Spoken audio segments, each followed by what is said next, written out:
guys, Veggie Gamer back away. Oh, guys, we're back to do the book club. How you all doing? Hope you're having a wonderful day. Managed to get this in, well, as long as the upload goes okay, before the end of the month, which is nice, guys. But it's because we are doing a single chapter episode, guys. Obviously, you know, you'd think that would mean that my notes are less. My notes are absolutely ginormous for this chapter, but a lot happened in it, guys. Actually, surprisingly a lot that is actually in the movie. But obviously some huge changes to stuff as well, though. So, yes, we will be going into that. I've got... I don't know if I should say it straight away, guys, but... okay, so okay, I will do. So, do you ever have a night where you sleep through, but you have like a dream that bothers you so much that you don't really... When you wake up, you feel like you haven't rested at all because in the dream you're so stressed about something. I had one a couple of weeks ago, and I tweeted out about this as well. I had a dream which was so stressful that I couldn't, I just couldn't rest throughout the entire night, because the entire night I was trying to remember who William Hartnell played in Harry Potter series. Now, eventually, I remembered that it's in Order of the Phoenix, just before the Sirius Black moment. Spoiler alert, if you haven't seen the movie. Very odd if you're watching this and haven't seen the movie. Shortly before then, when they're going to go and find the orb, find out whatever the Death Eaters are after, just after the magic carpet scene, and then they're able to free the character who William Hartnell was playing, because Fudge was able to help them out.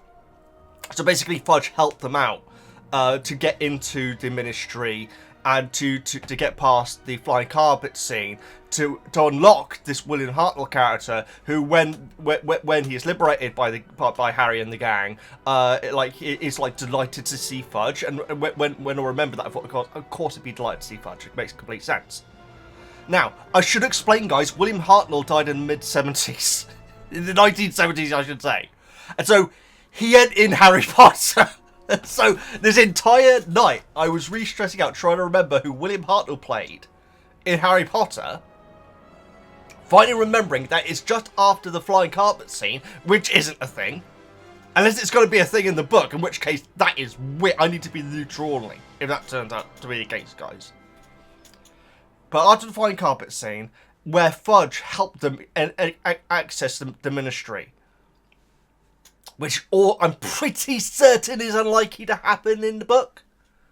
So there you go, guys. There's my wacky story. I've got Newt's one today. Thank you so much, Marianne. It's been a while since I've used this, but I've decided I'm going to keep all my wands very close to the desk, so I should be able to rotate them fair, literally, but also figuratively in the videos. Should we get started, guys? It's a big old chapter. Like I say, it's 50 minutes long, and unfortunately, the next two chapters are also 50 minutes long. If for my own benefit, I would like to split them up, but at the same time, we can't keep splitting them up, guys. I can't. My worry is that that future chapters are going to have so much stuff in, and they're going to be so long, that because I'm putting them two into a video, I have to then not address everything that's in it. Because it's getting there, guys. The next note taking. If I wasn't to pause at all, which I'm literally constantly pausing so I can write down my notes, or I've had some people suggest having like a transcribe thing. Thank you so much. I'm not sure if that'd be ideal for me though. Yeah, just alone, it's going to be over 100 minutes, and it's 100 minutes of audiobook is what I'm saying, and so I do worry that the videos will be less in depth, but at the same time, I can't keep you guys waiting. This project is taking long enough as it is. And so, if you've got any thoughts on that, let me know in the comments. If everyone says, you know what, Veggie, just do the next two split up, then I will do. But I know that and the thing is, I don't want to say that and make people who think that I should do them in one to feel guilty in any way. If that's what you think that we should do, let me know that as well, guys. Please do. Either way, guys. enough waffle. Let's get into this chapter. Thank you so much, as always, to Jonas for the side panels and Max for the summaries. Let's get into it, guys. Our chapter of the day, The Eye of the Snake, which it's one of those titles where it leaves it until the very end to understand why it's called that. Like, literally right at the end. So this is completely my fault, guys. I forgot to ask for the summary this time for Max until it was too late. And also Max has been a very busy lately, and so he wasn't able to get it done. But I'm going to keep... and also thank you very, very much to the person who offered to be a backup for it. That's very, very kind of you. But I am just going to quickly summarise from memory what happens in the chapter before we get into my notes, guys. I hope that is okay. And so obviously we start off with finding out that Hagrid has not been listening to Hermione's warnings at all, which is very frustrating, but we'll get into it. We actually have the Care for Magical Creatures lesson, which turned out to be the Thestrals, guys, which I was able to work out eventually that's what it would be. Got a lot of thoughts on it. I got a lot of thoughts on it and the movie version. It appears that Umbridge isn't there until she shows up unannounced. Well, I guess it was announced because she had the letter. And gives Hagrid a really horrible time. She does something to Neville, which I think is arguably the worst. We will get into it. Arguably the worst thing that she has done so far in the books. But we will break that down. Leaving Hermione particularly absolutely furious. And obviously no one's particularly happy about it, apart from the Slytherins, unfortunately. I feel like I'm missing something out significant, guys, but we obviously then have more of the DA meetings, which just goes really, really well. The students have come along so well, and there's potential learning Patronuses next time. Harry very stealthily, not stealthily, but conveniently pretends to be doing stuff, waiting for Cho to be left alone in there. But the meeting goes in a very, very different way than I was expecting, guys, and we'll get into it, but my goodness, it was so different. We then have the fallout from that, with Hermione and Ron's different takes on the situation. And Harry goes off to sleep, guys, and we have what is a hilariously bizarre dream that becomes very, very dark very, very quickly. So right off the bat, guys, I think, I don't know, maybe it wasn't this chapter. I don't think it was. I remember people saying that there's chapters like really coming, as in really soon, come up, which have huge changes in. I don't know if I would describe this as having huge changes in. There are significant changes in it, I admit. But yeah, I guess we'll go for it stage by stage, guys. Obviously, I checked out the movie scene just now, and was actually surprised by how much stuff from the book was actually in the movie, stuff which I'd actually completely forgot and everything. And so, I feel like the movie did it well. I still love the Thestral scene. We'll get to it, guys, but I don't know. Maybe we won't get to it. Maybe we'll discuss it right away. There are certain things here that don't really makes sense. Now, one, I really like the fact that Luna's there. It's a really cool... Obviously, we've had an introduction to Luna. This is obviously... Well, we find out about her mother and everything, but we also find out a lot more about her as an individual. The fact that she's away from everyone else and everything. The thing that I don't think makes that much sense is that the moral of the scene seems to be that Thestrals are very secluded because the way that they say it, the way that Harry says it, and the way that Luna is implying, I'm pretty sure, is because they're different. I don't think that's true. I don't know. Is that true of Thestrals? Is that why they they stick to their own? Stick to themselves, I should say, not stick to their own. Sorry. I'm not sure if that is actually true. Now, obviously, it's meant to be a metaphor for what Harry is going through in the movie scene, because I don't think that. So basically, we've had a bit where Harry, it's after, I think it may actually be after the, well, I haven't got any of those, have I, Ron, or whatever it is, which is a fantastic movie exclusive line, I'm pretty sure, which I think is a fantastic moment, where Harry storms off from Harry and Ron and Hermione, sorry, and says you don't understand, and walks off. We then had the Thestral scene, and also Harry's writing to Hagrid, which I have no real issue with, guys. You could say he shouldn't be doing that because of ministry, but that is less of a focus in the movie, so I think that's fine. And also just a little reminder of the fact that Hagrid isn't there. You know, the fact that he goes down to the hut, even though Hagrid isn't there and everything, I think it's actually quite a nice scene. My goodness, it is beautiful scenery there.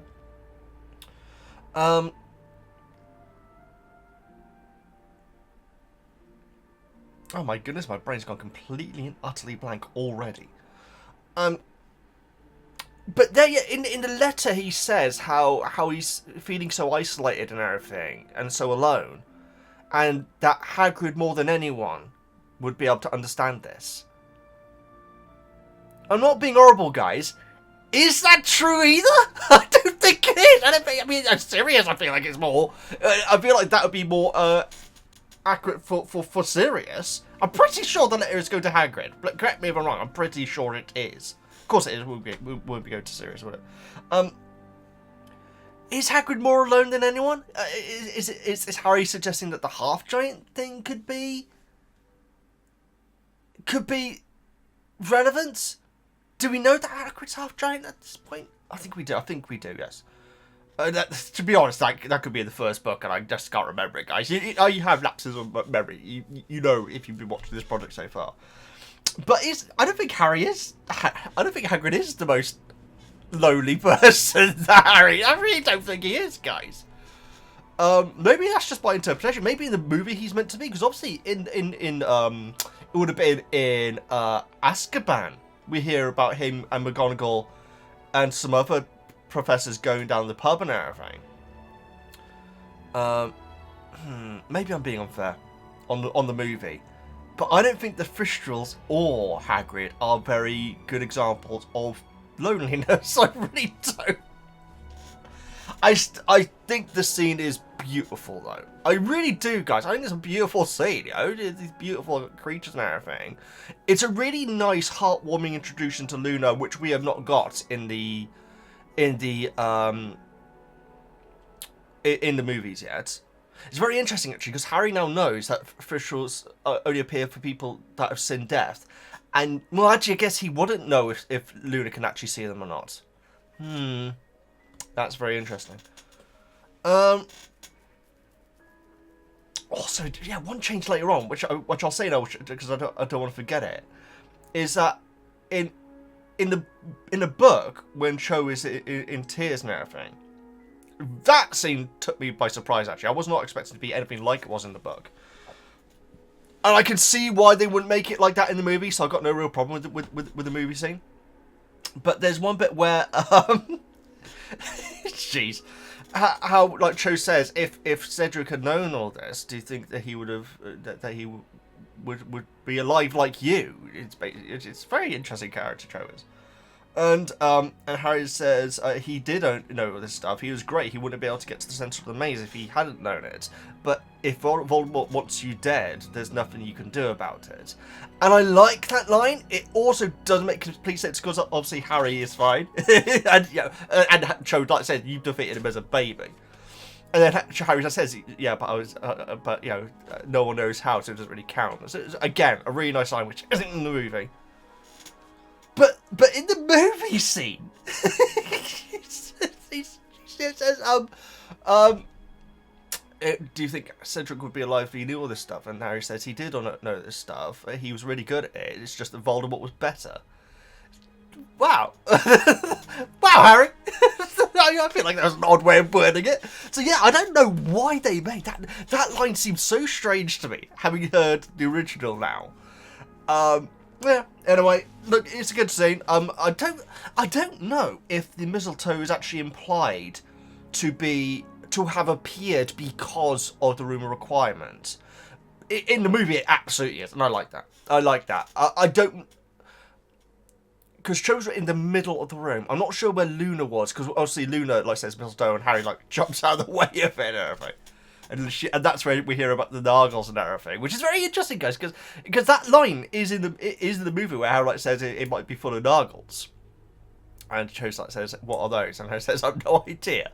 But obviously at the start of that scene in the book, so I'm gonna point out the elephant in the room, guys. I got a small cut here, guys, and I'm really worried about it starting to bleed in the video. So if I start bleeding, it's not because I'm really thinking harder. It's like, you know, it's just, so I apologise for that. Ambulance, come to fix my cut.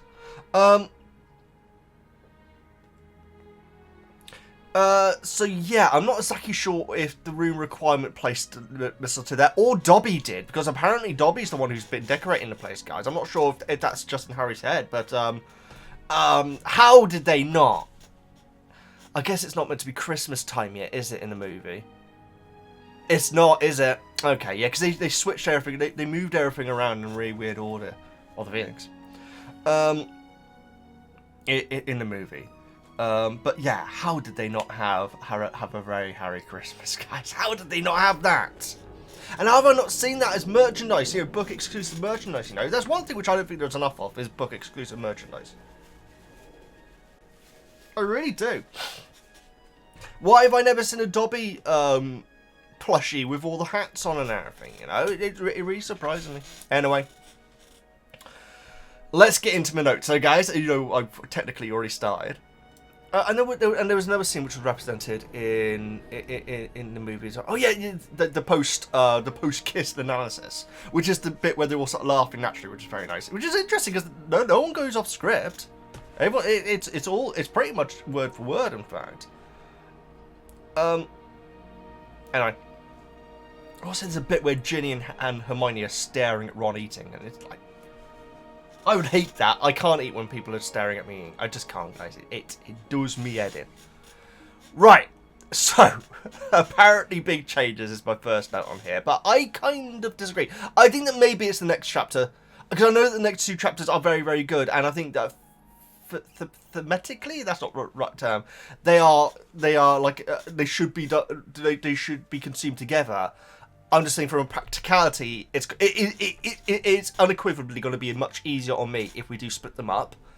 But I understand that is going to be frustration for people who want this project to be rolling, you know. So yeah, please let me know either way, guys, and please do not feel like you're being insensitive or rude or anything if you say that you do think I should do them together. Please be honest with me, guys.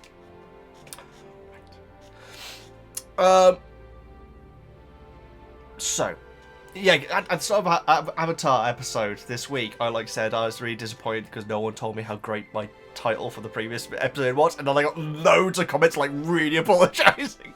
I was joking. I will explain that in the next Avatar video. So now I have to remember that Hagrid's back because the movie completely twists it all around. Yeah. God, that's throwy. Okay, so Hermione visits Hagrid on Sunday, whilst Harry and Ron are doing homework. There are bewitched snowballs pelting the windows of Gryffindor Tower. Ron actually opens out the window and shouts down, saying how he's a prefect, and gets hit by a snowball. It turns out that it's Fred and George, and he calls them gits. Maybe it's because I've seen the movie. Maybe it's because I played the game. Actually, I don't know. Actually, we haven't been to Gryffindor Common Room. Of course we haven't in Hogwarts Legacy. But for the way that I see Gryffindor Tower being, if you open a window and shout it down, there's no way they'd be able to hear you because it's such a long distance unless you use some sort of spell. And so, yeah, this almost makes me think that I've got this wrong, that the tower actually isn't all that high. Because obviously it doesn't need to be one of the top spires or anything. But I think, like in my head, I've always assumed that it was, though. Very interesting, very interesting. Where's the Ravenclaw one? Because Slytherin and Hufflepuff are both underground, aren't they? Yeah. I feel like we've been to the Ravenclaw entrance. I can't think. Anyway. But typically, Ravenclaw is the thing that we hear the least about, guys. It really is, and it's such a shame that hasn't changed yet. Anyway, at least we have Ravenclaws here, even though one of them associates with Gryffindor, which I still don't really get. I did get some comments saying that Luna is more supporting Gryffindor than she is supporting her friends. Because again, I don't really see them as being friends at this stage, and so I like that. And also, being against Slytherin is what some people said Luna's gig was there. But honestly, I feel like it makes more sense it being in the next movie as it was in the movies.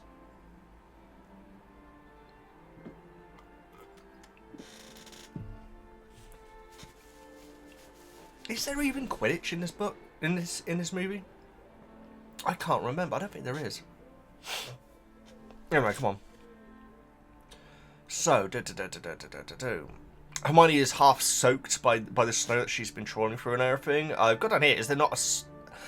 Considering that there seems to be a real gap between the really impressive stuff that Hermione can do and like the really basic stuff. So there's like a big grey area of... Surely Hermione would have something to get rid of snow. She does. She gets her wand out and uses it as a dryer to dry her stuff herself and everything.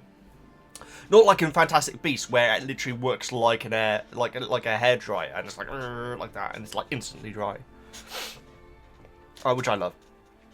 But she then does use that spell later on to melt the snow as she's walking. I get the impression it isn't really working that well. But seriously, it feels like something like particularly in the Highlands of Scotland, there would be a very tried and tested and used technique of getting rid of snow, and Hermione doesn't know it. Maybe she doesn't want it to be too obvious that she went that she visited me. I'm not sure. It feels like there's it feels out of character to me anyway. But anyway, I mean, she's busy enough as it is to be coming up with other things. Hagrid's been in the Forbidden Forest and has told Hermione that no one in their right mind would want to study canals rather than chimeras. And Harry and Ron appear to know what this means. I don't think I do, guys. I don't think I know what a chimera is. I should really look it up, shouldn't I? got the book right here. It's what it's for. Yeah, Fantastic Beasts and where to find them. K. Oh, I got it down as K, but obviously my dyslexia makes it very difficult. But then it's not in alphabetical order there. Oh no, here we go. Kelpies, Kappa. Chimera is what I heard. Canals. Kenzial. Yeah, it's not there. So maybe it is C then. Centers. Oh, is this it? Oh god. Why can't I see? There it is. Chimeras. Chimera. I got chimeras here. Chimera is a rare Greek monster with a lion's head, goat's body, and a dragon's tail. Okay, yeah, cool. I know of that myth, of that thing. Yeah, that must be it. That must be it. Okay, I misheard. There you go, guys. That's my dyslexia on display again. But yeah, I didn't actually know what that thing is called. But Harry and Ron clearly did. Hermione's been suggesting using Planck's plan, which I don't think there's anything wrong with that. I feel like that's absolutely fine, in fact, and it actually makes sense as well. She says that Hagrid's been in a funny mood. When he comes out during the breakfast, Fred, George, and Lee are delighted to see him. Pavati and Pavanlav, I've got down here. Pavanlav look very gloomily and shake their heads. One bit which I really like from Harry here is that he sees all this happening and everything, and he admits to himself that there's a small part of him that knows that they're shaking their heads for good reason. Now, this is what I really like about this is that, you know, the defense of Hagrid up to now has been, hey, he's doing his best, he's a great guy and everything, he's lovely. But now Hagrid has the very, very realistic chance of getting put on probation. Likely, if you want to put it that way, and Harry is now realizing that, you know, the fact that the other students don't like Hagrid as a teacher much is warranted and could be getting Hagrid in trouble, and so there's no more blind defense, which I really like. Harry is great in this chapter. Planck's idea of an interesting class wasn't one where someone could have their head ripped off. Yeah, again, this is what Harry's go through ironically through his head regarding Hagrid's lesson style, teaching style. We get to care for magical creatures. There is no Umbridge as of yet. Hagrid is... The way that Harry sees it is that Hagrid is still bleeding, and Harry thinks that maybe it could be that he was attacked by something which has the ability to stop the wounds inflicted from healing over, which is fascinating. Fascinating way of thinking. It's obviously not that though.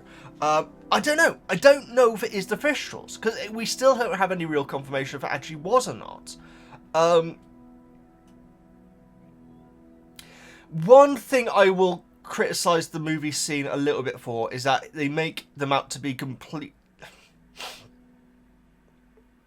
It doesn't suggest that they're in any way dangerous, which obviously it's the Ministry that says that they're dangerous. Hagrid disagrees, but then again, Hagrid says a lot of things. But also the fact that they are extremely unlucky as well. In fact, like, Pav is absolutely shook when she finds out that she is apparently surrounded by Thestrals. That's lost in that scene. I still really like the scene, guys, and it's to see. Oh, obviously it's the main Thestral scene, but Thestrals are one of my favourite Fantastic Beasts, guys. They absolutely are, and it's down to that scene. So I'm certainly not going to say that I don't like the scene. Interesting to read your notes in the book club afterwards, though. Maybe there will be some other takes on that. Or maybe some people say it's better than the book. Hagrid's carrying half a cow, as is his wont. He says that whatever they're leading to, because obviously at this point they don't know it is Thestrals. He says that they prefer the dark, and Draco, like very panicking, says, "What prefer the dark?" I really like this little Draco bit, because we really see Draco is a little bit repetitive when it comes to his attitude, guys. Like we very rarely see a different side of him, which makes sense, guys. He's the mortal enemy of Harry and everything. But like the fact that he isn't always just smarmy, because that seems to be what he is like 99% of the time. This scene felt weirdly, for as long as it lasts, this scene feels very refreshing, where he is actually genuinely concerned, and gets backup as well from other students, which we'll get to. So I got down here, and I was half expecting it in this chapter, and it just doesn't happen. No mention of what Harry and George did at the Quidditch match at all. Isn't brought up by Draco, isn't brought up by Harry.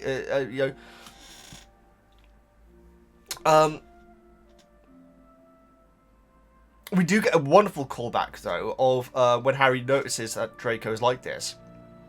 He remembers how scared Draco was when they both entered the Forbidden Forest, which is going back to the first book, guys. So that's a great callback, and how useless he was there. First? Yes. Yeah, because it's the centaur, isn't it?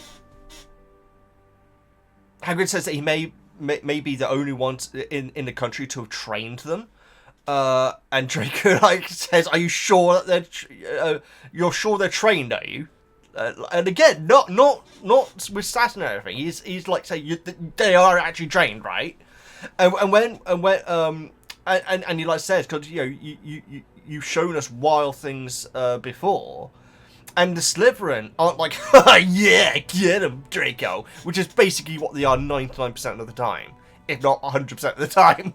They're like, yeah, he's got a good point. And also some Gryffindors actually start, yeah, Draco's got a good point. I really like this. It's like seeing a different side of Draco, which is completely in character. But it isn't just like saying, "Oh God, Hagrid, what you doing?" It's nice to see a different side of him, and for some Gryffindors to be like saying, "Yeah, this guy's got a point, actually."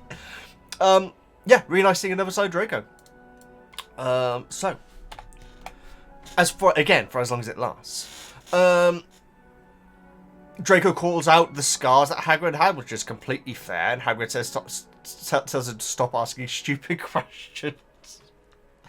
And this is the point where I say, okay, so this is actually where the scars are from, because Hagrid doesn't say no, it isn't those, don't ask any stupid questions. He just says stop asking stupid questions, which at least implies for me that the scars are from the Thestrals, which means that they are dangerous creatures. Which means,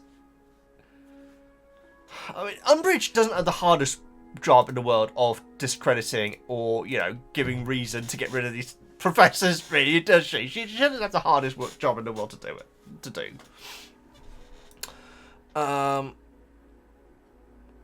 I got down here though. It's very interesting that there's no line of like Draco like saying to Harry, "Here, maybe you got it from those other giants," or like you maybe got the scars from Death Eaters or something.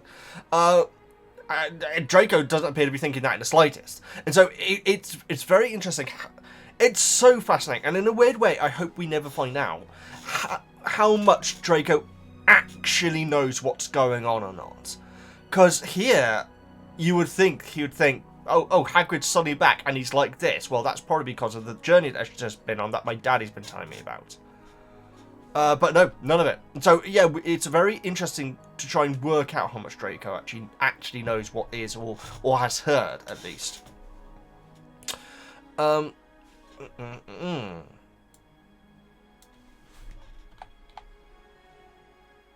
So Hagrid calls out like a bird call.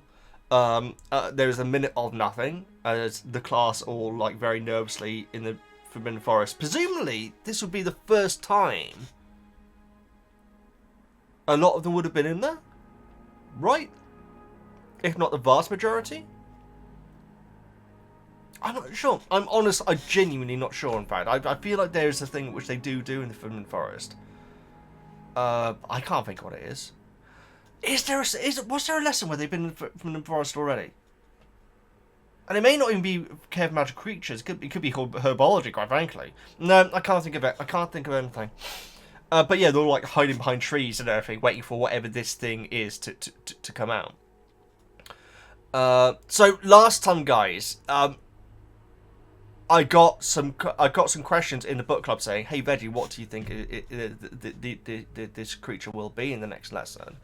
And for the longest time in the video, I couldn't work out until suddenly I thought, "Oh, Thestrals, that'd just be a perfect time to meet them."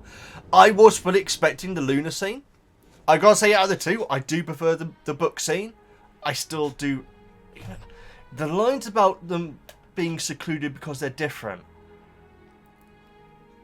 I just don't think Thestrals are that much of a metaphor for that, Anyway.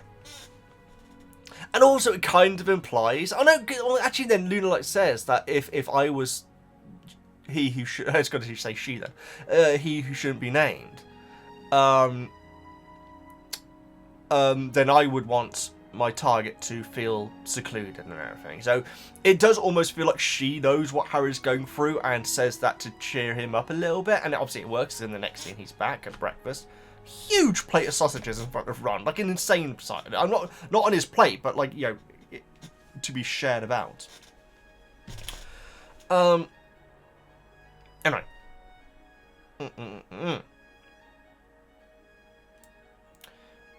So yeah, I really like this introduction to the Thestrals, and it's obviously a lot more. I wouldn't say it's a scary scene in the slightest. For the students it is, but for Harry, because he can actually see what's going on and everything. And obviously Harry has this huge sense of relief when he realizes that he's not just mad. When they appear, so it's a nice moment for him. So the Thestral that has arrived starts eating the cow.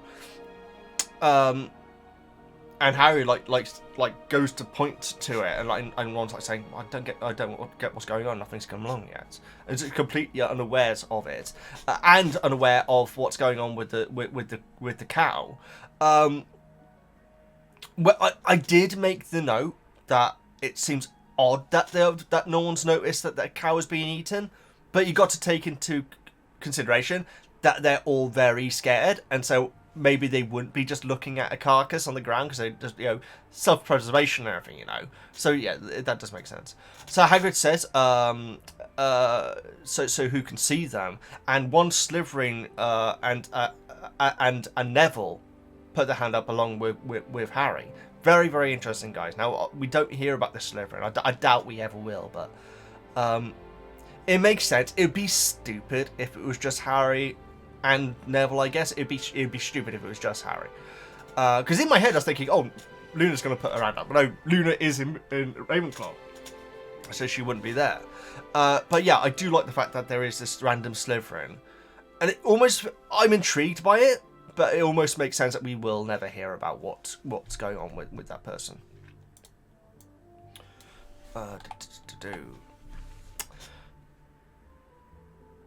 Does Hagrid know people can't see them? Oh yeah, so I almost get the impression, I got to the impression at this point that Hagrid may not know that some of the students can see it, but that isn't the case though. But yeah, then he asks for hands, and then the students put them up. Draco asks what they are meant to be seeing, and Hagrid points to the cow, which freaks them all out. Quite frankly, particularly for Veggie, I'm pretty sure. Yeah, it makes sense that they're more focused on what's going on around them rather than what would to them be an animate corpse on the ground.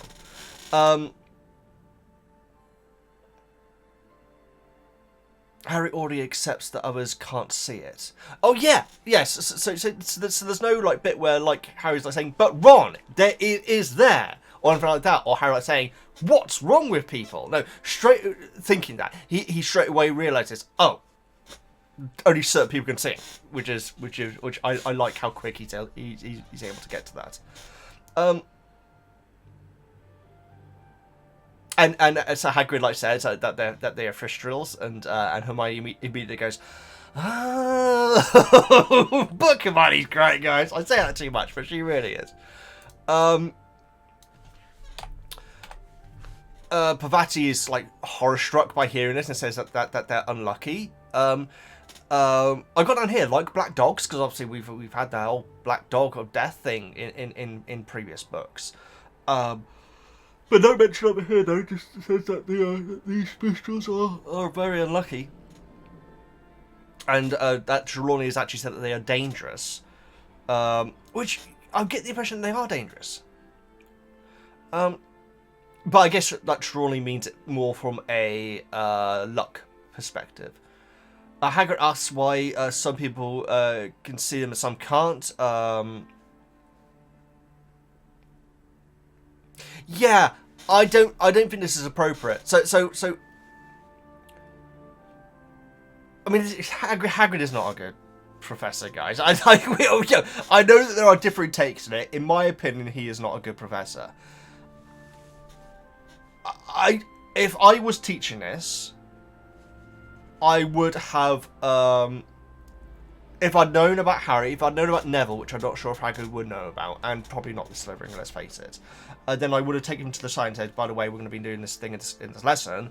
You're going to be able to see them. The other ones aren't. This is why it's happening. I'm not going to not going to make a big thing about it. I'm not going to like pick you out or anything, but I'm just warning you this is going to be happening, and we're going to be discussing things. Hagrid ain't going to do stuff like that. And so, first of all, he like says, hey, who can see them? Put your hand up. And then says, okay, why can they see them? The reason why it is, I get accused. It's not accused. I get it pointed out that I overanalyze some things in these things, guys. I think it's the fun of doing these. I apologize if it does get too much. I find it interesting. I'll be honest, guys, going into these books, I didn't think that Hogwarts was going to be such a badly run place. I really didn't. And I think that this is a very bad approach to this. He's basically saying, okay, put your hands up, you people. Right, now let's explain why they, the horrific reason why they're going to be able to see them and they're not. That's not a good order. That is not, I would not have asked them to put their hands up. I would have said, now some of you can see them, some of you can't. Does anyone know why that is? Left it like that. Don't have them put their hands up, Anyway, I'm overanalyzing this. I apologise. Welcome to the series, guys. If you haven't noticed, I overanalyze things. Hermione answers, of course, saying that they had to have witnessed death. 10 points to Gryffindor. Very nice. Luna doesn't give... Oh, no, Harry doesn't work it out. Ignore me. the Umbridge cough. And I literally was listening to the audiobook went, oh no. Like that. Which is amazing.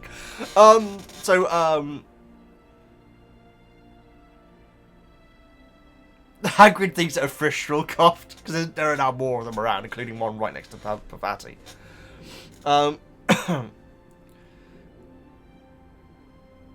And Umbridge is talking in this patronisingly slow manner, which she wasn't doing in the previous scene between the two guys. So this is performative. This is to humiliate and, quite frankly, to unnerve him.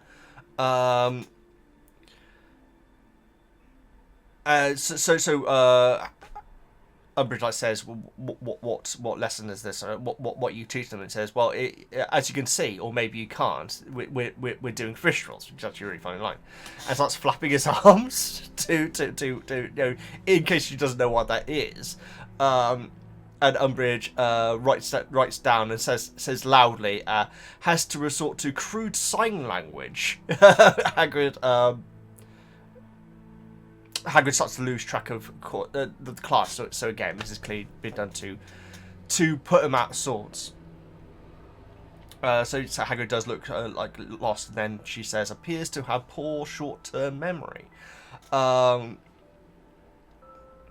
Draco looks like looks like Christmas had come a month early. Hermione is scarlet. Hermione's actually the most furious out of everyone here. Hagrid says that Tenebus was the first one born in the forest, which is very, very nice. So presumably it is his or Tenebus's parents migrated to the forest. Umbridge says that the Ministry of Ministry of Magic consider them to be dangerous, and Hagrid says that they might take a bite out of you if you anger them. I mean, again, guys, I think that Umbridge does something disgusting in this chapter, which we will get to, and I think it might actually. Let me know if you disagree, guys. I feel like you probably will. I think it's actually the worst thing that she's done up to this point. I actually do, and I know she's done some physical and very and other mental very, very bad things. At the same time, you can't defend Hagrid as a professor, guys. He's blooming shocking, in my opinion. Sure, his lessons would be exciting, but I mean that as literal term exciting, as in not necessarily good thing, as in being excitable. But this whole thing of like saying, nah, they're not dangerous, just had to not annoy them or anything. That's not good enough when it comes to children learning something in a school, Anyway, so again, we can criticize Umbridge. We can certainly criticize him for her patronising tone here, and the fact that she's clearly trying to put him off, and is actually being, what's the term? Would racist be right? Let's use it. That she's being racist here. But again, if like a really nice member of the Ministry of Magic who was there to assess the professors and not from an unfair standpoint, they would absolutely be barking Hagrid back down here, right? Am I mad? I love Thestrals, guys. I love Hagrid, but my goodness. Anyway, moving on, guys. I haven't written all down patronising stuff because I found it actually quite upsetting. So, so this is certainly not me defending Umbridge. She writes down, shows signs of pleasure at the idea of violence. Hagrid says officials just have a bad rep because of the death thing. That's a great sentence. Hagrid. So, but he means the fact that you can see them once you've witnessed death. So really loudly and really patronisingly, she says, please continue teaching. I'm going to walk around, and Mime's walking around, amongst the students, pointing at them, and ask them questions, pointing at her mouth. So, like, really going over the top. Several Slytherins are, like, bursting out laughing at this point. Hermione says under her breath, "You hag, you awful hag." I think it's out of character for Hermione to be having a go at Hagrid at this point. Now, the thing is, guys, this is probably why I got those comments apologising about not noticing the comment on the previous video of Avatar. My humour is a bit dry, and I like it to be dry.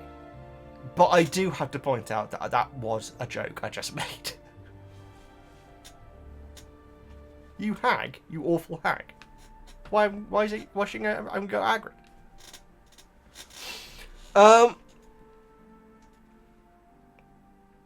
Thestrals have an excellent sense of direction. We get the impression that Hagrid was going to say that you basically tell them where to go and they will go there, but he gets cut off, obviously, by Umbridge loudly asking questions. And this is it, guys. This is, I think... I don't know, guys. The scar thing on the back of the hand is obviously right up there with the worst things that she's done. Is it because I'm overly defensive of Neville? Maybe this is it. I think this is the worst thing she's done. I think I'm being over defensive of Neville. So call me out. Call me out in the comments, guys. Please do. Because maybe I need to hear it. But she goes to Neville and says, "So you can see these, can you, Longbottom?" Which means that she had actually been there for longer. Because obviously the bit where Neville, the Slithering and Harry put their hands up happened... I get the impression like at least a minute before Umbridge made her presence known. So she must have been there for longer. Which makes sense, observing the class without bias or, like, you know, or influence, I should say. And she asks Neville who died in his life so that he would be able to see it. Now, I was very confused at this point because I was thinking, well, his parents are still alive, so maybe... what happened to them has the same effect with Fish, as in like the person's gone or something. But no, it's the fact that he saw his grandfather die.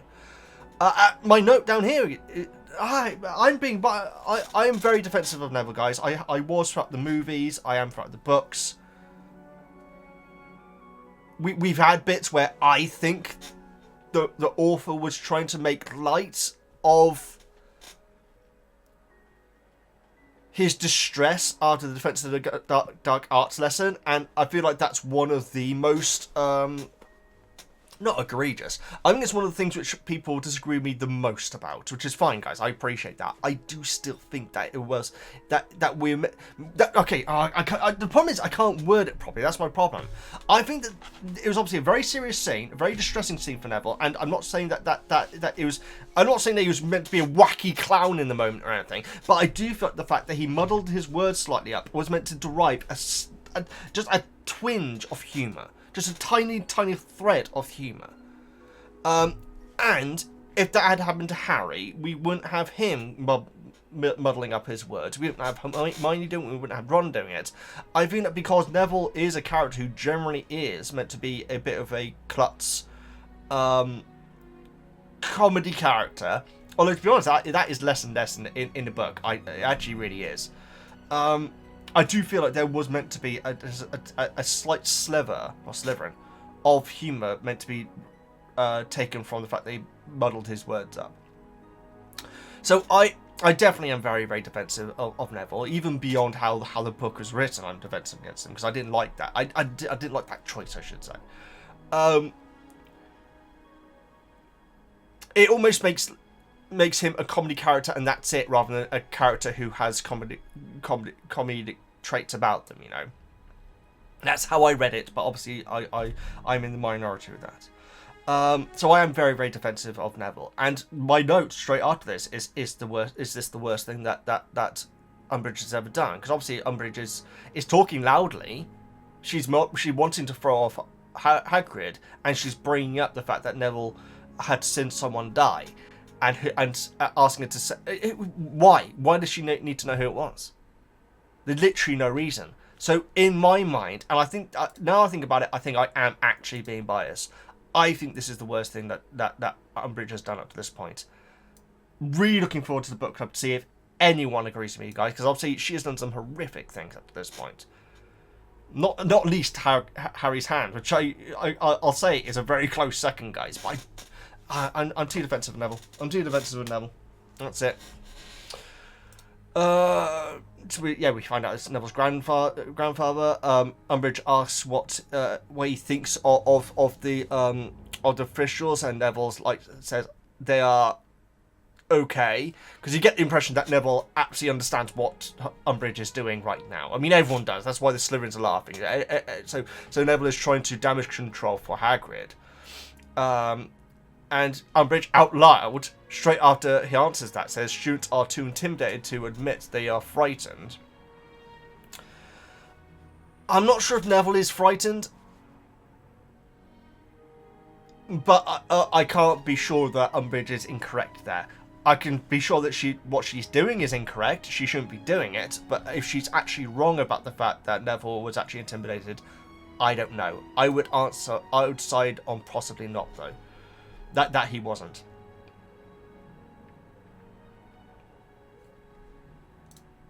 I got down here that dropping the Thestrals in as a surprise. I get it, because obviously, you want.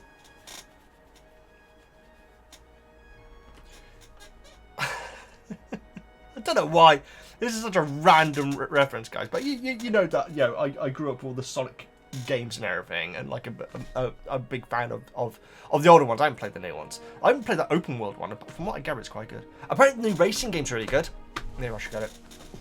One of the first series I had on the channel, one of the very, very first series I had on the channel, which I presume is currently privated because when I got hacked, was what was it called? Sonic All-Star Racing Transformed or something like that. So it was like loads of different Sega characters, and that was great. And that was you know what that was a surprisingly popular series on my channel as well. So yeah, maybe we can bring back the Sonic racing games. I like Sonic R, guys. I'm the one person who likes Sonic R. I have it on Sega Saturn, guys. Anyway. So I have got completely. Oh yeah, I didn't actually say the point I was saying. So I understand not wanting to just tell someone something and let them experience it, because I say that the end of the third Sonic movie, like the post-credit scene or the mid-credit scene or whatever. Yeah, it was the mid-credit scene, not the post. The post I didn't care about. I really don't. But the mid-credit scene, the cinema that I was in when I went to see Sonic 3 went absolutely freaking nuclear when the characters show up that do. Like, I've never experienced anything like it in a cinema before. Guys, where it was like, oh my. Everyone's like going wild, and yeah, I may as well say I wanted my brother to see this scene without knowing what it is, and my brother gave a 10s about Sonic. He really doesn't at all. So I showed him the scene, and so I understand wanting to tease something and then have like, wow, this is crazy. Which I guess you could say Plank did with the unicorn, but she did it in an intelligent way, though, Not in the blooming Forbidden Forest. Oh, God. Anyway. I'm sorry, guys. I'm all over the place. Yeah, but to have these creatures as a surprise reveal, knowing that the vast majority aren't going to be able to see them anyway, is a choice. And it's a bad choice, let's face it. I'm not defending Umbridge at all, guys, but I'll keep saying it. Hagrid in particular, but the professors in general, are not making her job difficult to do. They're really not. She is getting all the fuel. And I said it last time, Harry and George, particularly Harry, in fact, but everyone is basically... Umbridge is there, speculation here, to ruin Harry's life, to take over the powers at Hogwarts, and to get rid of people that could be helping Dumbledore and everything. If we were all to know that, my goodness, we need to start behaving better. And this is Hermione's argument to Hagrid, saying you should do Plank's thing and everything. You need to be careful about what you're doing. And Hagrid's like, nah, you're fine. It's like completely ignoring her. you know, it's so annoying, but at the same time, you can't just blame Umbridge. Because, my goodness, we know what she is there to do, so why are we all giving her ammunition over and over again? Anyway.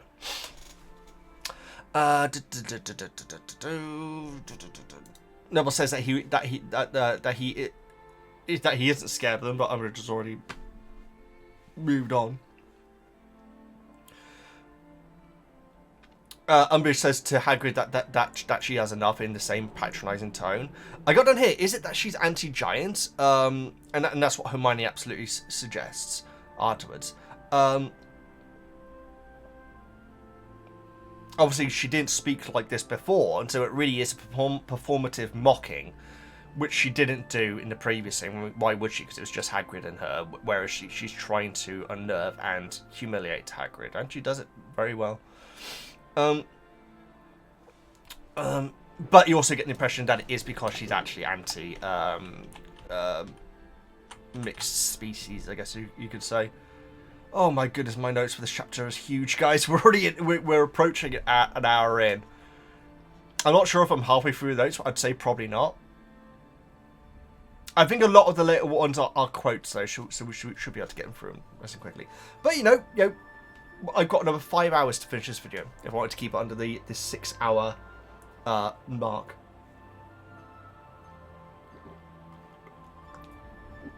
Which, you know, even now, every now and then I'll get comments saying, hey Veggie, this whole 6 hour thing, I don't think it's a thing.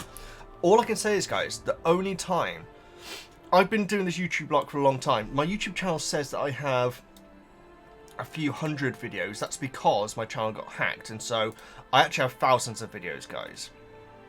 I've been doing this shenanigans for a long time. Still pushing through, guys. Oh yeah, no, it does say that. It says I have 1,000 videos. But I guarantee you that if I was to unprivate everything on my channel, that number would at least double, I think. It would go up significantly. Maybe not double, actually. What was the point I was trying to make? Oh, yeah. Yes, so I have been doing this for a heck of a long time.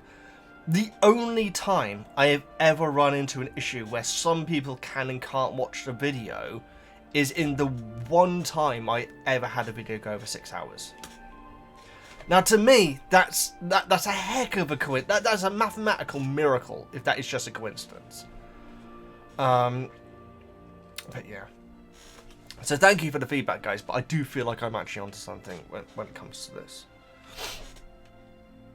Hermione calls, this is a post-lesson, of course, calls Umbridge a gargoyle. I've decided to actually write down here that I'm not going to give my gargoyle fact because I've told it too many times in this video. So if you don't know what it is, go back and watch the earlier videos. And says that it was because Hagrid is a half-breed. Yeah, there we go. That's the right term that I should have used. She says that the lesson was fine. I've gone Bobby's can't remember what they're called, but the speech marks or something. That it wasn't fine, but she says it's fine, and says that that's for Hagrid. It was a good lesson, which, you know what, in a weird way is actually true as well. I guess two things could be right. Ron says how Umbridge was dangerous. I don't even know what I mean by that, but apparently Ron said that. Hermione says she wishes she could. Oh yeah, that's right. So Hermione says that she wishes that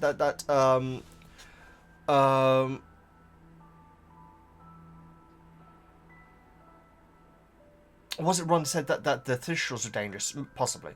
But Hermione says that she wishes that she could have seen them. And straight away, I was like, wow, Hermione, that is insensitive. And I mean literally insensitive. She's not aware of how bad what she just said. And I really, really, really like this bit, guys. This is freaking growth of two freaking characters right here. It really is. I love this bit. And so Hermione says that she wishes they could just seen them, completely putting her foot in her mouth. And Harry just says, do you? And Hermione immediately realises what she's done and really apologises. And Harry says, it's okay. That made me freaking emotional, that bit, guys. Harry to Hermione saying, it's okay. The absolute living misery that is Hermione being at Hogwarts. Particularly in Goblet of Fire. No, Azkaban it was, wasn't it? Yes, Azkaban. The fact that she bends over backwards for Harry, like, gets a thank you, like, once a book, if that. The way that Harry speaks to Ron is what? It goes back to the movie exclusive line, yeah, well, I don't have any parents, do I, Ron? Which is such a book-accurate line. It blows my mind that it hasn't been in the movies yet. Oh, God. It hasn't been in the books yet, sorry. Because that's such a book Harry line. And Harry does. He is so resentful towards things that people say that are insensitive to him. I'm not saying that he shouldn't do, but he is. And I'd say even particularly Hermione, because I do feel like subconsciously Harry knows that Hermione is willing to take it and won't judge him too much by it. And so he will, even more than Ron, be a little bit snarky and talk backery, which isn't a term. But be a bit more sulky towards Hermione than even Ron. Because he knows that she will... She doesn't like it. She said it in this book, which I'm glad.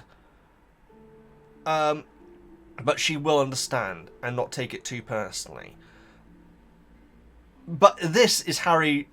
Oh, I loved it. It's literally Harry saying it's okay. It means so much for his character development.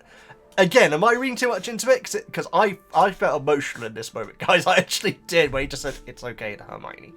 Because that ain't what Harry would 99%, 90% of the time, he wouldn't be that. He'd be like saying, yeah, Hermione, well, I ain't got any parents, so maybe that's how you could do it, huh? Yeah, he can be like that, guys, because he's a realistic character. So the fact that he just says it's okay, and the fact is like, do you like that? It wasn't like, well, I've lost my parents, Hermione, which he would have said that previously, obviously. I love how calm he is in this moment, whilst Hermione was really insensitive inadvertently.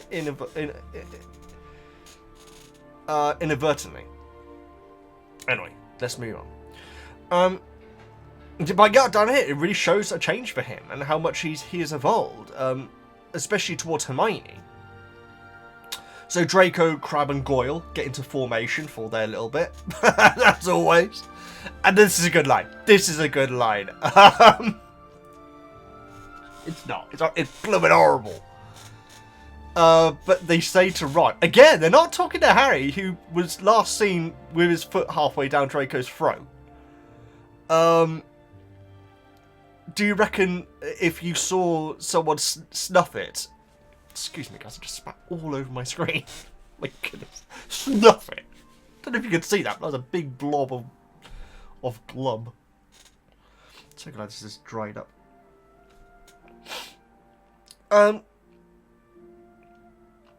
If you reckon if you saw someone snuff it, you'd be able to see the quaffle bit.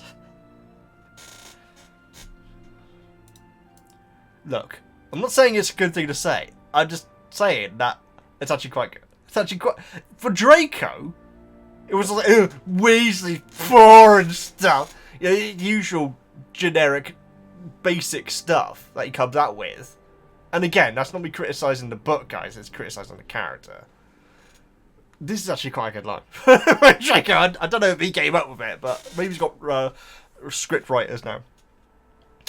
They start singing the Weasley is our king song again. But again, yeah, they don't say anything to Harry at all, so that's very interesting that is... I mean, it makes sense that they would be ignoring it, but yeah, very interesting that there's no remark about that. Because obviously, Draco won in that situation. Not the game, but he won in the situation of Harry being kicked off the team. Draco would, maybe after he recovered a bit, although some people said he may have been faking last time. I don't think he was, guys. He'd been beaten up by two people, one of whom is older than him. I don't think he was faking at all. And again, it's the whole thing of, you know,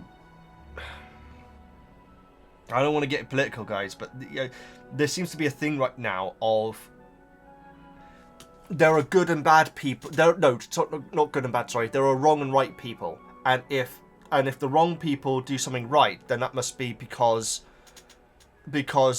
they manipulated it or twisted it. And if a good person, no, I need to stop saying good. Sorry, wrong and right people, and if the people that I generally agree with do something or back something that is horrifically bad, then a lot of people feel like, well, they're the right people though, so I need to stick with them because we can't let the wrong people know that they have any sort of leverage or anything. That and that's the fact that we're willfully walking into this. The fact that we're all willfully like saying, well, I'm of this opinion, so's that person, so it doesn't matter what they do or say, I have to be with that person because we are the right people. And this is why we want to avoid using the term wrong or right. It drives me mad. It really does, guys. Because there have been many things in the news recently, and there seem to be the people who see things one way, see things another way, and there's nothing in between. And we're choosing this as a society. Choosing to be miserable for the rest of our lives. Because we're going to have to accept the right people doing bad things. Anyway, sorry. I'm sorry, guys. This is, you may have noticed over the years that we've been doing this project, guys, that this is a bit of an outlet for me. I talk a lot more confident on the channel than I do in RL, guys. Woozle has been a godsend for that, because, you know, other dog walkers or people that are very, very... There's a lovely lady... I nearly said the town which I'm near, which I didn't. I very nearly said it. I nearly said it, guys. You nearly got me. But yeah, I was in town with Woozle and this lovely lady who's big into sighthounds. What I really like is that, like, she said, so, you know, we've had sighthounds in the past and everything, because of course, sighthounds is, you know, greyhounds and whippets and everything, they are sighthounds, and so you have a sighthound rather than a saluki or a greyhound. You know, the overhanging thing is sighthound. And I didn't point out the fact that I am the most over-the-top person for pointing that out. I really am! I'm like, oh, you got a sighthound, have you? Sorry, that was probably really loud. Yeah, I know that the sighthound is the correct term, because I'm very pedantic when it comes to using it, guys. So a whippet's a sighthound, a greyhound's a sighthound, a saluki is a sighthound. Woozle is she's a lurcher, obviously, because she's a mix. But she is a saluki greyhound. So technically she is a saluki greyhound sighthound. So I know, I didn't say it, but I know that. I knew what she was saying about the sighthound thing, and it's really nice to see someone make such a big thing of it as well. But she was lovely though. She had a couple of she had a lurcher, and I can't remember what she had before, but anyway, she had another type of sighthound, and so yeah, we had a little chat about them. But yeah, throughout those conversations, I am freaking out, because I'm not very good at speaking, guys. And so, when I get to speak about stuff, then sometimes the videos end up being 6 hours long, you know? So yeah. Anyway, sorry about the rant, guys. I don't even know why I started. I guess it's because we were talking about Draco. Yeah, it was the whole bit with Draco getting his head kicked in. Now, guys, I'm not going to say that I didn't derive a little bit of pleasure from, not in the way that Umbridge was suggesting from Hagrid, but I'm not going to suggest that I didn't find it slightly cathartic that Draco was getting what he asked for, essentially. I feel like that's a fair way of putting it. But my immediate reaction was, Harry, this is really bad what you're doing. It really was. And George. I thought it was out of character for George, to be honest. I really actually did. Considering how witty Fred and George can be, you know. Yeah, so it's because we're talking about Draco and the whole thing of And very often I do feel like in these books that, yeah, we discussed it many times, that everything that Slytherin do is just wrong. And so the fact that we know that Slytherin had lost someone actually makes Slytherin seem a little bit more human to me. And in a weird way, it wouldn't make sense if we found out why they were able to see it. But yeah. Sorry about the waffle, guys, but yeah, it's the whole thing of, you know, just because you disagree with someone doesn't mean that everything that they do is wrong, you know? And so, yeah. Anyway. Moving on. I'm sorry about the rant there, guys. I feel like I got very loud as well. I'm sorry. So yes, they start singing the awful song again, and it is annoying. I already can't stand hearing it. Like whenever they sing it in the book, it actually bothers me already, in a way that it should. But yeah, they said nothing to Harry. Hermione does start using the dryer spell to clear a bit of a path for them to walk along. Again, you'd probably think that would be the elf's job. House elf's job, to clear paths for everyone. That's interesting, actually. Do house elves do external work? Oh yeah, of course, because that's exactly what Dobby was doing. Anyway, come on now. Big old chapter today, guys. It really is. It is now December. The prefects have been putting up decorations, which is not what I thought they'd be doing. Again, I would have thought that'd been the house elves. Apparently, the first years have been cheeking Ron and says how they've never been rude. That rude when they were that age. I think that's probably actually true. I mean, I don't think that Ron, Harry, Hermione were particularly rude in the first year. I guess you could absolutely argue that they were rude to Snape, considering that he was not the one who was behind it all. But being rude to prefects and everything. Ron with Percy. That's interesting. Maybe actually. They're also they corridor monitor, which I think is a US thing. It's hall monitors, isn't it? There's something like that in schools, where you have students looking down a hall. I guess I don't know if they're meant to. Are you meant to move around like a Bobby on the Beats? Are you meant to? I'm asking. I think I don't know if any other country has hall monitors. I know that in American TV shows you have hall monitors because they're usually the geeky characters, aren't they, from what I gather? But yeah, is a hall monitor someone who literally stands in a different hallway, making sure nothing's going on, or do you walk around like again a Bobby on the Beat, as in a policeman just walking down the street, making sure that everything's fine and being available if they're needed? I have absolutely no idea. Hermione lamenting about house elves having to stay at Hogwarts for Christmas because she's getting low on hats. It's so odd. And again, I'm giving Hermione the benefit of the doubt when it comes to Spew, guys, because I feel like her heart is in the right place. The tricking part is not okay. It's not, and even I'm willing to admit that. But it's so odd that Hermione says that the house elves are going to have to stay at Hogwarts for Christmas. Because where would she want them to go?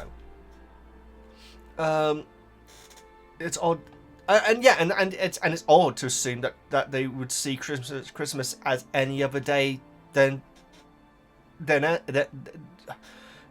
it's odd that she would think that house elves would see Christmas as being different from any other day. There we go. I was able to word it.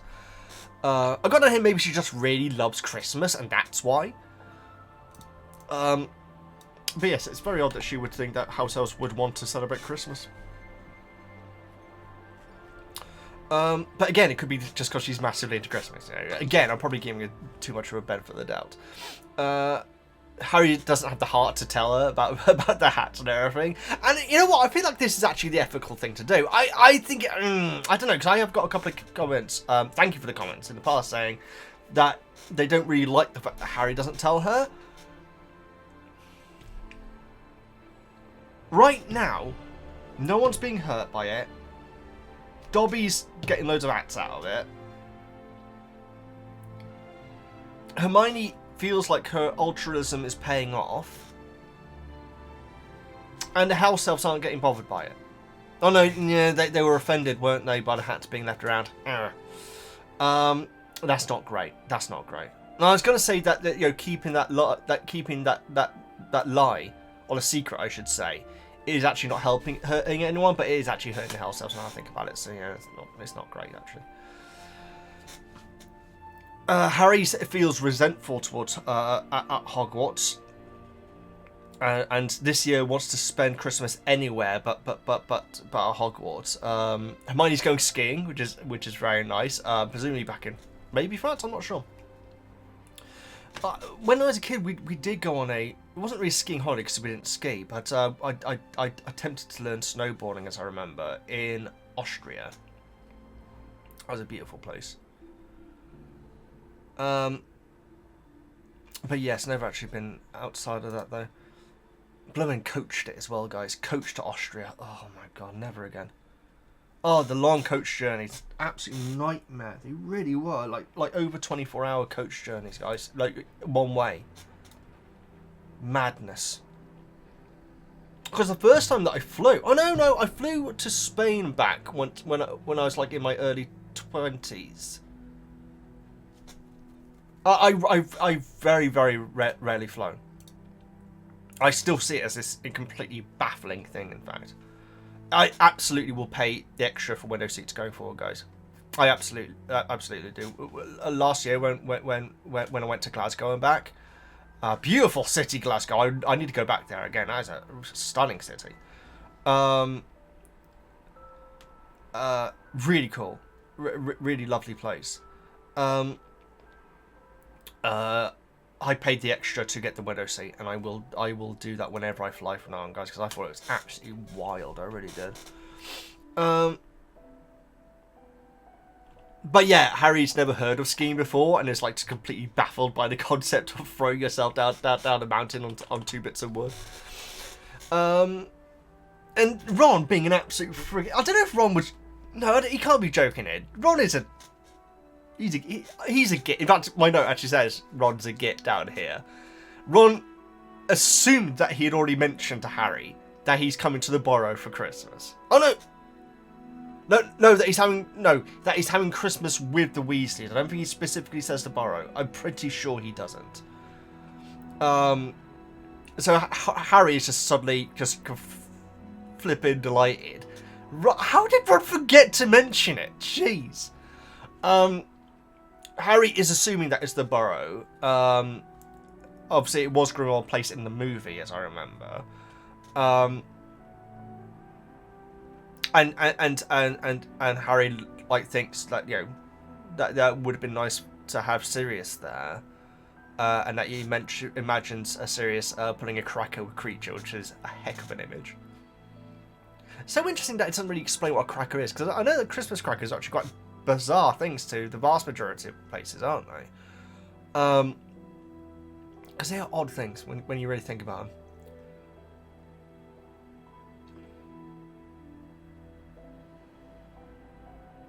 Was it this? I was trying to think. Yes, it was this. Yeah. So obviously it would have been ideal to get to the Christmas chapter for Christmas, guys, which was last month, so just missed out on it. It reminds me when I was doing a certain series of Buffy, and I can't remember which one it was, but it's a series which had a lot of, famous holidays. So it had a Christmas episode, it had like a Valentine's episode, I think. It had like maybe a Halloween episode, which obviously is a thing in Buffy generally. But we were missing them out by a week each time. So obviously when it was broadcast, it actually was synced up with them. But yeah, we just kept on missing out just about by them. So yeah, this is a throwback to that. The room requirement has hundreds of golden baubles with Harry's face on, saying "Have a very Harry Christmas." Why not? No, because Dobby isn't there. That's why. So annoying.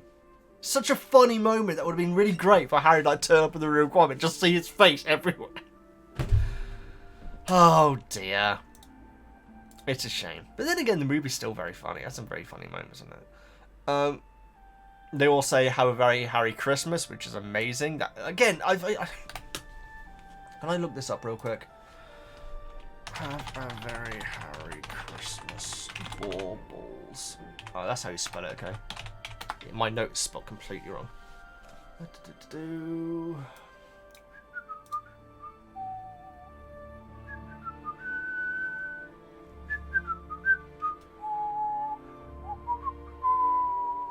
Name that tree.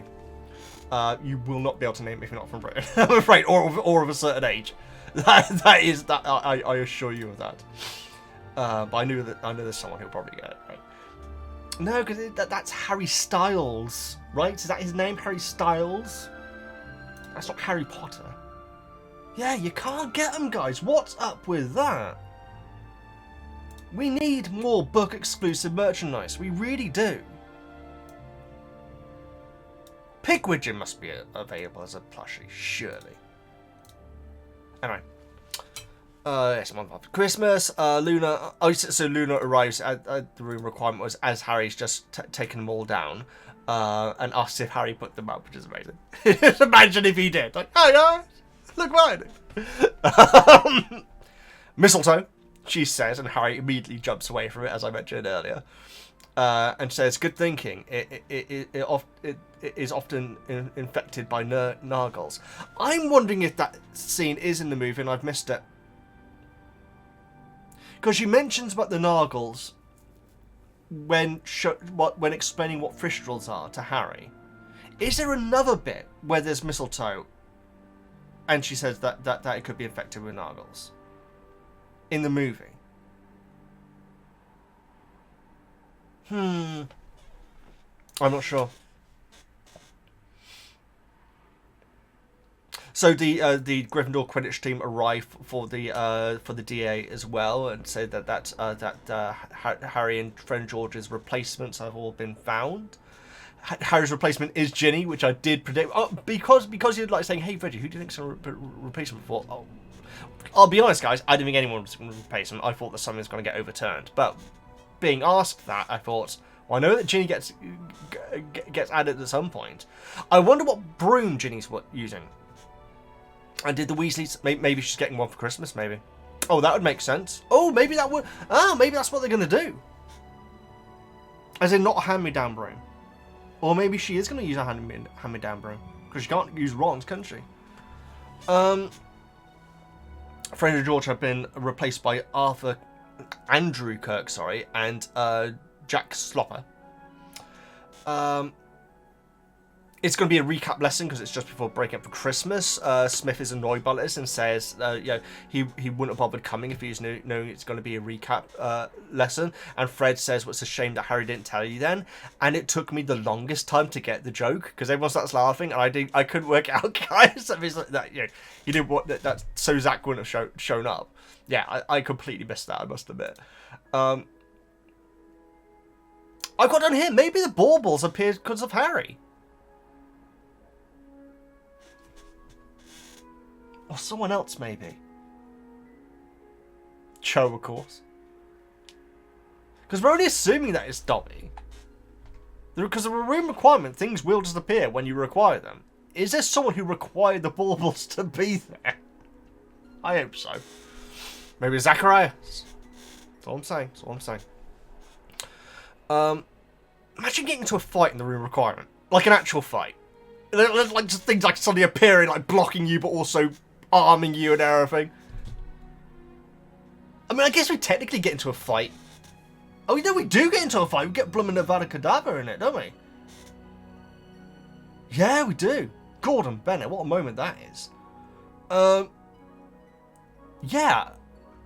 I'm looking forward to getting to that point in the book, if that does in fact happen. Because presumably the room quiet will just provide you stuff to defend and attack. Or maybe it would separate you. Maybe it would say you require this to stop happening. Maybe. How interesting. Well, I say it's interesting. Neville's massively improved, apparently. Harry is very, very prideful of the class, which I'm not surprised. It's such a different thing for Harry to be doing, but he's doing it very well. It says that they possibly could do Patronuses next year. So at the end of the meeting, I guess you could say, everyone starts to disperse and everything. But Harry like holds back even when Ron and Hermione go, because he notices that Cho's still there, until it's just the two of them. And I mean, I am a child, guys. That's why Bottom's my favourite sitcom. But Harry thinks to himself that he hopes he receives a Merry Christmas from Cho. Never heard it called that before. So everyone else leaves. Harry pretends to be. This is again a really nice moment, which actually shook me a little bit because I wasn't expecting. Where Harry's like pretending to straighten up the pillows and everything, waiting for Cho to say, "Hey, Harry," and then he turns around and says, "Oh, Cho," and everything like that and everything. But no, instead he hears a sniff, which isn't which isn't an indictment on his personal health, body health or anything. It's cleanliness. But the fact that she is in tears. And yeah, I got a bit of chills here, guys, because obviously the movie seems very different. I think that, I'm not saying that either of them aren't capable, guys. I mean, I think that, Daniel Radcliffe is excellent in the movies, and I don't know Cho's actor, but I know for a fact that she has gone on to be a freaking excellent voice actor, guys. I know I keep saying it, she is brilliant in Arcane, and she has to be, guys, because a lot of it, I mean, it's all about character evolution, obviously, but particularly with her, she goes through lots of different stages, and she's fantastic throughout them. So she plays Caitlin. If you ever check out Arcane, guys, she's in the second episode, so she's not in the first episode. The first episode really is focused on our main sisters, but Caitlin is, I think, in everyone's top 3 of favourite characters, and she's voiced brilliantly in it. I think that asking an actor that age to be in as distraught as Cho is in the book scene would have been massively unfair, and so I'm absolutely fine with them. I mean, the thing is, Harry says that the kiss was wet because she was in tears. She's not in tears in the movie. I mean, that's fine because it may have happened afterwards, but I don't think they would have been. I don't think asking an actor that young to portray that sort of emotion in a scene, which, quite frankly, was probably quite awkward for them anyway, knowing the age and everything. Yeah, I think what they did was absolutely fine. With Cedric's face looking at them while they do it in the picture, I should say. So yeah, her being surprised in the book, though, actually, sorry, her being in tears in the book actually really surprised me. And she says that she wonders if Cedric would still be alive if he knew all this stuff, and Harry says that he did know it all, and here we go. But if Voldemort really wants to kill you, you don't stand a chance. Which is much better than saying, but Voldemort was better. I don't know, but maybe I'm giving movie Harry a hard time, but that line felt a little bit insensitive, you know, like Hermione was on the previous movie. Cho says how Harry survived Voldemort as a baby, and Harry says no one knows why, so that's not something to be proud of. There you go. I freaking love Harry, guys. And the thing is, guys, we know that, you know, there's the bit where, like, you know, where Cho like says how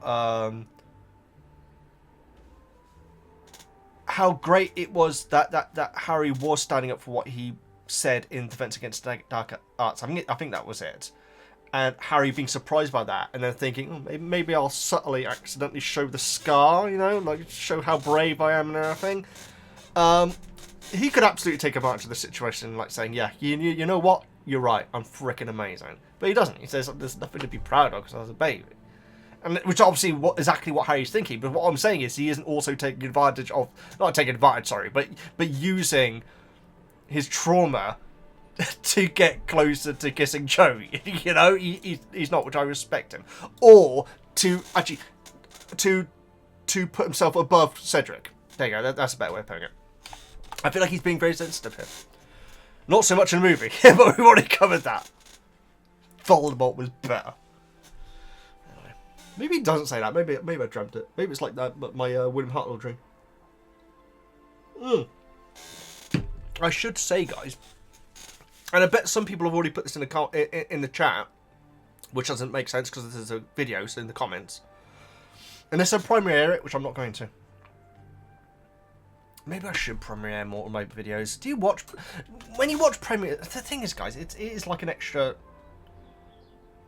I don't like complaining about work, guys, because this is an absolute dream job, obviously, but it's obviously more work, which I'm not against, because obviously I love interacting with you guys. I really do. We need to get back to live streams. My goodness, we do. Can't do it this weekend because I'm going up Cleve Hill, I think. But we do need to get back to live streams. But yeah, anyway, premieres are premieres. But yes, I bet some of you have already put in the comments that the reason why I may have been thinking William Hartnell is because the person who now plays William Hartnell's Doctor in Doctor Who, I ain't seen much new Who, guys. My brother shows me some stuff, but it's mostly old Who that we're going through at the moment. Yeah, we recently did the Demons, which was excellent. And oh yeah, what was it called? The one with the guy who's dressed up as a Chinese character, and it was really it made me laugh. It was so inappropriate. This guy's Chinese impression. The Talents of Wai Chiang or something like that. We watched that recently. The story was great. It really was. But my goodness, the guy's makeup and performance was not great. You know who that guy also played? Holly in Watership Down, the 1970s version. Not Holly from Red Dwarf. But yes, the guy who played the Chinese character in inverted commas. My goodness. 1970s for you guys. But yeah, the guy who played the Chinese character in the Talents of Wai Chiang, I'm pretty sure it's called that. He also voiced Holly in Watership Down, and Holly narrates the bit which absolutely terrified me as a child. But I still loved it. I've always loved Watership Down, guys, as you well know. So we need to get through this, guys. Although to be fair, we're doing all right. We're an hour and a half in. So Cho says how Harry wouldn't want to talk. Cho says how Harry wouldn't want to talk about Cedric because he saw him die. Okay, so she basically apologizes and says you wouldn't want to talk because you saw him die, and Harry internal dialogue says that is absolutely true. He doesn't say it out loud, obviously, but I appreciate that. Look, it's a very sweet scene, guys. It really is. I like that admittance there by Harry to himself. Mistletoe, the second time that someone just says mistletoe out of nowhere. And Harry says it's probably full of nargles, and Cho says, what are those? And he says, I don't know. And then we go into the kiss, which is exactly as it is in the movie, which is wild, guys. It almost reminds me of the scoundrel discussion between Princess Leia and Han Solo. It's sort of like this random conversation, and they don't... That's my impression of it, guys. Oh,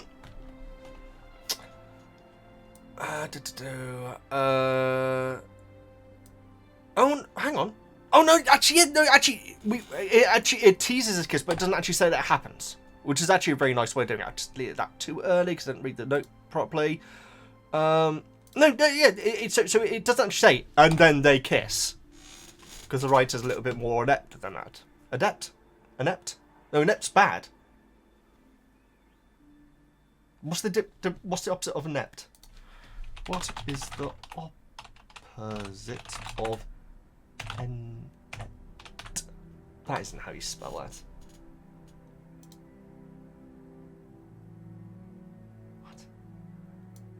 What? The opposite of inept is not opposite.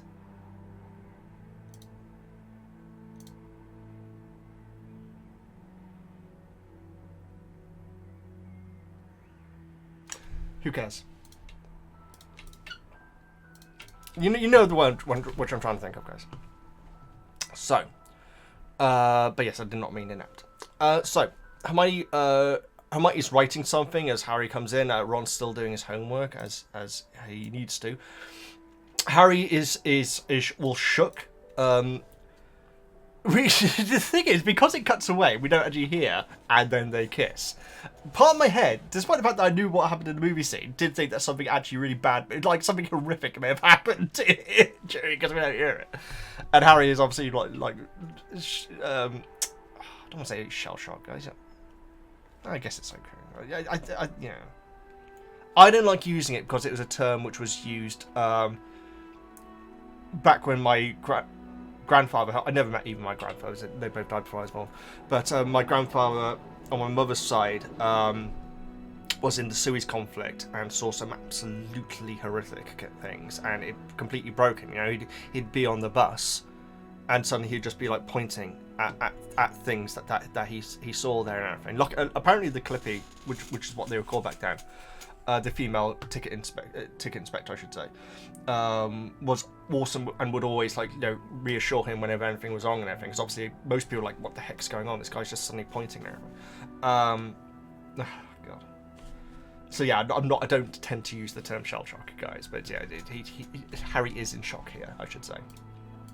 That absolutely dominated my mother's life, by the way. Like, and obviously my upbringing as well. Despite that I never met him. He died when she was, I think, 12, if not younger. I think it was 12. And that was it. Her life was. She said it to all her children. Everything said that the person that she loved the most in life was her father. Oh, well. Anyway, all because I used the term shell shock. Jeez, but yeah, I don't tend to use it, guys. It was basically like it was basically pull yourself together sort of term. It's basically meant, oh no, it's just shell shock. Is basically what they would say, you know. So I certainly don't use that term lightly. Which is ironic, guys, because I always say that my favourite video games of all time are Final Fantasy VII and Turtles Arcade. Turtles Arcade, whenever you die, whenever you lose a life on it, the character goes shell shock like that. Obviously, it's a pun with turtles and everything. Yeah. I remember either playing it or telling my mum when I was a kid that happened on the game, and she like saying that's not an okay term. Oh dear, guys, I'm making myself sad. I don't know why I'm doing it. Let's get back to the blooming book review. Right. Maybe something horrific happened, because we don't know what, at this point, we don't know what happened in the room requirement, guys. So, for all we know, anyway. I'm such an idiot. Hermione asks if he's okay, and Harry says he doesn't know. Or maybe he thinks he doesn't know.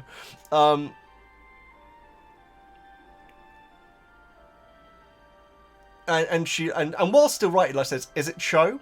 In a very business-like way. I really like this Hermione, guys. She's great. I like the movie scene as well, guys. But it's this whole thing where, and it's certainly not the actor's fault, where Hermione is like a strict, annoyed teacher at all times, you know, with Harry, but particularly Ron. Again, with the whole thing about him eating earlier on and everything. Again, I'm not criticising the actor's performance at all. But the fact that she's like this... It's almost as if she's disappointed in Harry. It's so bizarre. The fact she's talking like a businesswoman here is amazing. And she said, did she corner you?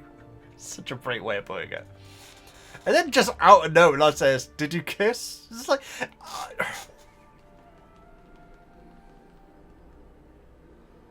And Ron is shocked by this. And like says, well, that's a follow-up to it. I don't know, guys. I don't know how to read this.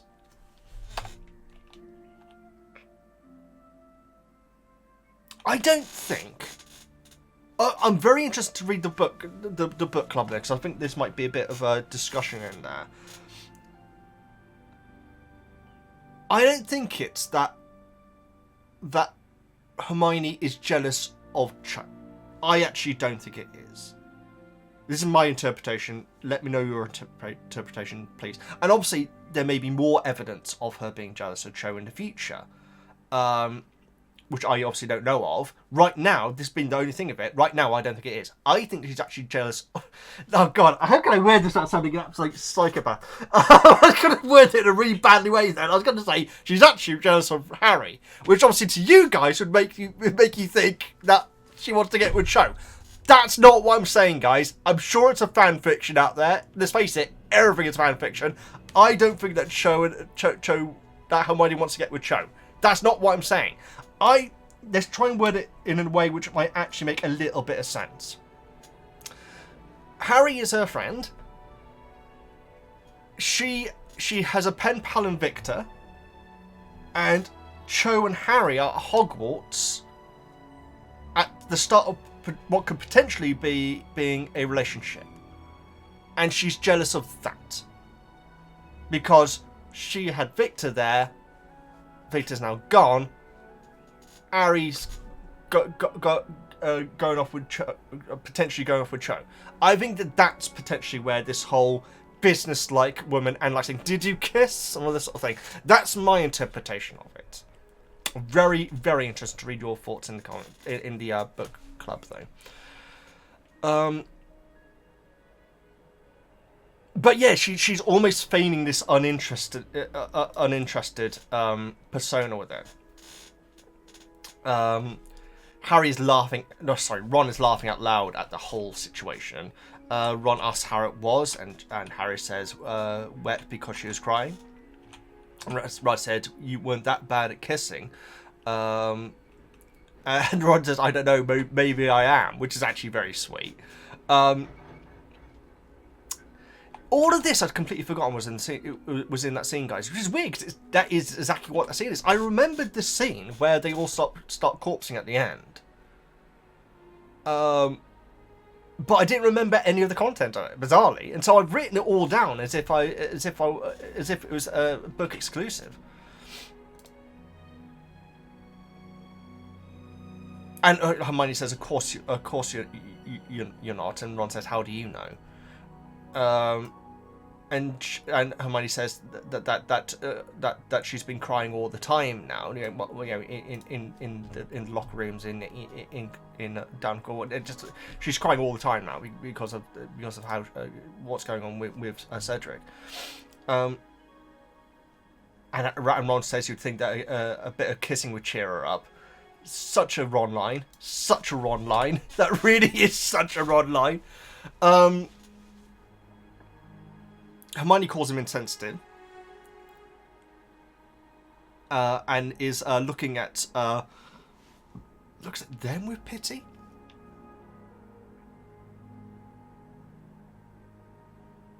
Yeah, no, I think she is. I think she's looking at both Ron and Harry with like pity of not being able to understand the situation.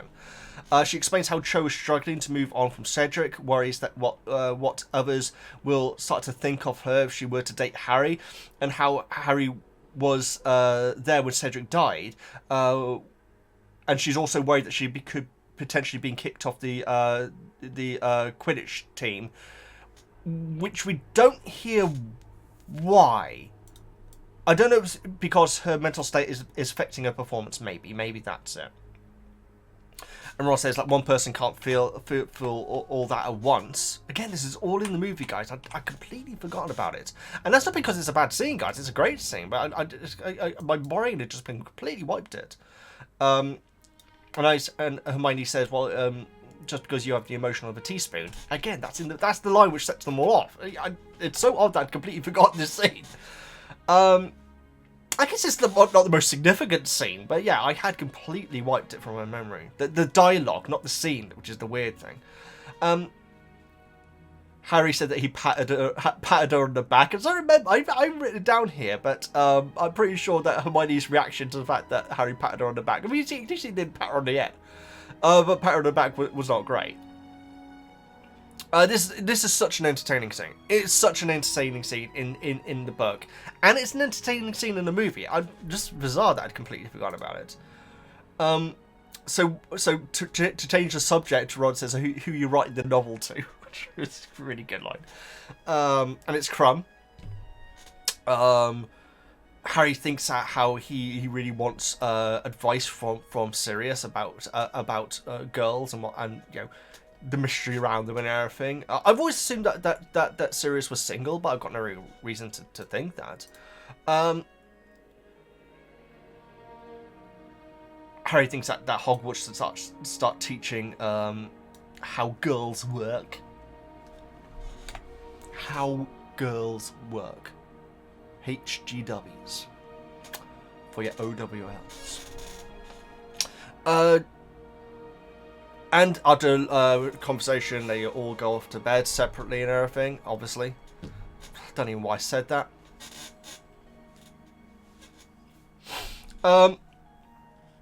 Harry dreams of Cho. This is freaking amazing. Imagine if this was in a movie. So, I hope it's in the series. I really do.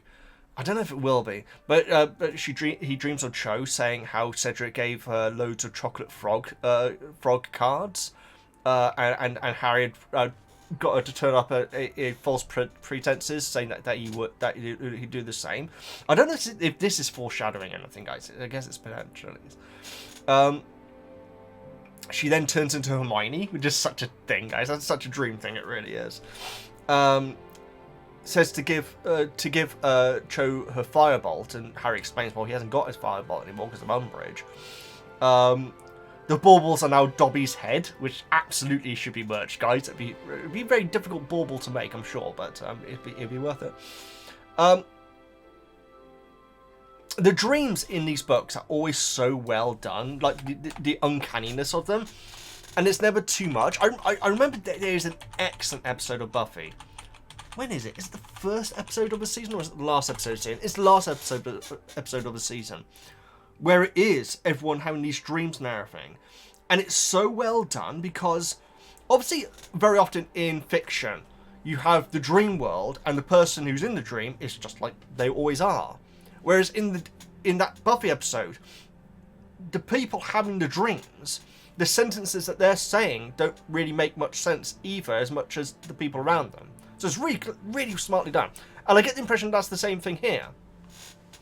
The fact that Harry isn't like saying, oh, it's weird that Cho turned into Hermione. No, he's completely fine with that. He's just trying to explain to her that he doesn't have his firebolt anymore. So yeah, I feel like the dreams are always so well written in these books. So it's a very well described dream of Harry moving through the corridors very, very smoothly and everything, without actually saying that he's a snake. It's very well done. And the fact that he works it out after the dream, it's very good. Finds an unconscious man, which is obviously different. When the man starts to stir, Harry has, like as he says, has no choice but to attack. Such a fascinating way of putting it. It's so well, it's very descriptive and actually pretty disgusting when it comes to the detail, without actually saying explicitly what is going on and who it is that it's going on with. I'll say this, the movie scene is a lot more graphic than I remembered it. It really is. I didn't remember it being anywhere near as graphic as it actually is. Although, to be fair, the scarring and everything doesn't look that realistic, which I think is a purposeful choice. But it certainly was more bloody than I remembered it. So Harry is in absolute agony from his scar. I don't know if it's meant to be the worst pain yet, because obviously we've had that being described when Voldemort touched him. But it is absolutely horrific to the point that he actually vomits. Whilst Ron is desperately trying to calm him down, with the other boys in the dorm all watching on. And it just and Harry starts to think to himself, I really need to tell Ron. I really need to tell Ron. Oh my goodness! Reading this for the first time must have been such a freaking trip. Like, what does that mean? I need to tell Ron. I can't even put myself in that position of pretending that I didn't know that it was going to be Arthur Weasley. But for a book reader, not knowing what's coming, from say, I need to tell Ron, absolutely freaking terrifying. And the actual answer's terrifying. And he says, your dad's been bitten, it's serious. There was blood everywhere. Absolutely terrifying description, guys. Now, so yeah, he says that he did it. Neville's gone and got McGonagall. Good call, but I would have imagined they would actually gone and got. I would have imagined Neville, knowing what's going on in general and everything, would have gone and got Pomfrey rather than McGonagall. But it's good that he got McGonagall. Actually, it's actually perfect. So maybe he knows more than I actually think he does. And again, Harry says to McGonagall, it's Ron's dad. He's been bitten by a snake, and it's serious. I don't like this change, guys. No, it's not that I don't. Okay, it's not that I don't like it. It's the fact that I don't understand it yet. Now, I presume it's going to get explained why. Not only is Sirius not at Grimmauld Place anymore, where he's basically meant to be quarantined, essentially. The fact that he's at the Ministry and he's actually attacking Arthur as a different animagi than his usual dog. I feel that the movie changed because obviously most of the changes when it comes to the book and the movie, guys, are all about time. To just try and like shorten it down, to keep it nice and neat and everything. So the fact that is Nagini in the movie, like I presume, cuts out what is going to be a massive story arc going on for the rest of this book now regarding Sirius. So I feel like it was the right decision. Obviously, I don't know what's going to be going on with Sirius being the snake that attacked Arthur. It baffles me. It completely baffles me. So quite frankly, right now, I think that it was the right choice just to make it more simple. You know, because there's a lot coming at the end of this book. And you guys did say there's going to be major changes and everything. I didn't think that Sirius being able to do multiple animagi, or use that ability, I should say. I never worded it right. But the fact that he would also then turn on Arthur and presumably the Ministry is something which is so different. I just didn't expect it coming at all. But you know that's the glory about doing these book reviews, guys. That we come across these huge. And thank you so much for not spoiling it in the comments, guys. Seriously, because that is a huge twist. So it could have easily been leaked out by accident, guys. Because sometimes these things happen, guys. Never for the really big stuff and everything. But that would have been a shame if I'd known that going in, because that blows my mind. Says how he was dreaming about something stupid before. Imagine if he had actually said what it was. It'd been amazing. Joe was there. I don't know who I need. And then saw it happen. So he basically says that he was dreaming, but then he started to see a vision. So that it was no longer a dream. And he says, "You need to believe me." And McGonagall says, "I do believe you. Let's go and see Dumbledore. I'm taking you to Dumbledore." So brilliant end to the chapter, guys. Obviously the movie scene just has like Harry like rolling asleep and then waking up, and then instantly is being led with Ron and McGonagall to Dumbledore, and then they get into the office, which I presume is going to be this next scene, which I've not rewatched yet. But the fact that all the Weasleys are there is absolutely freaking terrifying. Yeah, so a brilliant scene. I love the way that Harry just couldn't get out what he had actually seen, but then did. So the dreams in this, and I know it's not technically a dream, but the way that sleep works, I guess, a word like that, is always very well done in these books. But the serious twist, we'll see how it goes, guys. You know, earlier on when I was saying about how I have quite a dry sense of humour. So let's go over to the book club, guys, and let's see what your thoughts are of it. So here we go, guys. This is the book club, where you get your chance to have your comments read out, your thoughts and opinions, your questions, and so on and so forth, your theories and everything. Best part of doing these videos, absolutely love it, guys. I really, really do. We've got a bunch of comments to get through today. I should point out that just now, again, and I need to stop doing this, guys, I start going on a tangent and then not actually explain the reason why I'm doing it by the end. And I just did it royally just now with my William Hartnell story.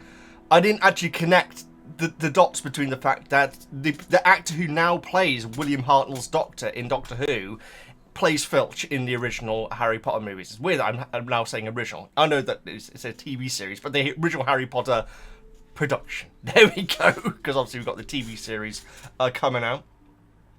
So thank you all so much for taking part, guys. Thank you so much for keeping your comments shorter. Seriously, last time, I mean, there was a lot to be discussed, but so many of you had like really chunky comments. I think that's certainly been curbed this time, and I do appreciate it, guys. I understand though. I understand that you're passionate about this stuff. It's just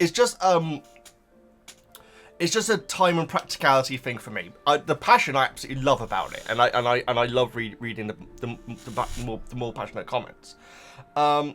And always, guys, you know, if you've got something very personal that you want to bring up regarding a chapter or anything, then absolutely take your time to do it. I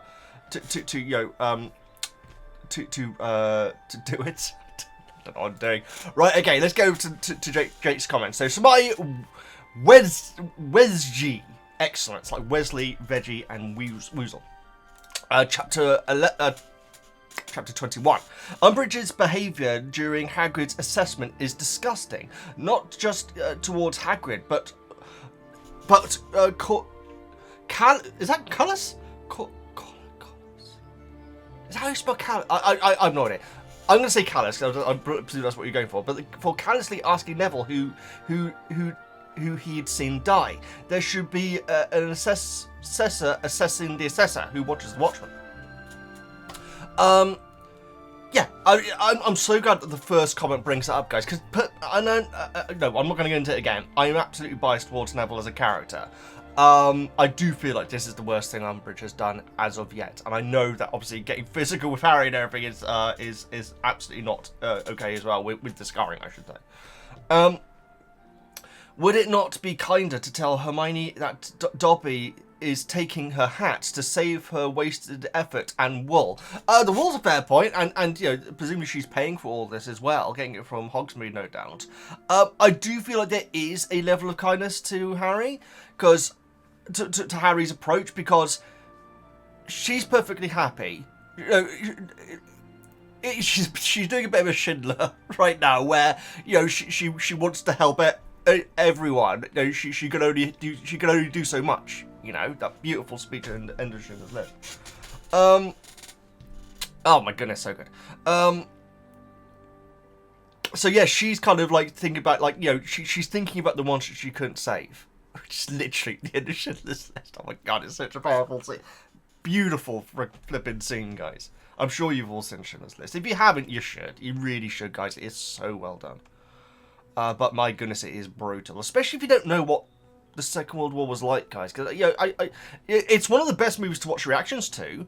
And unfortunately, it seems like not the younger generation. I sound ancient by saying that. But there are some generations, or countries and everything, that really don't know the extent of what happened. And watching their reactions to it is horrific, you know, in a very powerful way, you know, like to understand what it was like. Obviously, when I was at school and everything, it was we learnt a lot about the Second World War. In fact, I've been to many of the countries and sites where Schindler's List was filmed, but also where real atrocities happened. But yes, that was very sobering. But I'm very glad that I went though. Anyway, back to Harry Potter. I apologise, but yeah. So in a way, Hermione's sad, but she does feel like but she must get some sort of energy from doing it as well, though. So I think that in the weirdest way, he is being kind, but he is allowing her to waste money. The thing is that Hermione actually doesn't know if it's working or not. This is the thing. She's assuming it is, and I would argue without good reason, because she's just leaving them about. She's not. You know, Fred and George could be going around collecting them all, you know?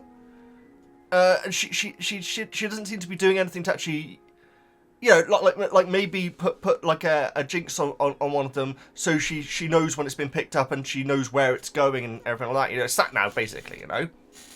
Maybe. But I do get your point there, Drake. Yet again, she shows how observant she is, picking up on Harry's long-standing feelings for Cho. Ironically, I just said how she isn't observant, but yes, absolutely, and basically knowing that what's happened as well, and yet tactful enough to never to mention them until now. I'd love to know what she's talking to Crumb about. Yeah, no, that's actually very true. The fact that it is a notably, it's like Ron says, it's a novel. Obviously, she's very, very passionate about writing to him. I hope you both have a lovely month. Thank you so much, Jake. I hope you do too. Moving on to Heather. Hi, Veggie. Thanks for asking. I'm at Queen's College, Oxford. Oh my goodness, no way. That is amazing. Yes, I'm not very good with the colleges. I'm really not. I should be, considering, you know, I live in Oxfordshire and everything. But I is it Broad Street? Is Queen's College on Broad? I had to spell Broad Street. I'm an idiot. I really am. It is not on Broad Street. Oh, it's on the High Street. Of course, no. Of course, it's on the High Street. I'm a schmuck. Absolutely no. I do know which one it is now. Heather, absolutely. What a beautiful place to go to get educated. Seriously, amazing. But I've visited friends at New College where Draco is turned into a ferret. Amazing. Oh, hang on, is that in Oxford? I thought that was in Bath. No, I'm thinking it was Snape's dungeon. How interesting. And Christchurch, where the first scene in Philosopher with McGonagall is, both were visiting. And Christchurch, where the first scene in Philosopher with McGonagall is. I presume you mean first scene at Hogwarts, because obviously she's the first thing that shows up in the entire thing, isn't she? So yeah, I know what you mean. On like the balcony sort of thing. Amazing. Well, that's so cool. That's amazing. So, like I say, I'm really not very good with the colleges. My dad has actually been to pretty much, had been to pretty much all of them, because he was he was a Sparky. He did like electronics for, like, you know, basically all the colleges in Oxford. So he's been into areas where only students can go and everything. He's been to Radcliffe Camera, not what's his name again? Daniel. There we go. Not Daniel Radcliffe. No, the most famous building in Oxford, guys, I'm sure, I had definitely brought this up before, it's called the Radcliffe Camera. If you look up, you'll probably recognise it, but obviously then you just have all the Dreaming Spires of Oxford, which is what Oxford is known as, the city of the Dreaming Spires. I think it's uncharacteristically insensitive of Hagrid to teach the Thestrals. Yes, he blunders a lot, but not usually with emotions. I completely agree with you, Heather, and I'm glad you're calling it out, because I felt really bad calling it out. So I'm glad that I'm going to stand behind you, let you do the argument now. I did feel a bit bad, but yeah, it was insensitive. I completely agree. A bit of a rough way to remind Harry about Cedric's murder, and other students who witnessed a death probably also wouldn't want to be singled out for it in front of their classmates. Yeah, I think it's very, very possible that, you know, there's going to be Slytherins who are going to go up to that Slytherin who's the only one whose death isn't known now amongst these classes, which is, again, exactly what I'm so glad you're making this point, Heather. And he's probably going to have people go up to him and say, okay, so who died then? Like, and, you know, he may not want to talk about it. And so Hagrid, in a sense, is forcing them to talk about trauma, which is not really what I expected in her Care for Magical Creatures class. But then again, we're dealing with Hagrid here, who is a bad professor, guys. I think at this point we can Haven Harry's coming around to that way of thinking now, you know.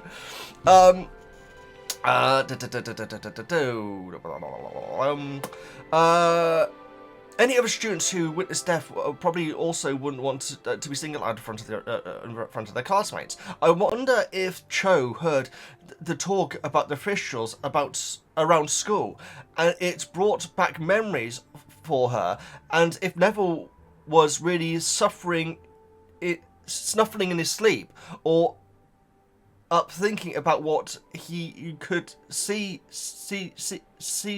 them too.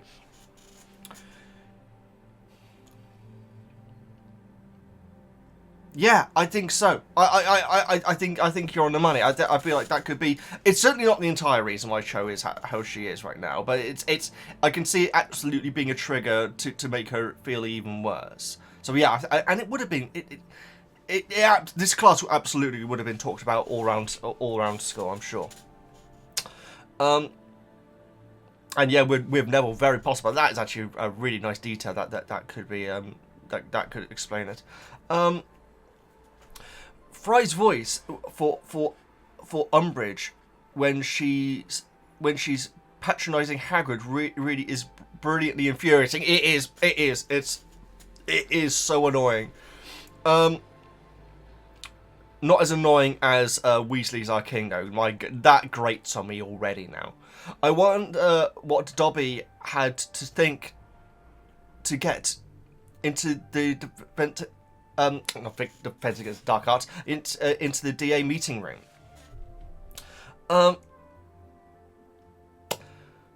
You know what, Heather? My headcanon, and I've never said this out loud, is elves don't need it. Elves can just go in there. I don't know why that is, but I always assume that it's just it's non-elves that need to. Quite frankly, you know, I don't know why I think that, but I really do. Is there what's the Goblin School in Hogwarts? In Harry Potter, I presume there is a Goblin School. Is there a Goblin School in Harry Potter? There's no explanation. Maybe. So I presume. I mean, maybe they are just educated through their families and everything.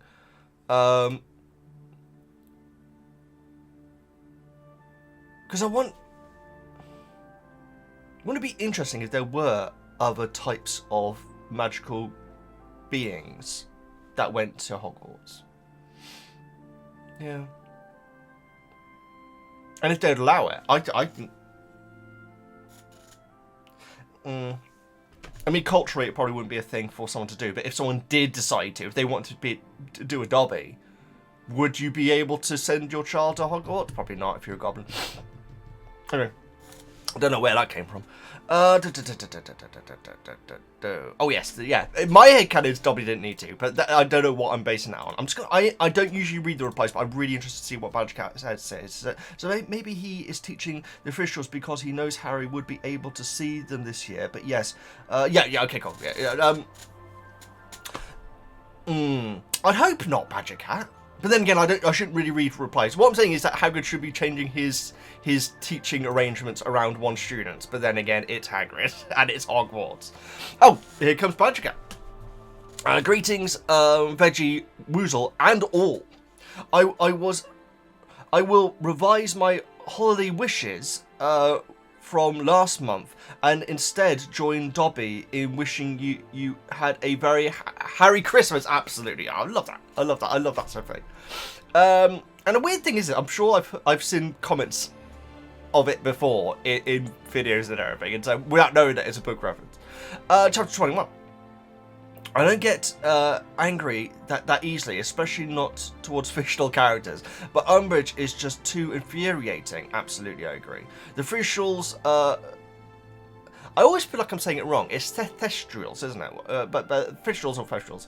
The Thestral is named Tenebrous. The internet tells me that tenebrous means dark and gloomy. Oh, well, there you go. That's kind of apt for him then. Impressed that Hagrid came up with that, if he did. I'm surprised, considering it's usually fluffy and stuff like that.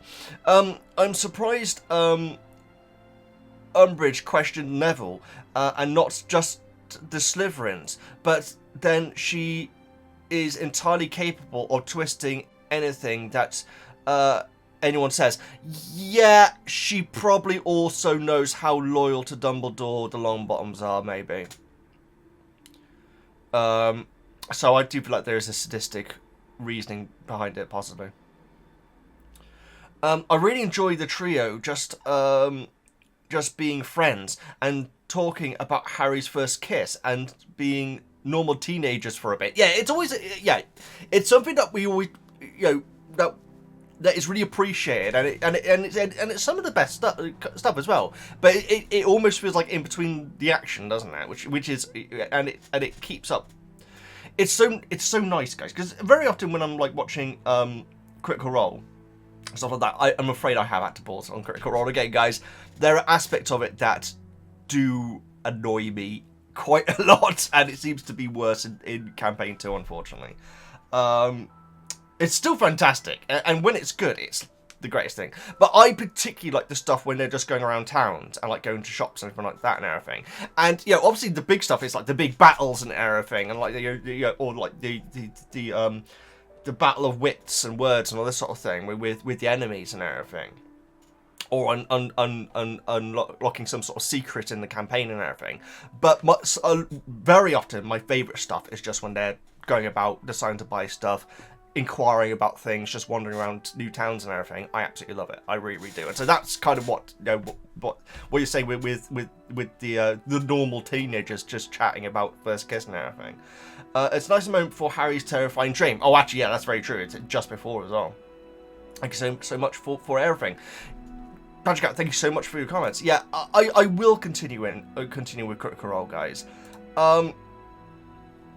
I think I mentioned it before that Caleb is my favourite character in Campaign 2, and I do feel like there are. The thing is, the way I'm going to word it is going to be pretty obvious what I'm saying here, but I feel like there are characters in the campaign who aren't allowing his story to be as... They're not reacting to the emotion of his story arc, and they're kind of just like making fun of it instead. And it does make me sad. And I do feel like there is... I'm going to say it like this. I feel like there's one character who seems to almost be omnipresent and is always interrupting other people's very serious story arcs with jokes. And it does annoy me quite a bit. So I will continue it, but I've had to take another break from it, unfortunately. It probably won't be as long as last time, because it's been like a couple of years since I watched it last time. But yeah. I hope I'm not alone on it, guys. I probably am not alone on that, but yeah. But yes, we will get back to I will get back to it, because when it's good, Critical Role is like the greatest thing ever. It really, really is. And I just feel like the characters got on so much better in the first campaign, which makes sense, but I am actually really missing that at this point, because, yeah. Anyway, moving on. Because we're into campaign 4 now, aren't they? And so I would like to get up to the more recent stuff, but it's difficult getting through some of the old stuff, though. Anyway. Karen. Not Carl. Karen. Hi, Veggie. You had asked if some of us have like a go away feeling with Umbridge, and yes, that's me. There's a lot I like about the book, but Umbridge I can't stand, and it makes this one on my least favourite to read. I can understand it. Yeah, I can completely. Yeah.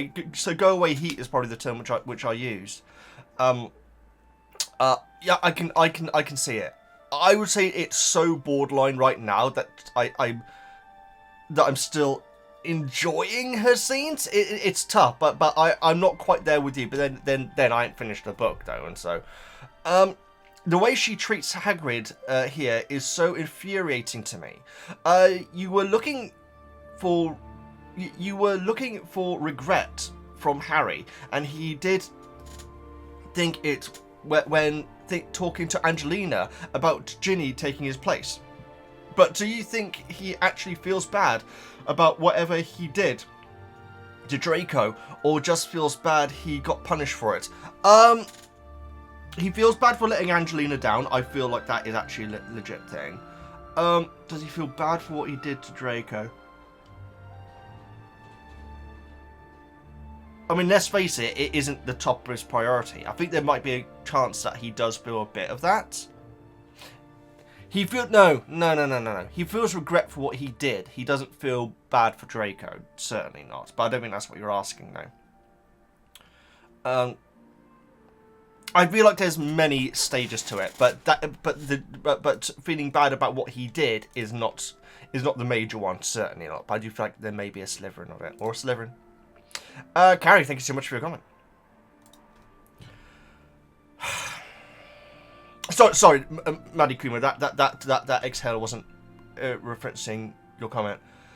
I do feel like, just to avoid the possibility of accent, because obviously there's people whose first language isn't English who are watching this. Which hello, thank you so much for watching. Or some people who may not be able to pick up on subtleties and everything. I should probably say, just to avoid any confusion in the comments, I was joking regarding Sirius. I feel like I probably need to do that now, guys. Okay, moving on.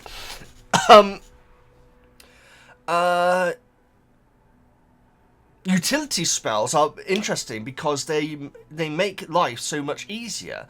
When the witch wizard remembers to cast them, couldn't poor Hermione cast a warm spell before she went into the snow? Yeah, I don't want to call it a plot hole, because I don't think that you can have plot holes in the Wizarding world or in sci-fi, which we talked about before.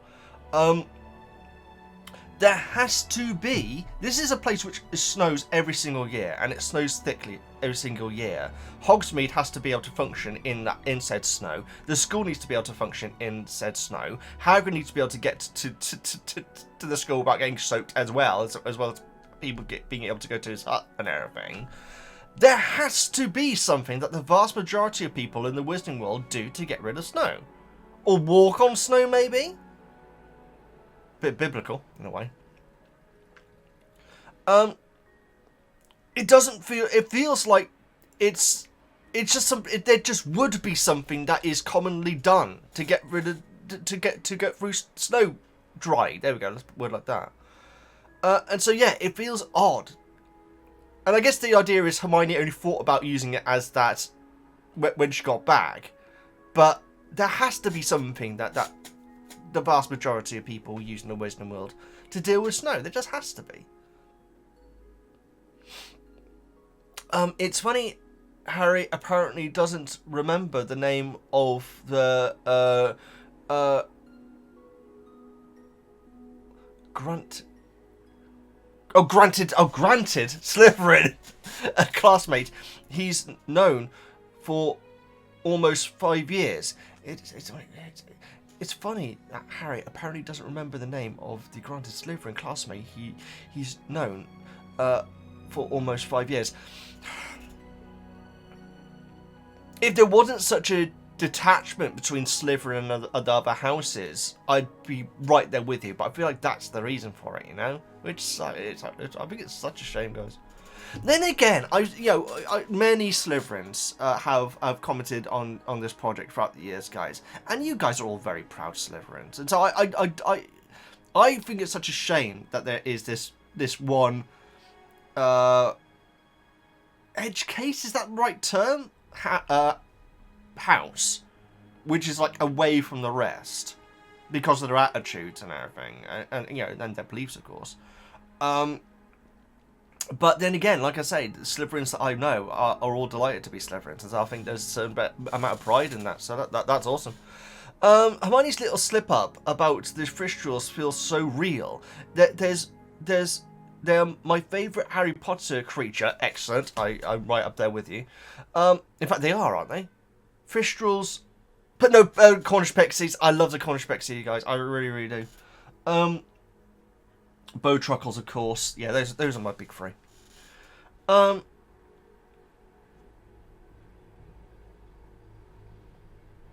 sorry. I'm all over the place.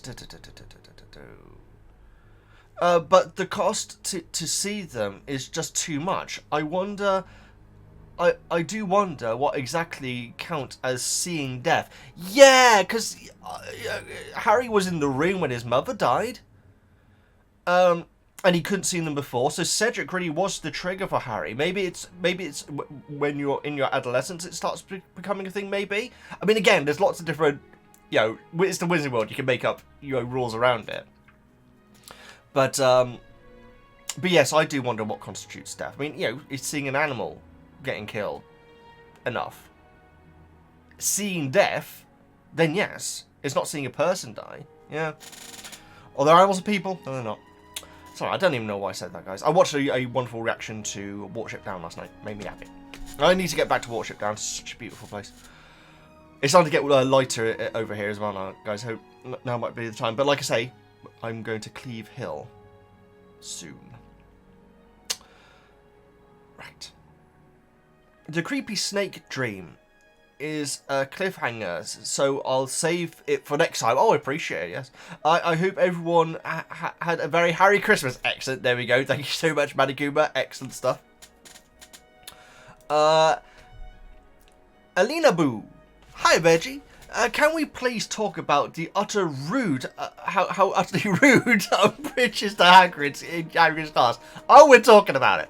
It annoys me to no end that she is all about class and proper rule following, raising hands during classes and having respect for professors.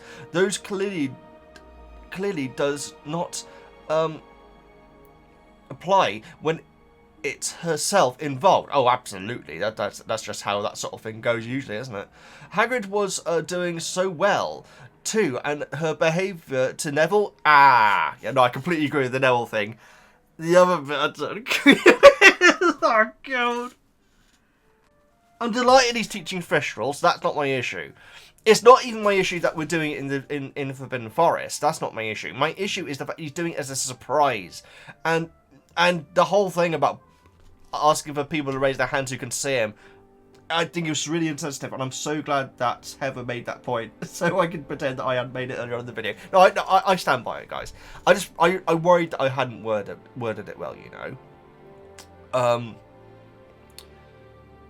But yeah, like Hermione said, for Hagrid, it was actually pretty good. There we go. That's probably the better way of doing it. I love we get to hear about Harry growing up, and getting his first kiss from his long-time crush. However, for me, I died in cringe in both the movie and book because it felt so wrong. Okay, let's continue. In one way, it feels like Cho is still sad over Cedric and is replacing him with Harry. I feel like that's part of the confliction that she's going through there, but I see your point. In another way, that she is doing anything to have Harry close because she feels so lonely in her grief and thousand other things happening in her life. Yeah, well, like Ron says, one person couldn't feel all that emotion.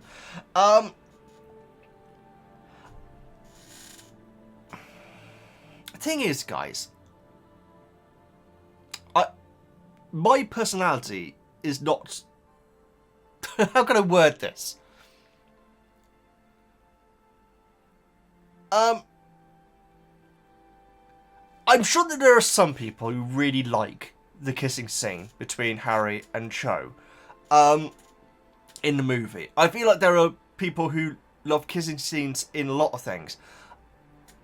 Very often I'm not that person. And then again, that's not true. I think in my reactions I often find the kissing scenes amazing. Yes, oh no, God, an Avatar with I absolutely do. For some reason, yeah, I didn't particularly feel anything about the Harry and Cho scene in the movie, I don't think. And also, it does go on quite a bit. It's quite long. But yeah, which is not a complaint or anything. But when I was watching it, to make sure I knew what happened in the movie for my notes just before hitting record for this, I was kind of like, yeah, come on. Okay, next scene. Right, okay. It's quite long. Again, that isn't a criticism on it, guys. And maybe back when I reacted to it, I did really like it, but I feel like I didn't feel much from it. I think maybe because I didn't really know Cho. Cho really wasn't in movies much. I mean, she's literally barely in it again after this movie, is she? She like we see her like once. Well, no, we see her multiple times on I was going to say the Death of Stalin then, the Deathly Hollows. Imagine Cho in Death of Stalin. Anyway,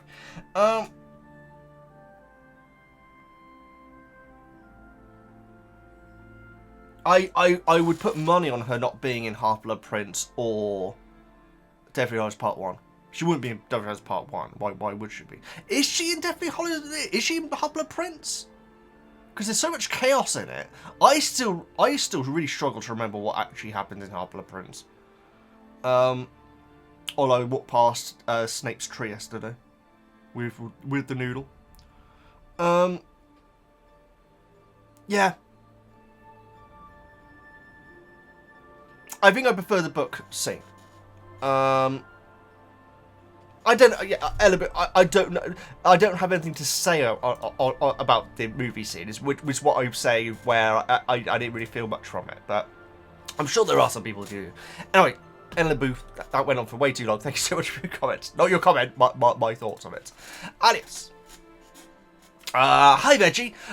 You had been wondering for a while if Harry, Ron and Hermione were the only students who are friends with Hagrid. It's nice to see that Fred, George and Lee, very good point, are apparently also good friends with him. That's absolutely so true. They're related to see him back, aren't they? It's funny how the movie made Harry and Cho's kiss very romantic. Classic hero's first kiss trope. This is interesting. Whilst the book, it treated like somewhat traumatic moment for Harry. We don't get to actually see it happen. We only get his fight or flight response as she's getting closer, and he's left in a state of shock afterwards. Yeah, and he's like he's like saying, but he doesn't know how he's thinking, like how he doesn't know how girls work and everything, and it's like almost like a burden on him, isn't it? So yeah, you're absolutely right. They are very, very, very different tonally. But that's the blooming movies, isn't it? Harry's so blooming different in the movies, guys, and it makes me sad sometimes. It does. Anyway, not a criticism of the actor, as I always say. It's just the fact that yeah. I mean, that is a perfect example, which you worded it brilliantly earlier. How the fact that it's clearly meant to be a romantic scene in the movie, and it's absolutely not romantic in the book at all. It's distressing. Yeah, I'm completely with you. I love Harry's bizarre dreams in the books. They give so much insight into his subconscious. For example, we find out he still hasn't completely forgotten about Hermione for snitching to McGonagall about the firebolt. Oh, what a... That's so yeah, subconsciously Harry sees Hermione as someone who's trying to take his firebolt away. Oh, that's excellent. That is great. I really like that. If Harry's dreams had been integrated into the movies, I think seeing him hanging baubles shaped like Dobby's head might have been the weirdest thing to happen in the movies so far. I think so, absolutely. They couldn't. I've been talking about the movie The Long Walk, which we covered on the channel, guys. Which I thoroughly enjoyed that movie. My goodness, it was good. My brother's been saying that apparently in the book, our hero, whose name is... Oh my goodness. Ray. There we go, Ray. Ray does start to hallucinate quite a lot. And that's something where he doesn't know what's real and what isn't by the end of the book and everything. They couldn't do that in the movie. For one, there wasn't time, but also it would have been very strange to have that sort of thing in such a movie. So I kind of respect the choice for them not doing it. But my goodness, if they'd had these dreams inside Harry Potter, they would have been very confusing. Very, very confusing. Anyway, Alias, great comment as always. Thank you so much. Slim. Hi, Veggie. Short and sweet this time. Thank you so much, Slim. I appreciate it. There's something nice about how innocent Hagrid is, that he is so completely unarmed by how awful Umbridge is. Yeah, and I don't think that... I don't think that Hagrid would have taken offence from Umbridge, because quite frankly, I don't think he would have picked up on her sarcasm. He would have been like thinking, why is she talking like that? I don't think that I don't think for a second he would have thought, oh, she's talking like that because I'm a half giant. I don't think he would have done that. And so yeah, it's I think Hermione's more angry than Hagrid, certainly. He just doesn't know how to respond. I want to discuss people separating book characters from their film counterparts. The film's base Nagini on the. Hang on, the film base Nagini on a reticulated python. Sorry, dyslexic suffering. I appreciate it. Which does not have the bite force to oh really? Oh my goodness! To fracture splinter ribs the way Harry witnessed the attack. Nagini might be one of those characters where people struggle to get away from the film adaptation depiction. Do you imagine the movie Snake or something different? That is an excellent question, Slim. I imagine the one from the movie. Now, I have no idea about the type of python that Nagini is. I'll say this, it's the Wizarding World, so it could be a magical one of those which is able to do to fracture and splinter ribs. But in the movie, it kind of just looks like Arthur's got jelly on his face. And so it doesn't look like it's actually broken any bones or anything. And so I don't know if that's more accurate, but then again, a python.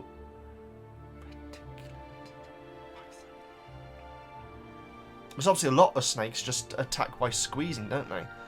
Which might be what you're going. What might be what you mean there? Yeah, it's the Wizarding World, so they can have.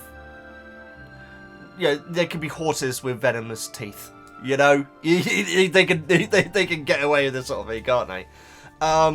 But like I say, Arthur's injuries, though no graphic, are not as violent and breaking as the description that Harry is seeing in his vision or dream. I certainly don't think of the Fantastic Beasts character. Oh, I don't get it. The thing is, I think in my third reaction to Fantastic Beasts, I said, well, so what was the point of that character being there? And people were like saying, Veggie, that's Nagini, it's the snake. And you're asking why she's in the third movie, it's because she's probably a snake now. That still doesn't explain why she had to be in it, guys. You know, it doesn't. You don't. You know, we didn't have Seamus's parents, or great grandparents or great grandparents in Fantastic Beasts because there's no need for them to be in it, right? So why did they get it? I don't know why she had to be in it. I don't know why. I've got so many questions about that second movie. The third one. It's just not Fantastic Beasts, it's a Dumbledore story. Literally, the final shot is Dumbledore walking away, thinking, yep, I saved the day. What about Newt? Anyway. Newt's a secondary character in his own movies, guys. I love the first one so much. The first one's the best one, right? I think so.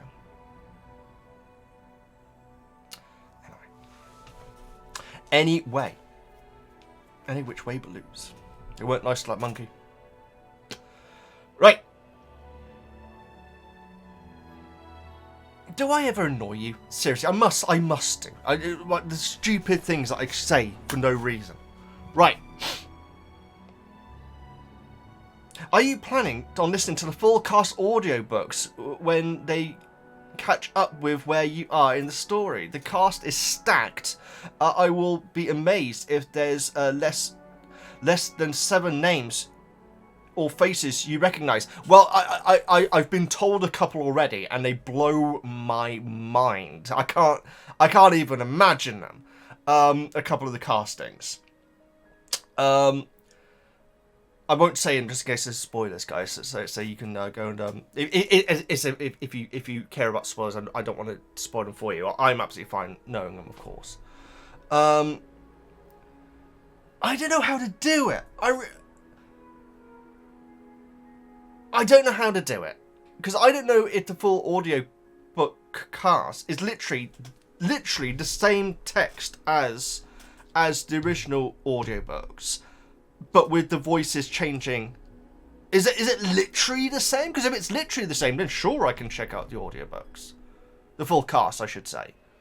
But if it's missing out little details in the description, because what I'm saying is, if they limit the description of things, so there's more dialogue going on from the characters, then that would be a problem. But I'm not sure if that is what they've done. So if they haven't done that, then there's no problem with me checking them out. So yeah, you know, I won't be able to do reactions. I won't be able to play them and then have my reaction to them, obviously, guys. But yeah, we can work something else if that is exactly what your full audio cast ones actually are. Thank you so much for your comments, then. Gugu. Should I translate that? I'm just worried it might be something illegal. It's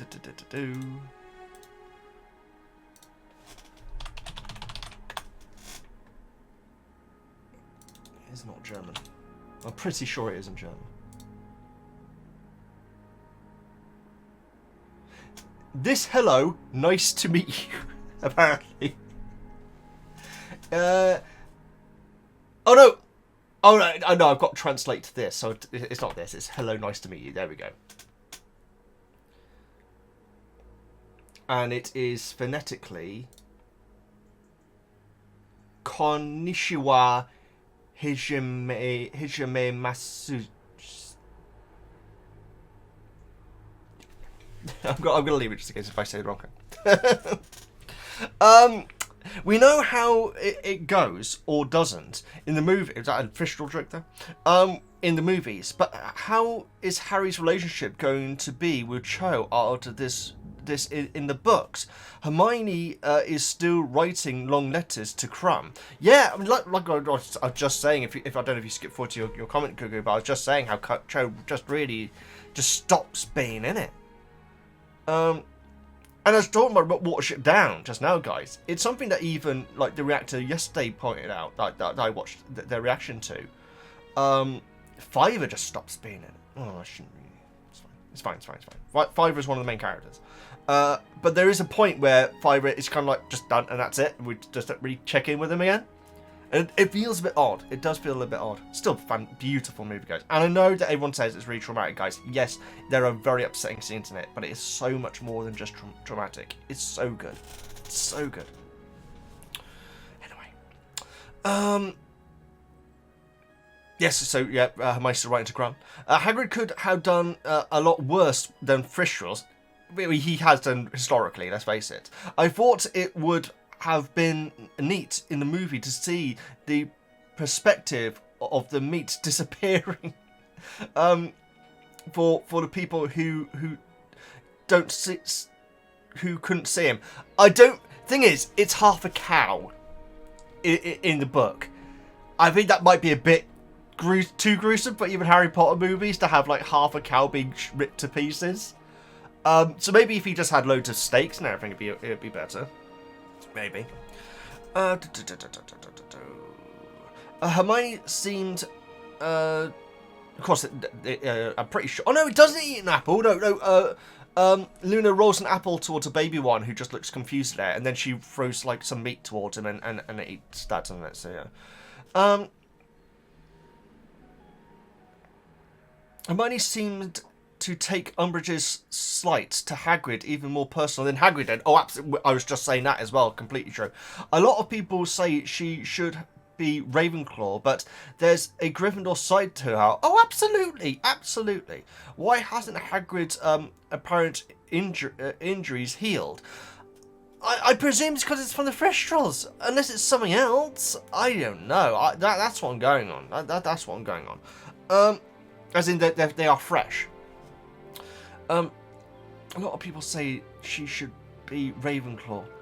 Yeah, well, they literally did, didn't they? Like a couple of episodes ago. I have really been looking forward to the next 2 chapters.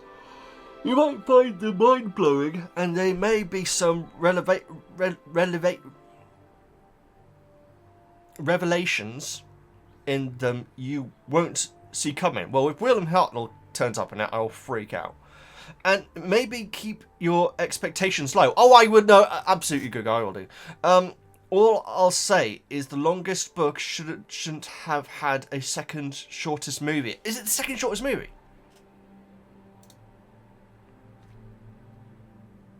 That is shorter than Goblet. Because in my head, the movie Goblet's very short, guys. But then again, I'm only remembering certain scenes. Specific scenes, I should say. Well, second shortest movie, guys. Wow. I presume the first one's the shortest. I have no idea. Gavnop. Greetings. Chapter 21. If this lesson of Hagrid's was a problem, it would have been a problem when he taught it to the 5th years. The last 2 years. That's a good point. Ugh. The books tend to not worry about things that are not happening to Harry. That's also very, very true. And also it could be that because it's Harry, he's making them particularly interesting, but that absolutely shouldn't be how it is. Especially with the exams. Like, I do not remember who complaining about getting Umbridge in their OWL year.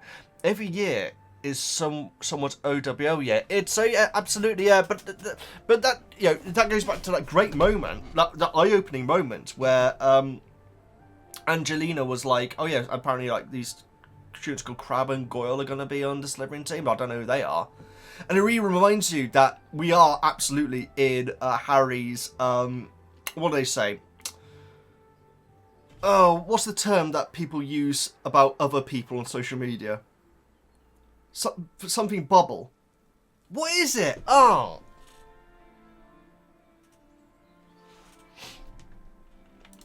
Social media bubble. Unless that is actually the term. Filter bubble is one term that people use for it.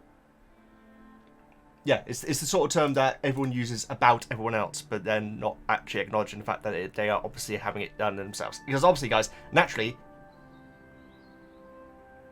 Oh!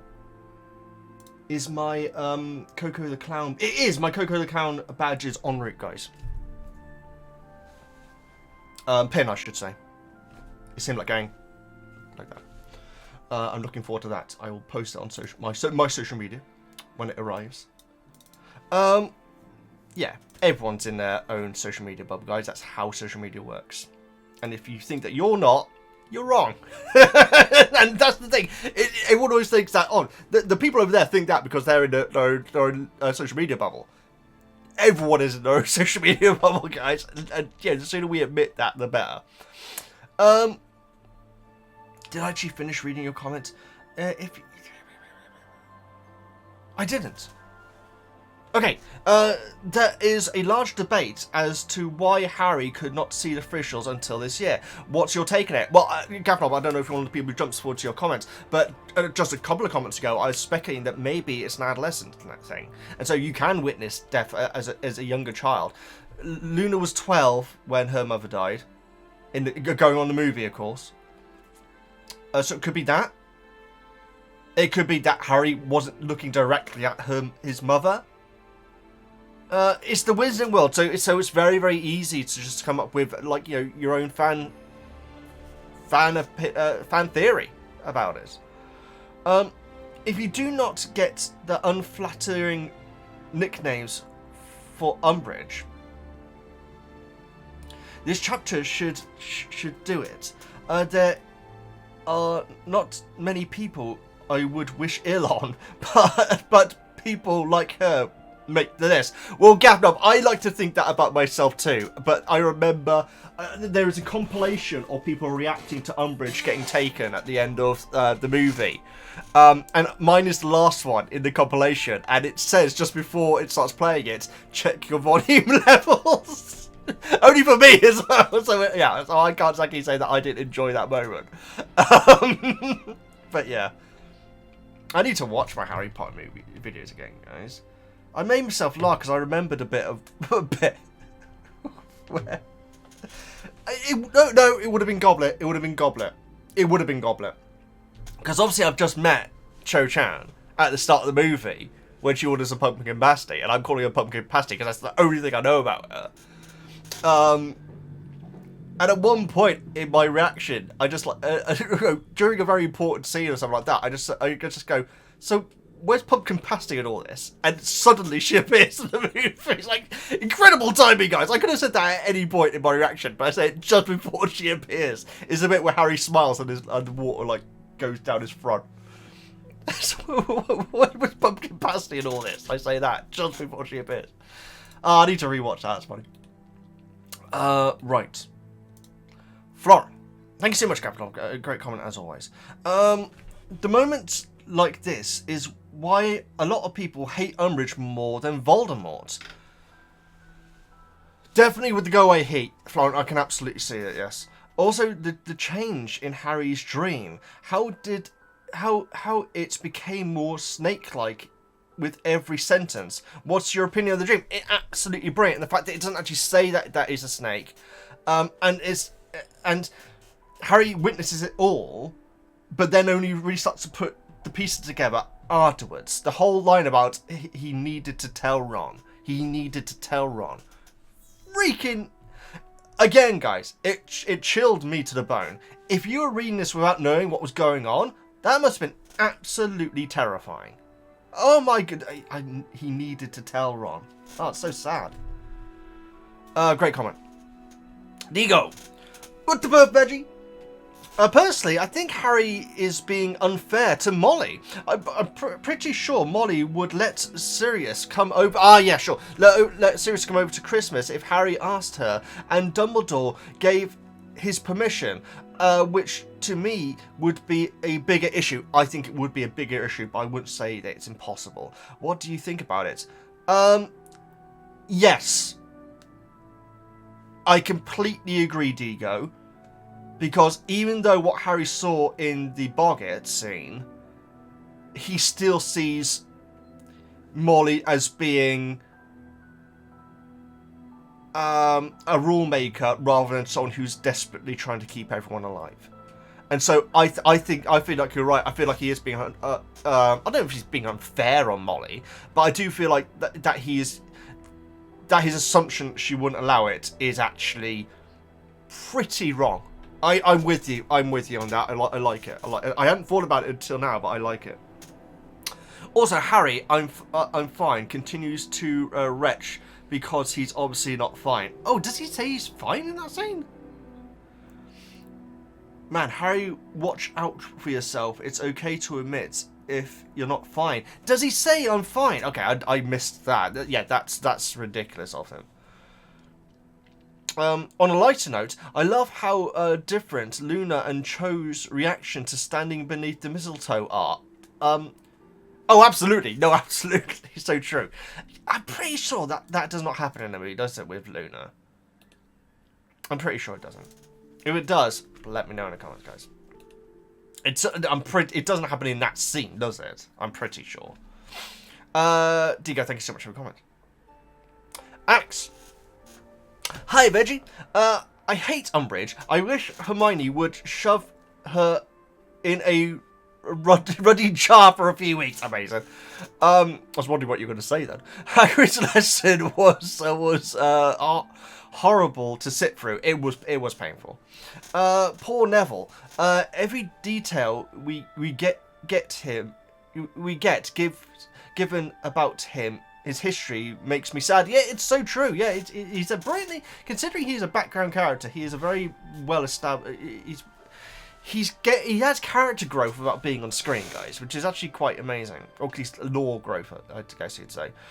All the teenage romance stuff is my least favourite bit of the book series. Makes me glad I went to a Boy Scout. Very interesting. My new favourite quote from this book happened during the dream sequence. The whole thing was ridiculous. He had only come to the DA room to put up some Christmas baubles shaped like Tommy's head. Yeah, that is a brilliant line. That is amazing. I can absolutely just picture it, guys. I really can. Will it be in the TV series? As long as they get Harry right, the character Harry right, then it can be. It would never have been in the movie Harry's dream, though. Alex, great comment as always, greatly appreciated. Kensington. Thoughts on Ginny becoming a seeker with Harry's ban? The film never really shows this. She just is randomly shown as one of the team when Harry became oh. Yeah, you're right. I remember thinking, hang on, why is Ginny there? But then again, yeah, that's kind of like that's movie Ginny in a nutshell, really. There, isn't it? Why is Ginny there? Did Ginny play with the boys at the Burrow? I think she did, didn't she? When Hermione wouldn't. I'm pretty sure she did. Yeah, I mean, I think it's cool. I hope that we actually... I presume... I don't know. I don't know what's going to go on with Quidditch at this point, guys. Are we going to get Harry in the stands watching them? That would be cool. I have absolutely no idea. Like I say, if you'd asked me what do you think is going to happen before Harry being replaced and everything, I would have said, I presume Harry's just going to somehow get back on the team. Seriously. And so I have absolutely no idea which way it's going. Kinsit, thank you so much for your comments. Kiri. Happy New Year to Veggie and Woozle. Thank you so much. Oh, sorry. Happy New Year, Veggie and Woozle. Thank you very much. Umbridge does what Umbridge does best. Be a little four-letter word. Admitting Hagrid is not a good teacher. Admittedly, Hagrid is not a good teacher, but this is not his worst lesson. Still not great. It's still not great, though. I've been back studying a few years, and a large majority of my teachers are bad. So even worse than Hagrid. That's very interesting. I don't know. I still... That's so interesting that you're able to do that, Kiri, because in my head, all my teachers were good because they were good. Now, clearly, some of them weren't. There was one who was known for going down the pub during classes. And so they probably weren't that great a maths teacher. Different time, guys. Seriously. Wild. But yeah, in my head, there is I still have it in my head that, well, they're teachers, so they must have been right, you know? Which is actually really unhealthy now I think about it. Yeah, maybe I should address that at some point. Many are like him, though. They possess much knowledge of the subject, but are absurdly bad at teaching. Yeah, that's fair. Though no one has taken a deadly beast into my class yet. Well, maybe they did without you knowing it. You never know. Thoughts on Hermione calling out Ron's joke about Harry and Cho's first kiss being insensitive? Thoughts on Hermione calling out Ron's joke about Harry and Cho's first kiss being insensitive? I think it's because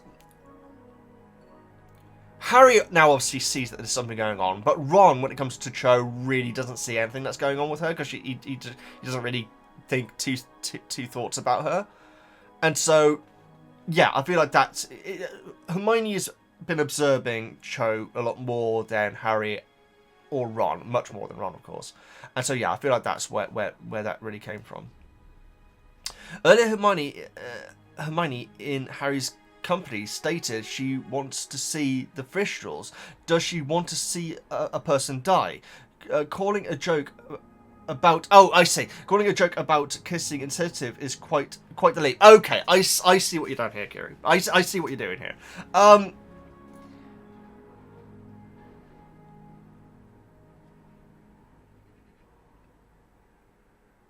I guess the crux of it is, as soon as Hermione realised what she had done, she was massively apologetic. Ron was never going to apologize, but Ron just said that she can't possibly feel the way that Hermione described. And so, I think you can call out insensitivity whilst accidentally being insensitive yourself sometimes. And what Hermione meant is that she would like to see what a Thestral looks like in the flesh. She obviously didn't think that she wasn't thinking it's worth me seeing someone die so I can see a Thestral. She wasn't. She wouldn't have meant that. Or maybe you think she did. I don't think she meant that at all, in my opinion. I always felt that Ron was meaning what he said about the as a light-hearted joke. He, like, guy best friends many times take jabs at each other. It's so true. It's so true. Absolutely. Because I think what it is that. Okay, actually, yeah, I'm actually gonna defend Ron's position on this based on your parameters here, Kiri. So Harry's come in looking shell-shocked, actually not knowing if he's happy or not, and actually looking quite distressed, if anything. Hermione is bringing it all about the fact that Cedric died, which isn't great for the situation, and Ron's like, "You just got kissed by the girl of your dreams, dude." No, he didn't say that. Ron ain't going to say that. But that's his standpoint. That's what he's thinking. And it's like, why is Hermione bringing up Cedric at this point? Why is Harry looking like he... I'm going to say something rude then. A face like a slapped something.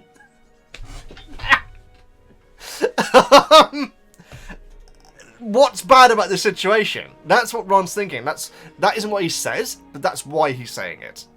There we go. Yeah. So yeah, I will. You know what? I'm changing my stance on it. What Ron says in this scene is actually great. I'm with you there. Finally, poor Arthur Weasley. Quite the brutal attack in the chapter. Oh god, yeah. Let's see how it goes for him, shall we? Cannot wait for the upcoming chapters. Oh my goodness. You scare me with that sentence, Kiri. That freaked me out. Oh my goodness. I mean, for all I know, guys. For all I know, this is the last time we ever have Arthur in the books. Oh my goodness. I don't think they're going to do that. I don't think... I noticed one thing, guys. I keep on saying changes. When I mean the original. And so earlier on, I was saying about how having Sirius attack Arthur was a change. It's not a change, it's in the original. Or is it?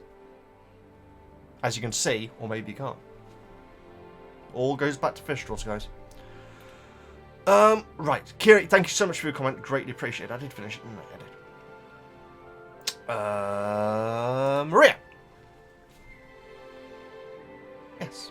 For some reason I thought I'd say, oh god, okay, I probably need to have a break in a bit. I'll be going for over an hour in a book club, so that's fine. Hi Veggie. I hope you enjoyed the holidays and had a chance to rest and recharge. Not really, I didn't know. It's quite exhausting sometimes, those sort of things, you know. Certainly when things were back to normal in like, the first couple of weeks of January, that's when I started to recharge a bit. But yeah, I had, so thank you, Maria, and I hope you did too. It looks like most of the big topics have already been covered. So I'll try to focus on some other things. I love Dobby's Christmas decorations. He really is a great character. He really is. He's really missing from the movies. He really is. It's so bizarre how much he's in them, in the books compared to the movies.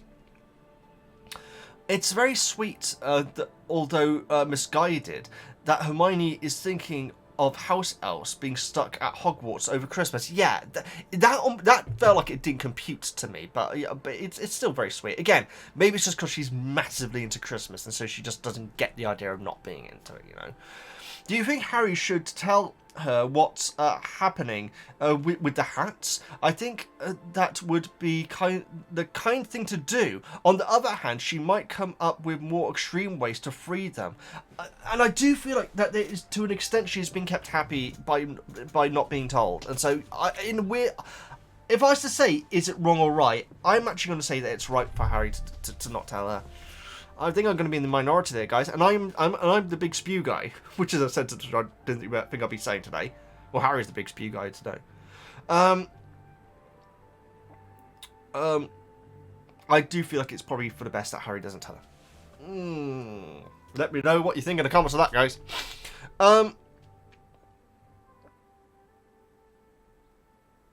It's also interesting to hear how much Harry thinks about and misses Sirius. He talks about wishing that Sirius could give him advice about girls. I do think that's something he would be good at. Oh, well, there you go. Yeah, like I said, I'm pretty sure we don't know anything about his relationship history. It's wild that Ron hasn't heard of skiing. There's no reason wizards could do some sort of magical skiing. there's no reason wizards couldn't do some sort of magical skiing. It's crazy that Quidditch is the only sport wizards participate in.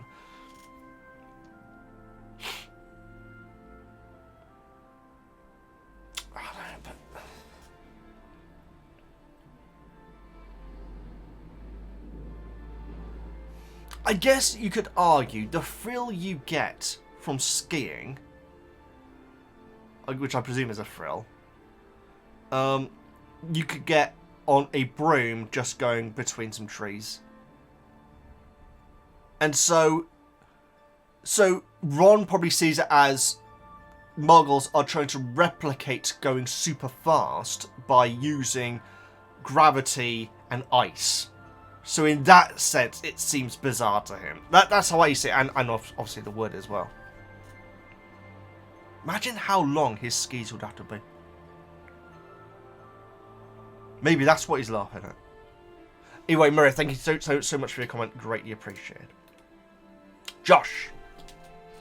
Umbridge is absolutely awful human being. Great start to the comment.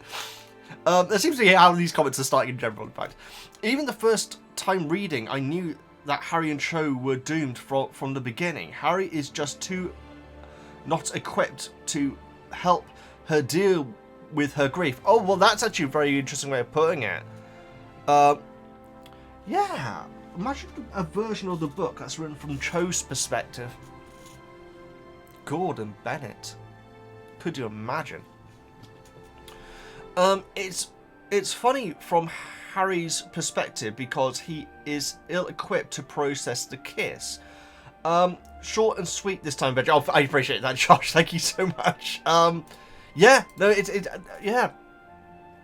That's actually so true because he's not, and he shouldn't necessarily have to. But his afterthoughts of it wasn't like, oh, she's thinking about Cedric and everything, and now I'm thinking about him dying and everything like that. No, it's not. It's this whole sort of thing of what the heck, what did I do it right and everything, that sort of thing. Not thinking about Cho at all. So yeah, that's very interesting, Josh. Very, very interesting. Thank you so much for making it. Esmeralda. Hi, Veggie.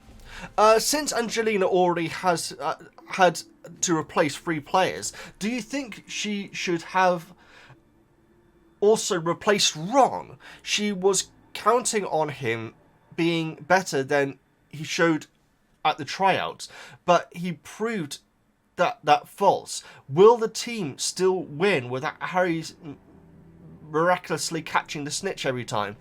Yeah, I was thinking about just hitting record just now, actually, guys. That the last game really does highlight that Quidditch is an unfair / stupid sport. Because the better team lost. They were doing better, guys. Now, you could say that the crowd were the only reason. I don't think that's the case. I thought the Slytherin players were playing better. But they lost. Because hero. You know, it feels unfair. You know, it feels unfair.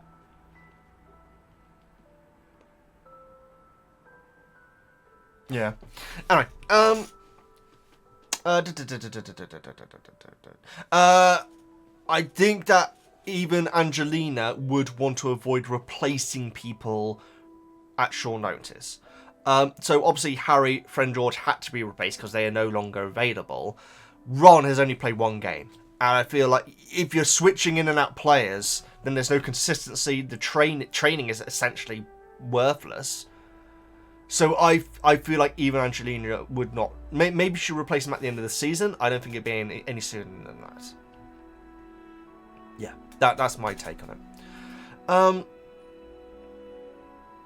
I missed the line from the movie. I'm sure Harry's kiss was more than satisfactory. I missed the line from the movie.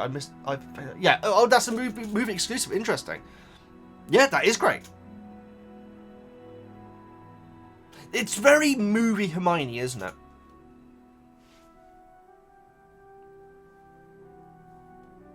But yeah, that is a good addition. I do like it. Esmeralda, thank you so much for your comment. Rika. Hi, Veggie and Woozle. I wish Hermione would help me with my lesson plans. Oh, absolutely. Thanks, Hermione. I hate Umbridge so much. I nearly slipped then. Objectively, as much as objectively as much as I love Hagrid, it is true that he is not exactly the best teacher. That is very diplomatic way of wording it. I appreciate it. But this lesson was going well until. Was it going well? Having half your students terrified? I'd say half's fair. Was going well until the evil woman showed up. The way she treated Hagrid as if he can't understand normal speech and twisted the words to makes me so angry. I'm supposed to get an inspection in my class next month too. Just general ones that happened as a new teacher, though it has had to be postponed 3 times already. So now I just want to get it over with. Hope that it goes... Hope that it will go better and whoever does my assessment won't be... Umbridge, they can't be. They can't be, Rico, because they wouldn't be in their job. So don't worry about that. Don't mix fact and fiction, you know. They're going to be very, very professional. I bet you anything your class will get behind you and make sure it goes like even better. I know that it can be extremely stressful, that sort of thing. Particularly, there's been horror stories in the UK over the last 3 years, guys, about school inspections not going well and everything, and the extreme pressures that are put on the teachers and the heads, like with disastrous consequences, unfortunately. So I know that it certainly can be an extremely stressful time. That being said, you don't have anything to worry about. You're not going to be getting an Umbridge. I bet you anything your class will get behind you with it, and you'll probably find it's actually just sail by. So yeah. Good luck with it, but I don't think you need. I don't think you need my luck for it. I find Thestrals fascinating. A probably stupid comparison, but I think of how people say black cats bring back bad luck. It's just superstition. Yeah, no, absolutely. That's actually so true. Yeah, a black cat crossing your path is a superstition over here. And we had, you know, the black dog thing in Azkaban. Unless I made that up. No. If you see a black dog, it means that death is imminent, doesn't it? In the Wizarding world. So yeah, there's definitely. I don't think that's a stupid comparison at all. I feel it's possibly even where the comparison was created. In fact, Rika. For the first time in school, in his school career, he very much wanted to spend holidays away from Hogwarts, knowing how much Hogwarts is an escape for Harry and how he always felt at home there. This sentence shows how much he is dealing with this year. Yeah, and we just go back to the start of this book and him thinking about Hogwarts literally being the only place where he can be himself, and now he's like this. And that's like half a book, and it's changed so much. That's such a great point. Lovely to get a little Dobby again. Very Harry Christmas, absolutely. This scene with Cho seems so weird. She cries about her ex-boyfriend who died in front of Harry, and then just goes on to kiss him. I understand conflicted feelings, but still, it just seems wrong at that moment. I struggle, yeah.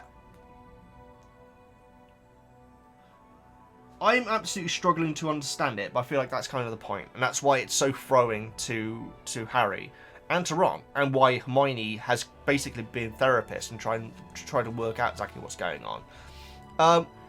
I guess it is weird, but yeah, I definitely struggle to understand it, and so I guess that's coming from the same place. Rika, thank you so much for your comment, always appreciated, and good luck with the inspection. Andrew, hi Veggie. I think it was interesting that Ron was being a prefect and shouting at the window at people throwing snowballs, only to realise it was Fred and George and back down immediately. Oh well, that's what's he gonna do? You know, they'll only do it more and more, won't they? Harry's nightmare was traumatic, but the bit before Mr. Weasley's attack made me laugh. Oh, absolutely. Harry jumped off Dobby-shaped Christmas baubles. Incredible. They need to sell us again. We need more book exclusive merchandise, guys. Absolutely. I know because I remember ages ago. I was in Oxford and I saw a picture. No, sorry, I saw a Bowtruckle figure in a window, and I tweeted it out and said, "Hey, look at what I said." No, I can't remember what I said, but I said something. Oh no, he was like that on the ground, and so I wrote "wasted" like on GTA games, you know, where like your character dies. And I got a couple of comments saying, "Oh, by the way, Veggie, there's a spoiler in that picture, so yeah, be careful." Turned out it was a notepad with spew written on it. And so yeah, book exclusive merchandise can be dangerous. And you know, and I think, guys, I mean, they're not very popular anyway. Let's face it. But the book cover videos that I've been doing, I think are gonna have to be delayed because I will most definitely see something that I'm not meant to on these covers, because some of the covers have real deep cuts references to the books that I shouldn't see them, and so yeah, I'm afraid we're gonna have to pause that. But like I say, thank you everyone who does watch them, but they're not as popular as these videos, is what I'm saying. I'm sorry, I don't want to talk about that sort of thing. I think it's all very icky, isn't it? I think that if I was a bigger YouTuber, then I wouldn't think about that sort of thing at all. But because I am at the level that I'm at, I really do have to think about it. And so yeah, I hope that makes sense. So sorry, Andrew. Let's get back to your comment. The movie scene of Harry waking from his dream is very fast-paced. Absolutely it is. It's intense. But it felt more authentic in the book with Harry vomiting. The pain he was feeling, etc. Much better in the book for me. I completely agree with you, Andrew.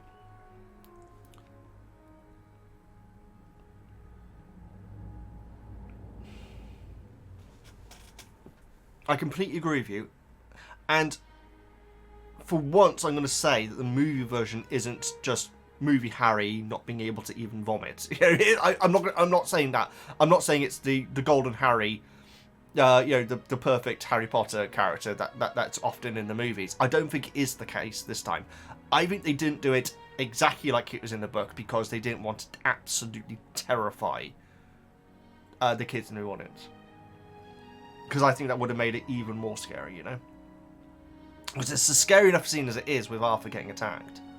And it's brutal, guys. It's certainly more violent than I remember it being.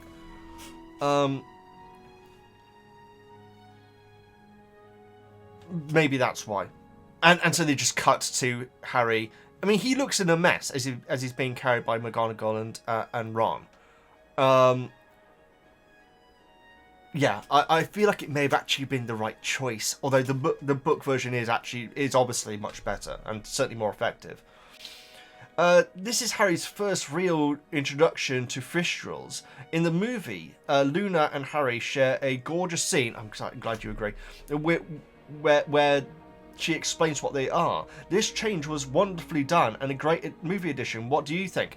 I think it is, and Andrew, I'm not sure if you're one of the people who skips forward. And very often I say that, and the first comments I get in the video is people saying, "Yeah, I do that." It's like I posted a 6-hour video where the book comes in the second half, and then 5 minutes into it being posted, I get comments saying, "Yeah, I just skip forward," which makes me laugh.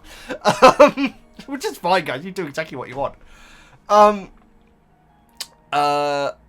So I don't know if you skip past my notes. I have issues with it now upon revisiting it.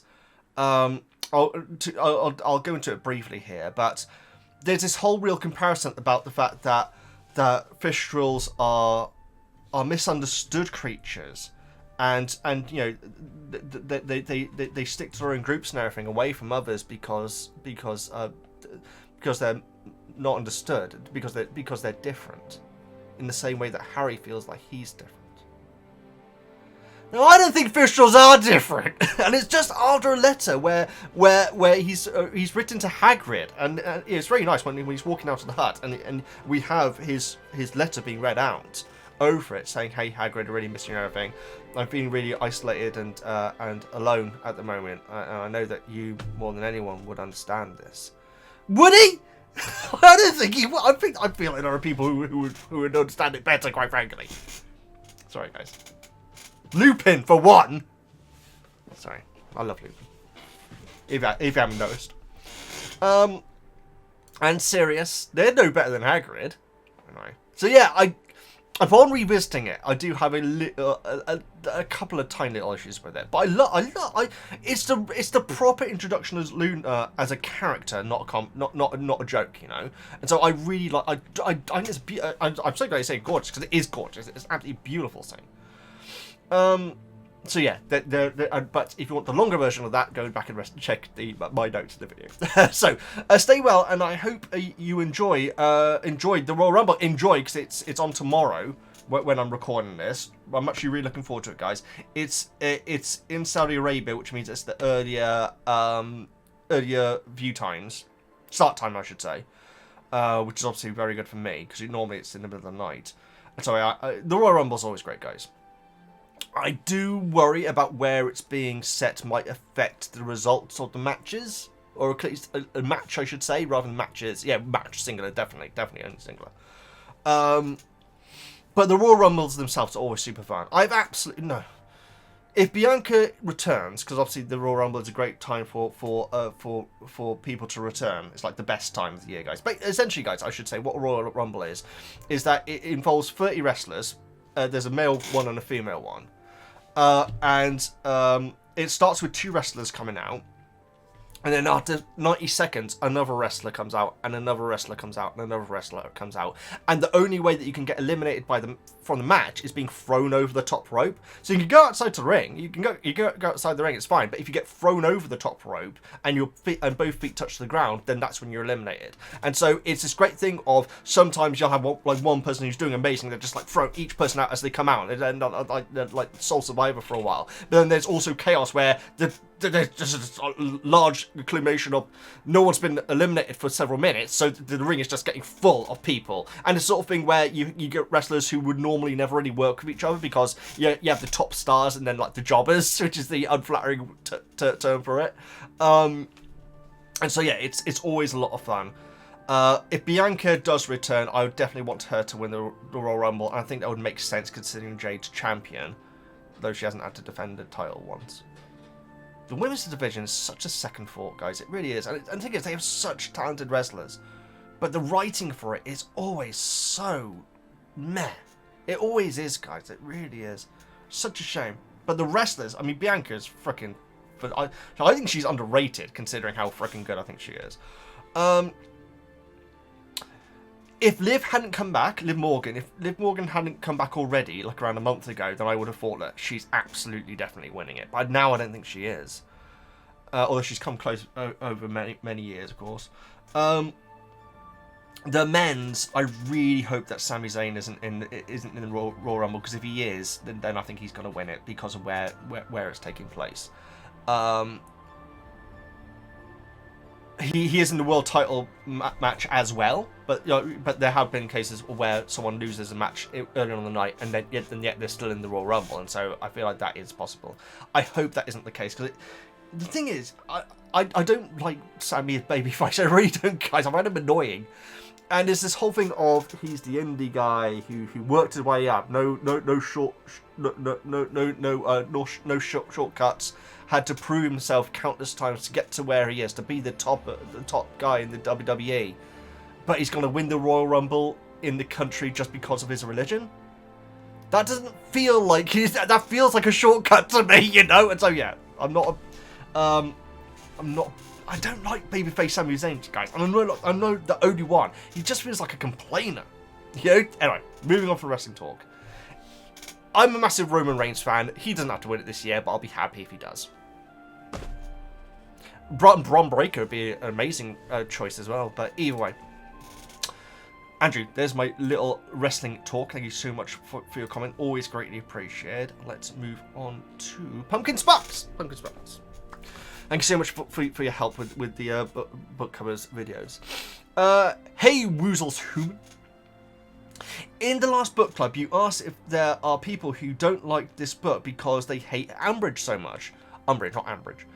I understand. Oh, Draco will come back and be incredible as well. I understand that there are people who feel like that, and that response is absolute valid. But I personally 100% disagree with that thought process. I hate Umbridge, and that's why I love this book. It's a thin line. Yeah, I appreciate this. It is a thin line between the two. The more vile she gets, the more I look forward to her inevitable downfall. Absolutely, yes. That's where I am right now.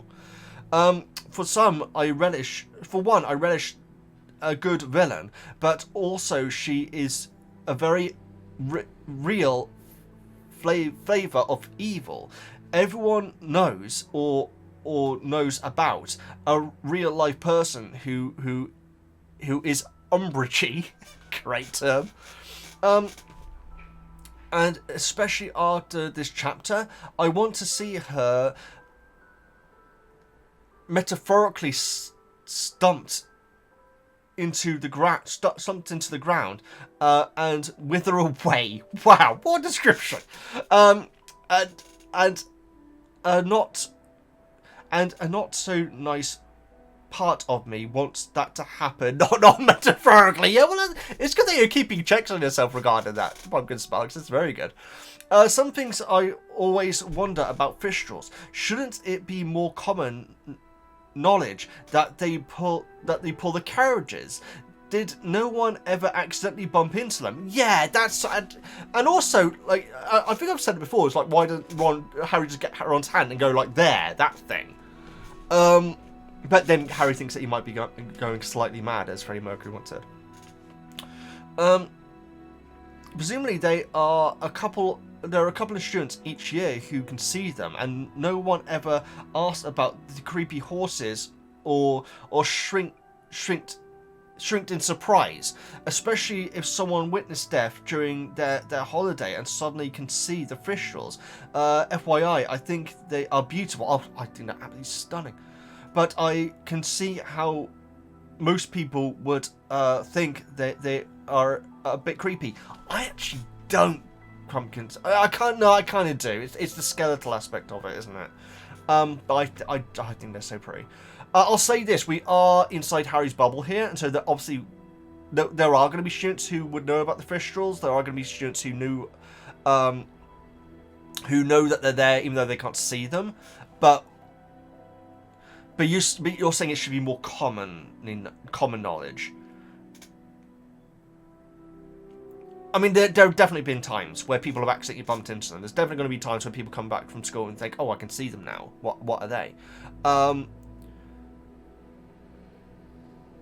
But yeah, how surprised they are is interesting.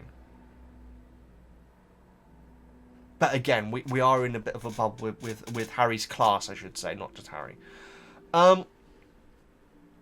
Is it just human deaths? Ah, here we go. Is it just human deaths, or does death of a beloved pet count as well? What about deaths of other humanoids, like house elves and goblins? Yeah, no, the way that Hagrid words it, and let's face it, he's not the best teacher, is that it's if you've witnessed death. So that means if you see a spider getting sat on or something, guys, surely. But Hagrid isn't the best teacher in the world, so maybe he just misworded it. So I think in my head, it probably is just humans. That's probably where my head goes to it, and it might be from a certain age as well. Like if you're a baby and see it, it doesn't count. You know, I mean, yeah. Or maybe you had to actually be able to understand what is happening in the moment as well. Maybe, I'm not sure. Either way, it's a very good. It's a point which I would like to know more on. Maybe it answers it in the Fantastic Beasts. Actually, let's have a quick look. Thestrals. Hopefully it isn't too big a chapter. I think they're all quite short descriptions, aren't they? Uh-oh, it's not there. I get confused by this book. I really do. Because it's alphabetical order, but then it also isn't.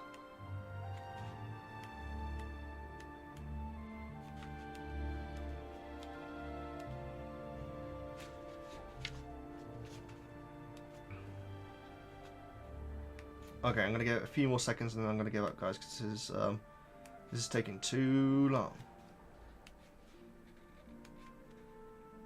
Yeah, I am very confused by how this book works. Hopefully I'll work it out eventually. Yes. No, they're just not there. Unless it's winged horse. That's the thing on the last page. Anyway. Doesn't matter. Moving on.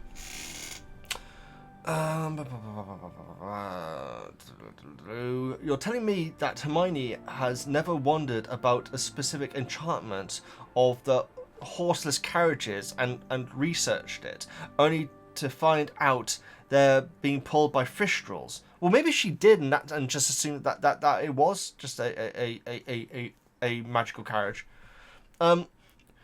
What were they used for transporting before Hagrid came along and successfully bred a herd of them? What were they used for transporting before Hagrid came along and successfully bred a herd of them? Oh, I have no idea. I mean, they have a very good sense of direction, don't they? So it could be that they were like a courier sort of thing, maybe. Which is the wrong pronunciation. Courier. Yeah. As always, give some love to Weasley, please. I will do Pokemon Sparks. In fact, I think I probably need to have a break now. Let's see how many comments we got left. 1, 2, 3, 4, 5, 6, 7, 8, 9, 10, 11, 12, 13, 14. 14! Excellent. So we're well over halfway. I'm going to go and have a little break, guys. And we'll be right back, but we're making very good timing today. I think the video is going to be just over 3 hours now. Not bad, not bad. A lot to talk about in this chapter, though, and I'm thoroughly enjoying the book club, as always. Hola, right. Hi, Veggie, first-time commenter here. I just wanted you to know that you inspired me to start a book club with my mother. No way! Oh, that's amazing. You're very welcome. You're very welcome. Thank you so much for your first comment. She loves reading, and it's a way for me to connect as adults. That's very, very sweet.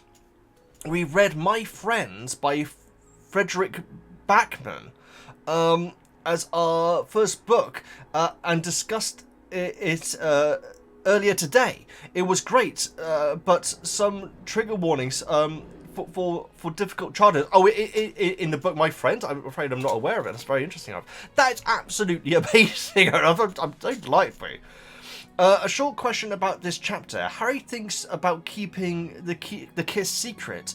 Do you believe that he wanted to keep it secret, or was he happy to discuss it with his friends at that moment? Thanks. A great question. If given the two options of them knowing or not, I think that Harry actually would have liked them to completely ignore it, because he was trying to process it as himself. And so I think that once he'd processed it, he would absolutely want to tell people. But at that point, he didn't know if it went well, if he didn't mess up, if what Cho was particularly thinking about it, what she thinks about him now. He's like completely bamboozled. So I think that out of the two options at that point, he would rather not. But I mean that the fact that Hermione's so able to say it just like so matter of factly actually really helped him as well. So that's the way I see it. But Ola, thank you so much for being here. I hope to see you next time as well. And great work with the book club. That's amazing. Doodle baby. Is it okay if I call you Doodle? Dude, is it okay? That is a heck of a name. Doodle, I'm going to call you that if that's okay. Let me know in the comments. Hi, Veggie. This is the first time commenting on Patreon. You're absolutely one of my favourite YouTubers. That's very kind of you. I wanted all of your movie reactions and book clubs, and I finally joined. This is the place to for it. Yeah, absolutely. Yes, I'm so glad that you're enjoying it. It's very, very kind to see that one of your absolute favourites. I've watched dozens of different Harry Potter reactions, and this series is the number one best. Oh my goodness, that is very kind of you. You know what? Doodle, is that okay if I call you that? You know what I'm like. You'll know my dyslexia if you've watched my videos, but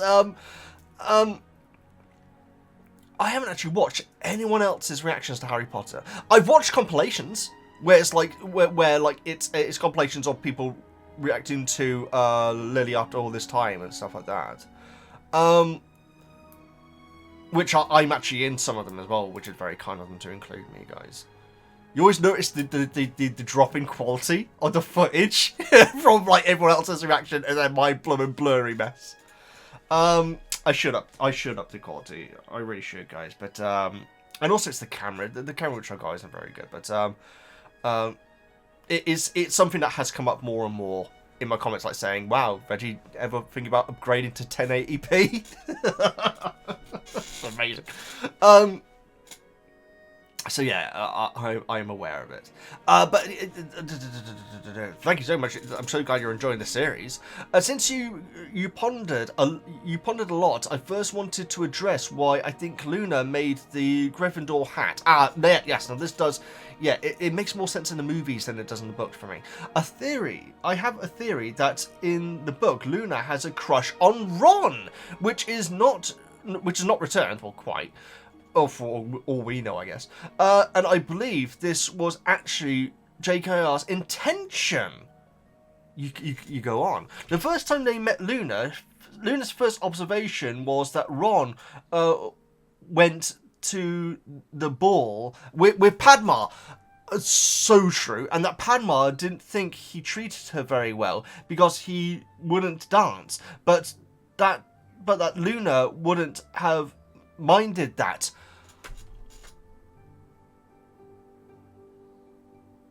That's the first thing she comes out with. That is so true. AKA that she wouldn't have minded going with him.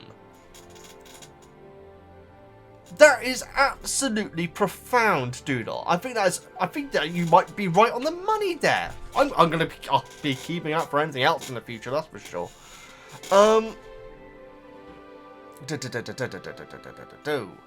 She laughed the loudest at Ron's impression of Goyle. My goodness, whom she likely didn't even know. She offered to carry Ron's owl, then complimented the owl when she returned it to Ron. I honestly don't remember that bit.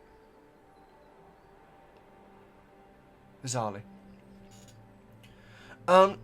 She openly stared long at Ron, first on the train, then later after he made a rude comment which she wasn't fazed by. This is so blooming. This is like, it feels like it's been in broad daylight, and yet I've just never made any of these connections. This is wild. Finally, at the hat scene, when she approaches the Gryffindor table with it, she specifically said good luck to Ron, not Harry. That might be because he's the new player, and also I don't know how good she is at picking up on other people's emotions, but potentially her being autistic and everything, but it might be because she can tell that Ron also needs it more as well, potentially. That's the evidence so far, in my opinion. That is absolutely incredible. That has blown my mind. It's like it's all been there the entire time. It's like the usual suspects. Chapter 21. Oh my goodness, Umbridge's inspection of Hagrid is infuriating. That is the word that is coming up the most. The way she treated him like he's mentally slow is genuinely probably my most hated Umbridge moment. That's so interesting. Because my most hated Umbridge moment is in the same scene, and it's not that. It's the way she brings up Neville. But it's not as bad as what she's done to Harry, though. That's insane. I am biased, guys. I'm just gonna put my hands up and say I'm biased, but yet, still in my head, I feel like what she does to Neville in that scene is the worst thing that she's done. McGonagall's horrified reaction after she realised that Harry was serious. Let's not bring that. Let's not play on that twist. I'm sorry. You'll have to watch the earlier on the video to understand what I mean by that. About Arthur and the snake. Yeah, ignore me. it's a joke from like around an hour and a half ago. Anyway, anyway, I sincerely apologise for a horribly long comment. It's your first one, dude. I always say if it's your first comment or if you really do have something passionate to bring up, then it's fine. So this is absolutely fine. I spent time editing it. It's hard to shorten theories. No, absolutely. You needed to give the evidence. Absolutely. I'll write a lot less next time. Though my favourite character is Ginny, and the 2 chapters later, I'm going to stop reading that sentence if that's okay. Just in case, because it felt like that sentence might be telling me something that I might possibly not know. So I'll read the last sentence. Thank you so much for what you're doing, dude. You're very welcome. It's very kind of you to say that I'm one of your favourites. That blows my mind. And you know what, Doodle? It might be something to do with my my confidence, or it may have something to do with my autism. Something. When people say that, there's a part of me deep down that thinks, you don't really mean that. Which is not good, is it? That's really unhealthy. I need to be better at taking compliments and actually accepting them. I really do. So Doodle, what you said there about the channel is extremely kind, and it's very, very kind of you to say. I'm sorry I didn't read the last part of that. It just looked like sometimes if I think a sentence, there's something which I've become very good at, particularly in YouTube comments, is stopping reading when I think that there's alarm bells going off. So back when I was playing Danganronpa, guys, obviously there are lots of spoilers to be had in a game where there are people, being got rid of all the time, to put it like that. And very often I would get comments like, telling me stuff that I really shouldn't, and I just became very, very, very focused. I became very aware of when a comment could potentially be telling me something that I shouldn't know. So it's very possible that comment that you had there is absolutely fine, and it doesn't. But the way the words were at the start of the sentence, it did feel like. I mean, I've read the rest of your comment anyway, but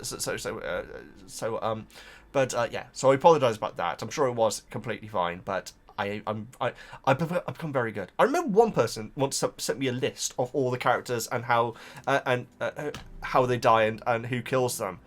When I just started Danganronpa V1, which is my favourite out of the entire series, guys. But I'd already completed the first chapter, and so they'd sent me this list. All the characters and everything, but obviously my eyes were attracted to the top where it said this person kills this person.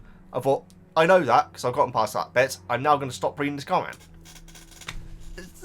That was a weak attempt at trolling me. That really was. That was poor. That really was low effort.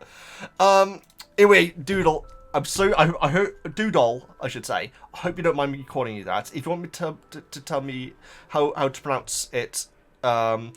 Doodalulu Pepe. Doodalulu Pepe.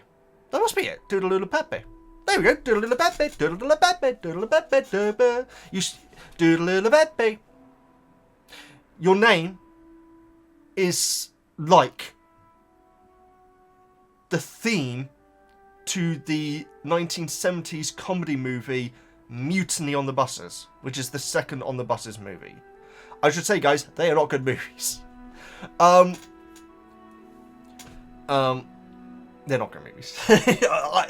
There's something about them that I find very entertaining, though, I must admit. I'll admit, guys, there's a comedy trio called The Trap who did commentaries for them, and their commentary to them is incredibly funny. Unfortunately, not many people know about their commentary, guys, but their commentary to the On the Buses movies are absolutely hilarious. But the second movie, Mutiny on the Buses, the song goes do a little bit, do a little bit, do a little bit, do. So yeah, there we go. That's how I'm going to remember your name. Do a little bit. Ignore me. Do a little bit. Thank you so much for your very kind words. Great first comment. Hope to see you next time as well. How we doing? I really don't have too much to say on this chapter. The elements of Harry and Voldemort's connection is what kept this one my favourite books in the series. Excellent. It has been excellent so far. I really wish Hagrid would read the room better and listen to Hermione. I know it's the is it Dunning-Kruger? I feel like it's Dunning-Kruger. The idea that he knows better than X. It is. Okay, look up the term Dunning-Kruger, guys. Hagrid is a classic example of it. He really is. I also wonder what Dumbledore... It's like a confidence in something that you don't know much about. But then again, he does know about them. And I'm not sure if it is Dunning-Kruger, actually. I also wonder what Dumbledore was doing in the time he was absent in this book from the school, likely gathering followers, stuff like that. But I wonder if he sort of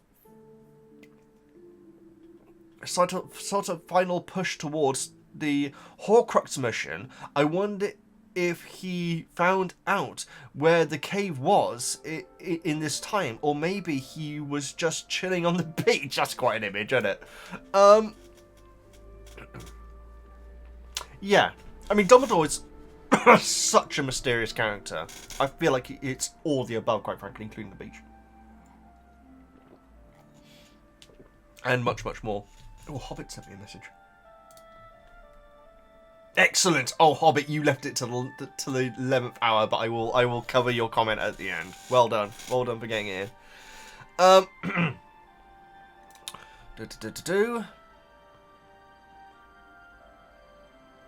Also wasn't going to re-listen, attempting to the I'm sorry. Also, wasn't going to re-listen attempting to the series this year, but since the full cast edition is starting to come out, I guess that's changed for so far. 10 out of 10 recommendation. Oh, fine. I'm glad you're enjoying it so much. That's fantastic. Edit. After watching the full last video, I didn't realize. Okay. Yeah.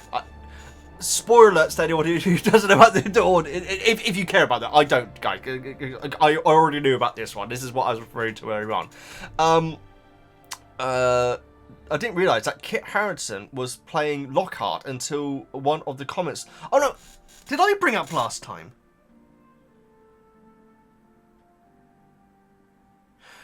Okay, I did bring up last time, or it was in the comment last time. Okay, no, it was in the comment last time. I'm being stupid. Oh, I'm being stupid. Okay, I'm sorry, guys. I'm so confused with what order everything happened. And so yeah, we have discussed the fact that Kit Harington is playing Lockhart, which blows my blooming mind. But apparently he's excellent at it, so maybe he'll be in the show as well.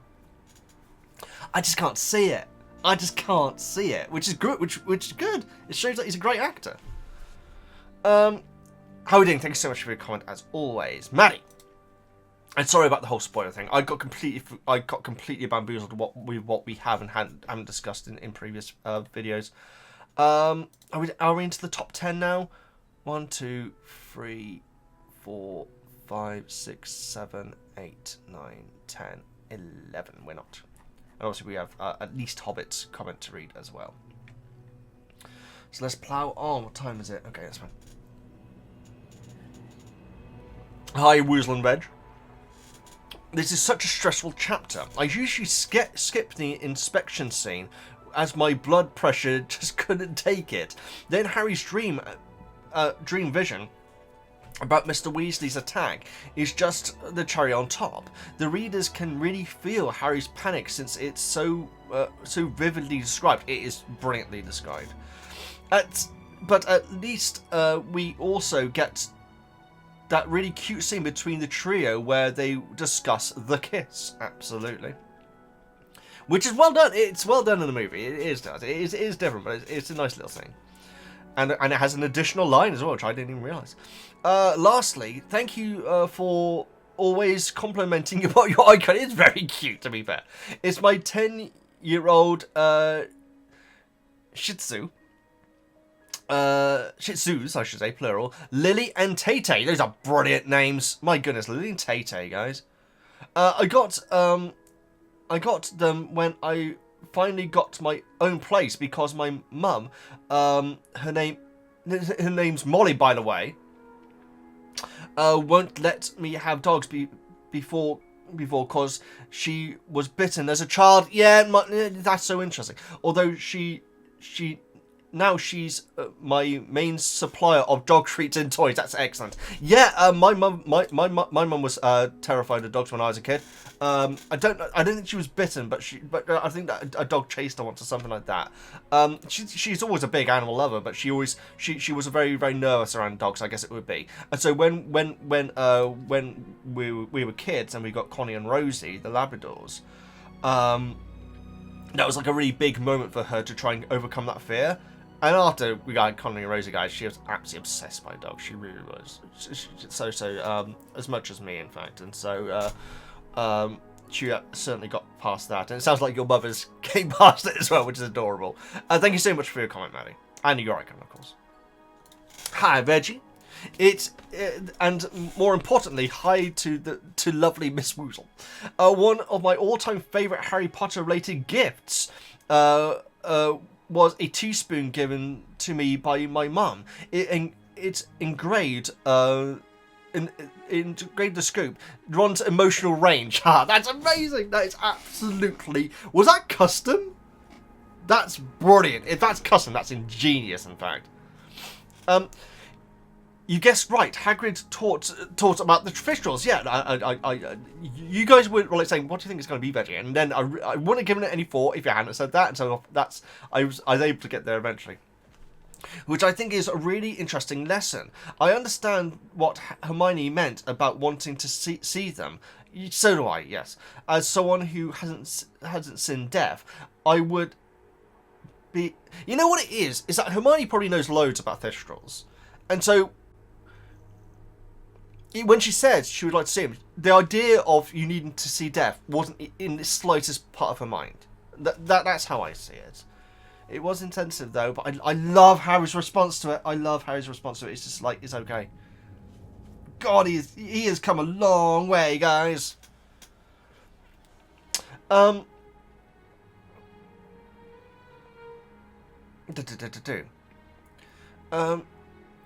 I would be unable to see what official looks like, but I'm interested. You know? Oh, absolutely. I don't want to watch someone die, but I would like to see a Thestral, if that makes sense. Of course it does. Also, couldn't someone see them, draw them? Oh, absolutely. And no, I'm sure you can find images, or maybe not photos. So it probably would have to be a sketch, wouldn't it? That's very interesting. Would you be able to see an official in a photograph? In a Wizarding World photograph? I think not. I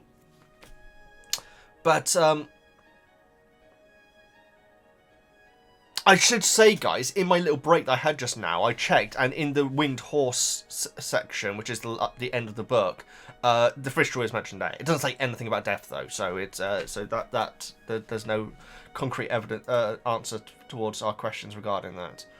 The way Umbridge talks to Hagrid is so condescending and rude. I hate her. I can't wait for it to get. No, absolutely. That's where I'm at. This is. I'm able to enjoy this because of the fall, which is potentially going to be happening. You know, go Neville. Not literally. He's improving and doing well. Well, which I always knew he was capable of, because he has a teacher that actually helps him and encourages him. He's not careless. He just lacks confidence. That's always been my take on him. I know there are other takes, but that's always been my take on him. Anyway, sorry for missing the last book club. That's okay. And the long comment. December got away from me, as it does most of us. Absolutely. Started in a new unit at the hospital, so I've been a little scattered. Scattered, yes. Hope that's gone well. I think it's amazing, people. I was thinking about it yesterday, guys. I would never be able to work in a hospital. I just couldn't. Hope you and which I'm saying is I think it's amazing. It's impressive. And my goodness, they they should get paid a hero's wage. Hope you and Woozle are having a great start to the new year. Go Hawks!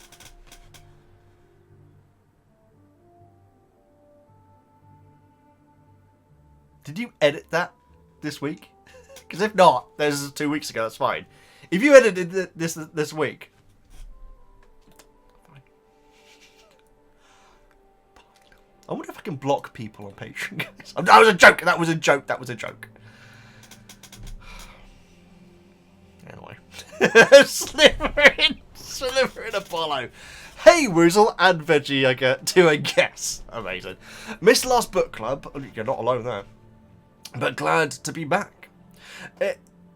Is it just me that finds the whole Hermione and Crumb thing weird? I mean, he was 17, 18 in the last book, and Hermione was 14, maximum 15. I don't know. It's just weird to me, especially when it's implied it's meant to be romantic, and 17 is when you're legally classed as an adult or of age in the Wizarding world. Is that been made clear?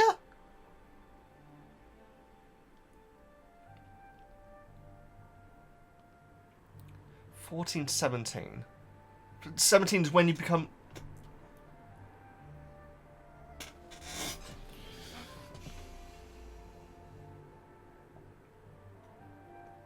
I don't think I have as much as an issue as you do, but maybe I should Slytherin.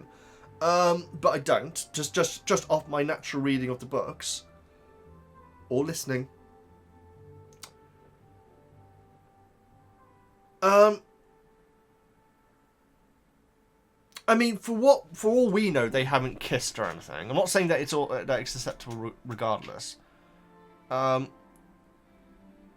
like to read a proper breakdown of their ages, their likely ages, their birthdays, which I presume is available. I presume that Crumb's birthday is like logged somewhere.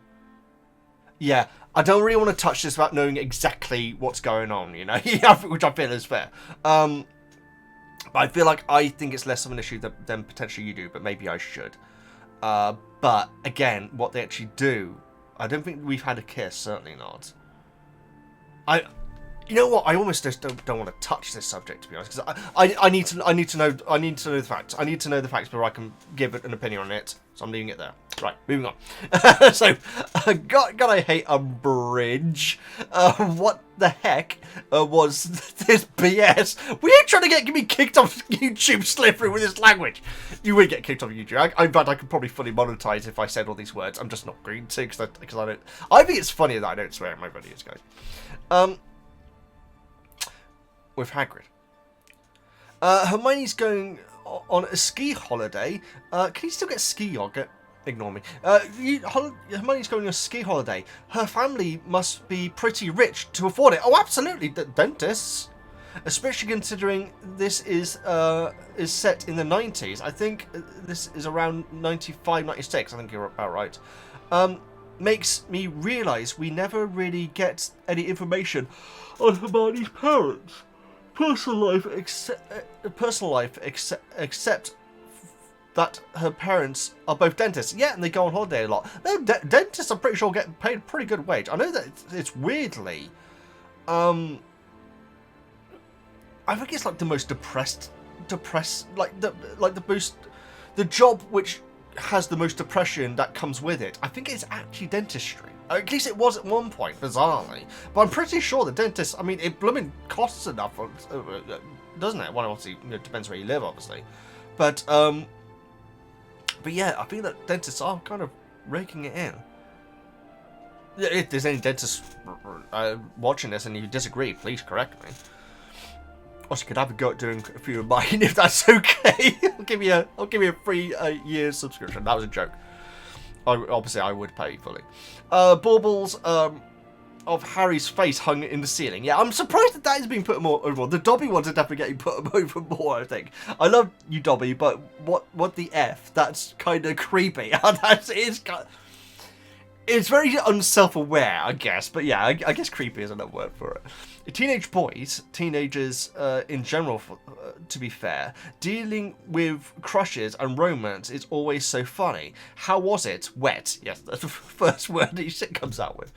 And even when Harry's dreams don't mean anything, the one that's not about the snake, they're still crazy. I mean, accurate to how dreams are in real life. Oh, absolutely. That's what I love so about this.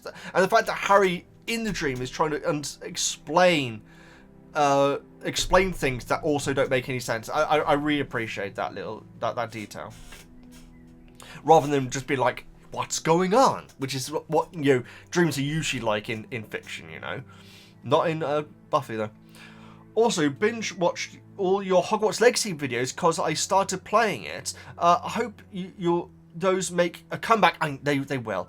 Yeah, I'd want to try and do it this weekend, but I am busy this weekend, I'm afraid. As a regular thing, because there's a couple of side quests I can't wait for you to get to. Only hints are one involving Nifflers, excellent, and one involves a very annoying ghost. Well, it wouldn't be Myrtle, who I have said in the past is my least liked Harry Potter character. I was thinking about the movie scene yesterday, guys. It freaking creeps me out. And we talked about it. We talked about it already. Moving on. Jeez. And the fact that she's not a child, the actor as well, makes it even more creepy. Anyway.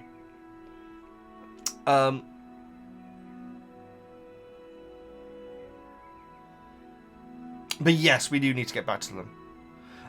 Sorry if it's a bit long. It's a bit long, Slithering, but I appreciate your acknowledgement of that, so I appreciate that. And also you want to get in about the Hogwarts Legacy. We will bring it back when I can. I'm sorry about the insane wait for it to come back.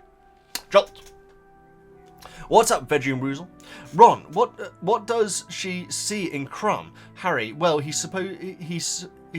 suppose he's older, isn't he? And an international Quidditch player. Yeah, I didn't make this in my notes. Right.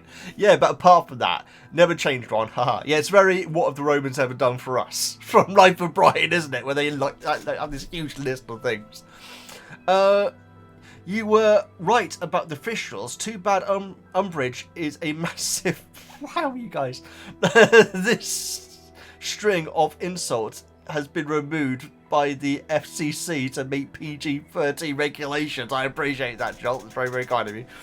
I'm not sure if it's exclusive to the North American version, but the text switches from Happy Christmas...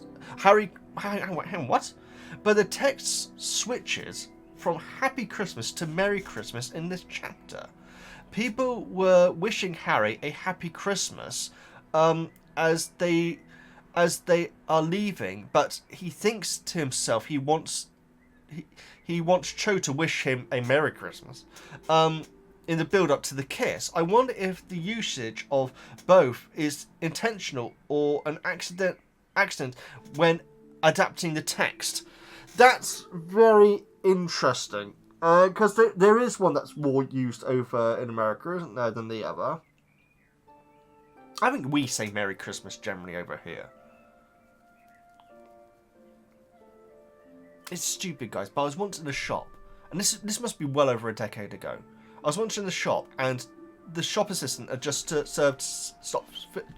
finished serving a customer, and they said, "Oh, Merry Christmas," like that, because it was at Christmas, obviously. And the way that the person responded to it bothers me so much, because it's so. So the shop assistant said, "Oh, Merry Christmas," and the customer went, "Yes, Merry Christmas." I hate the way they said it. It's as if to say, yeah, that's right, I'm standing up for something. No, they're just saying Merry Christmas because everyone does. Sorry. Really, really bothered me, and I know it shouldn't, but whenever I see the term Merry Christmas, I think of that lady saying it like that. I hate it! The poor innocent lady is the target of my absolute ire. She really is, for no reason. Merry Christmas. Oh, anyway. It's like, dude from, oh, God, Dad's Army. Oh, who's one said? What's the dude from Dad's Army? They don't panic, don't panic. Go. Here you go. Here we go. What is his name? It's not, oh, what is his name? Oh, Weasley, I should be able to remember this. Oh, he sang Grandad as well, which is an awful song. Sorry if you like it. Dad's... I think I must have... Army. I must have told you this story before, right, guys? Is it something... Clive Dunn! Jeez!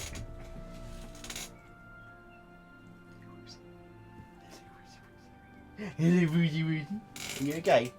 You're going to be patient there while I finish this video up. We're nearly done. I have to remember to do Hobbit's comment, though. Is that going to be right? Yeah? I don't think I've got anything, Monkey. I think you're all out. Oh, no, I've got something. But can you go down this end and not stare at the back of my head, please? Here you go. Clive Dunn, I spent the vast majority of my life absolutely despising for no reason, guys. So, I think I must have told this story, so I'll keep it brief. So basically, Clive Dunn, who's an actor in Dad's Army, and he did numerous other things as well. Generally comedy acting. So my mother had this story that her and her friend were out, I think in Oxford in fact, and when they were young. And Clive Dunn was there, and he was very, very rude about like asking them to move out of the way or something like that. It was like some little thing like that. He was like very, very dismissive and very, very patronising and rude in it. And she told me that story like long ago, and ever since, I've always resented Clive Dunn, like always. Spin forward many years, as in this was we worked this out in the last few years of her life. This one. So it was a long time, guys. It worked out that who she actually meant is the person who played Mr. Chips, who's a different... Is it a character? Mr. Chips character.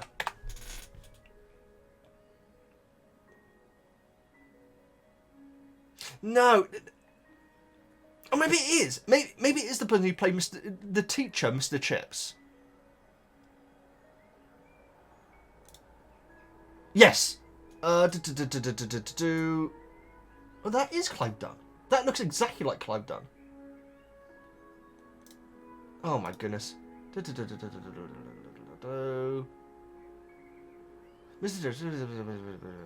Robin Donnet.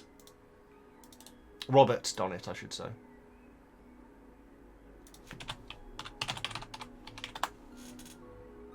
No. Did Clive Dunn play Mr. Chips? Because that really does... Oh, he did play Mr. Chips. Okay. Okay, but regardless, okay, it turned out that there was another actor who looks a lot like him who played this character, which I thought was Mr. Chips. It may have been another character. And she realised that it definitely wasn't Clive Dunn who was actually the one who was rude to her. So I basically hated this person for no reason for like, the vast majority of my life. Anyway. But apparently he did play Mr. Chips. Apparently he won. So, sorry guys, that was way too long a tangent. Back to it. Yeah, sorry about that. Harry's still letting Hermione go on with the knitting. I feel like he should have told her by now. Yeah, everyone's disagreeing with me. I think that he's actually doing the better thing. I actually do, but yeah, I think I'm the only one who thinks that at this point. The dream sequence is pretty intense, absolutely. Harry vomiting and already letting slip to Ron that he was the snake, even if Ron doesn't understand it yet, are two biggest differences to me. Quite the cliffhanger. Oh, absolutely. It's a brutal way of ending what was largely a pretty chill chapter. Even the Umbridge stuff was fairly chill, guys, compared to the ending of it. Anyway, Jot, thank you so much for your comment. Always appreciate it. Sorry for the long tangent there, guys. We need to get through them. 1, 2, 3, 4, 5, 6, 7. Yeah, and obviously at least Hobbits as well to go as well. Yeah, this is a late one today, Woozle. Need to get on with it. Come on. CJ, g'day Veggie. Hope you you have a better start to 2006 than me. I tripped down the I tripped down the stairs at the train station and fractured my ankle. Oh god. Oh, that sounds painful. I have to be on crutches for 6 weeks. Okay. I guess it could have been worse, but still, that pain must have been brutal. Doing it in public as well. I don't know how busy it was, but still. God bless you. I hope you're making a fast recovery. Chapter 21. Umbridge makes me so sad in this chapter. She is talking to Hagrid like he's super slow and unable to understand anything. There are people in real life who behave this way. I know, and the thing is, she didn't do it in the previous scene, so I do feel like she's doing it to actually mock him as well. I remember I was in Oxford once and someone came up to me and said, "Excuse me, do you speak English?" And they didn't mean anything by it. They genuinely thought that there's a chance I wouldn't be able to speak English. What are you looking at? I told you not to look at me. I told you not to look at me, Google. Have a good day now. So,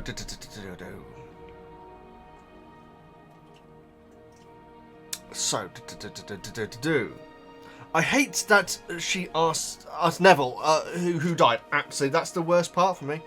That's such a personal question. I love Ron's reaction to finding out Harry and Cho kissed. And Hermione's deep look of disgust at him. Absolutely. Pity as well. I wish the movie had kept in that Hermione was still in contact with Crumb. This is a little sad that to think about, but by the end of the series there will be a lot more people who can see Thestrals. Well, God, that's one way of putting it, isn't it? So true. Have a great month, love from Australia. CJ, yeah, I hope the rest of your year goes better than it started, because that is brutal. But I'm glad that it's only 6 weeks. If that I know that probably sounds, you know, I just feel like it could have been worse with a fracture. So I'm glad you're on the road to recovery. There we go. I'll word it like that. John. Hello, my first comment here. Hello, John. How are you? American viewer of yours. You're very welcome. Your love of British media has inspired me to watch the Jeremy Brett Sherlock Holmes show, which I have been enjoying very much. Is that the guy I'm thinking of? Jeremy Brett. That is exactly what I was thinking of. That is exactly, yeah. You know what? Despite the fact I haven't seen any of it, when I think of Sherlock Holmes, I think of that guy. I really do. So that's awesome. I'm glad you're enjoying it. It's the 90s series, right? Moving on to the book. This is a great chapter for me in how it encapsulates the rest of the book. My favorite aspect is the visceral portrayal of fear, of not just rejection, but even romance at the age. Oh, absolutely, it's very, very real, isn't it? And they could have made it more romantic, like the term I used earlier on regarding the movie scene and everything. But this is certainly a lot more. And the fact is that Cho probably went out of it not really knowing how it went either. Possibly. I think likely, in fact, because she's more messed up in the head right now than Harry. Bizarrely, she actually is, guys. She's not dealing with it as well as Harry, I would argue. Maybe that's unfair.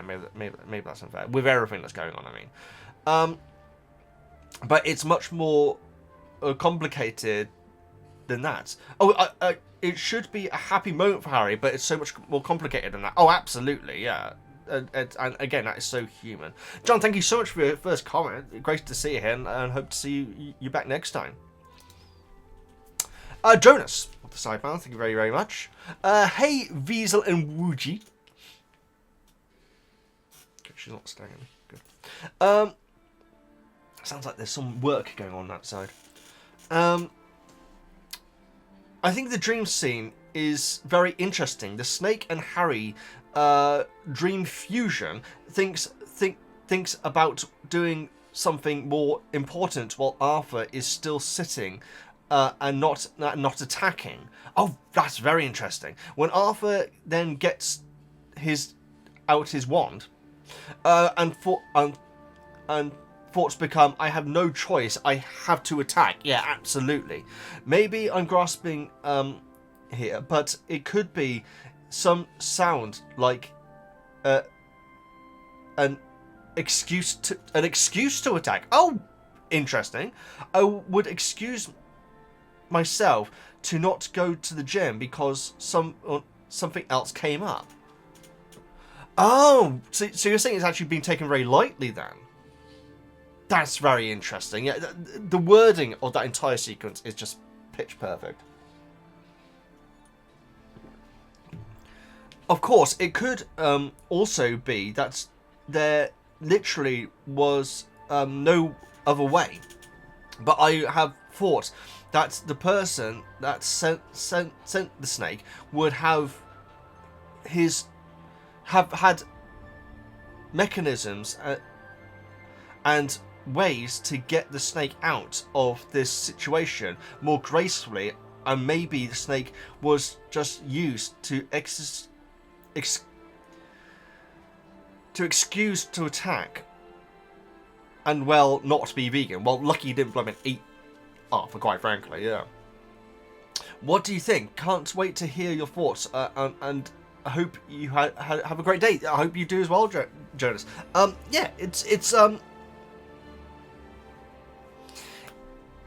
the wording of that is so interesting, and I just took it as, oh, now I'm gonna have to do this. Great. I guess because if they're there, if the snake is there to try and find something, they're not gonna want to leave bodies around. They want to try and do it stealthily. So they have to. Now Arthur is stirring, because I'm pretty sure it says that his head slumped beforehand, unless he's just asleep, maybe. That wasn't the reason that they're there, but it's something that's now become a requirement. Jonas, great comment. 1, 2, 3, 4, and then at least hobbits in the DMs. You can DM me, guys. You always have to start your comment with book club, just so, and keep it to one comment as well. So that is at the top at the start of it, so I know to include it in the book clubs. This is 29 Arsenia Road, and this is Eric, a schoolboy who leads a double life. For when Eric eats a banana, you see, if he left it there, there'd be a little bit of mystery. But I absolutely know this one. Yes, an amazing transformation occurs. Eric is Banana Man. There we go. Excellent stuff. Excellent stuff. There never was a Banana Man movie. There blooming should be. Oh well. Banana Man, stupid. Great quote there. Thank you very much. It must be said, Umbridge is very clever. She knows exactly how to manipulate both Hagrid and the students to get the result in the lesson she wants for her report. Oh, absolutely. She works golden. And also, she also doesn't need to do it very often as well, you know. Ginny on the team too now, yay. I kind of wonder about Ron when they are discussing the events between Cho and Harry. It mentions that Ron looks at Harry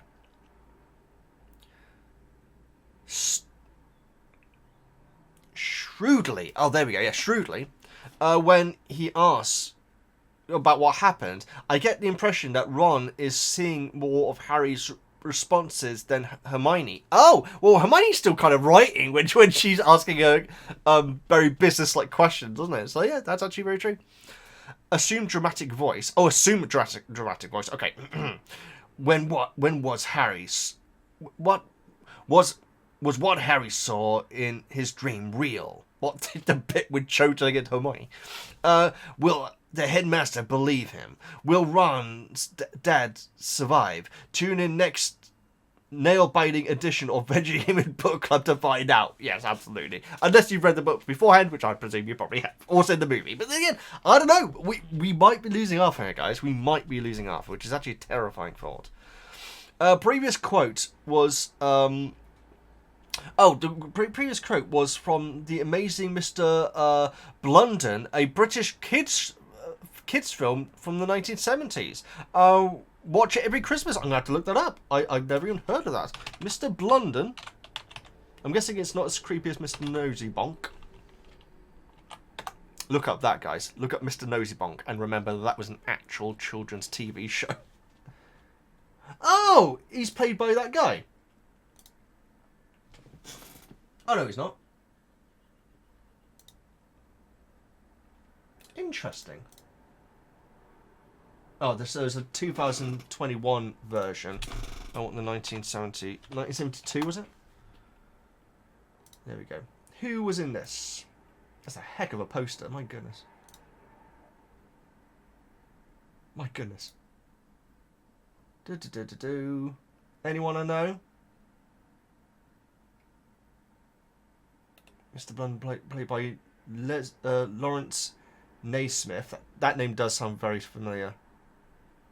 David Lodge was on it. He gets around. He's on all sorts. But yeah, the person who actually plays him, I don't think I recognise.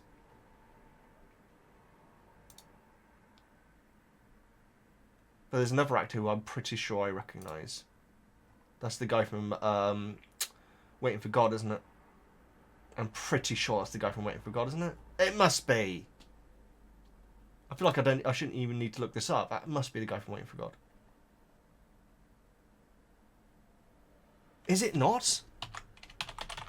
It is the guy from Waiting for God. Okay, good. Yes, of course it is. That is clearly him.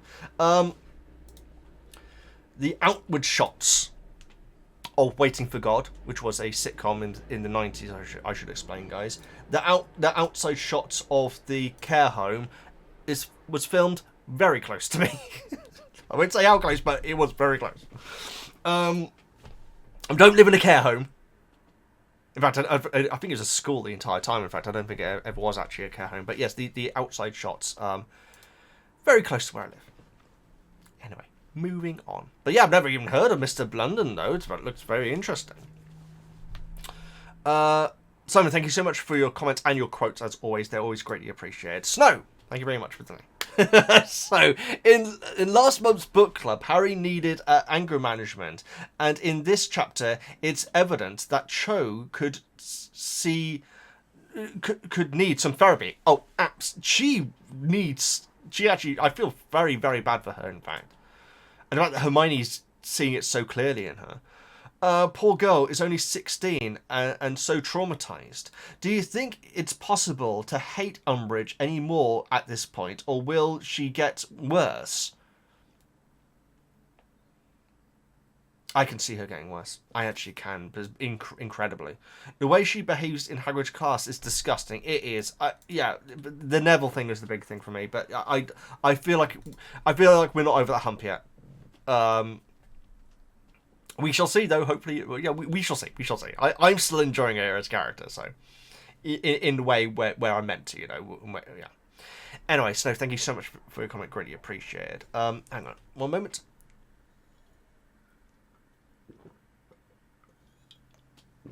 We're getting through it. Getting through it. Emery, Hagrid, who had never heard Umbridge's fake cough before, was gazing in concern at the closest Thistral, evidently under the impression it made the sound. Yeah, I love that line so much. I always found that line really, really funny. Yeah, of course, because she wouldn't have done that cough in the previous scene, would she? The way Umbridge treats Hagrid is so, as she observes his class, has always been absolutely abhorrent to me.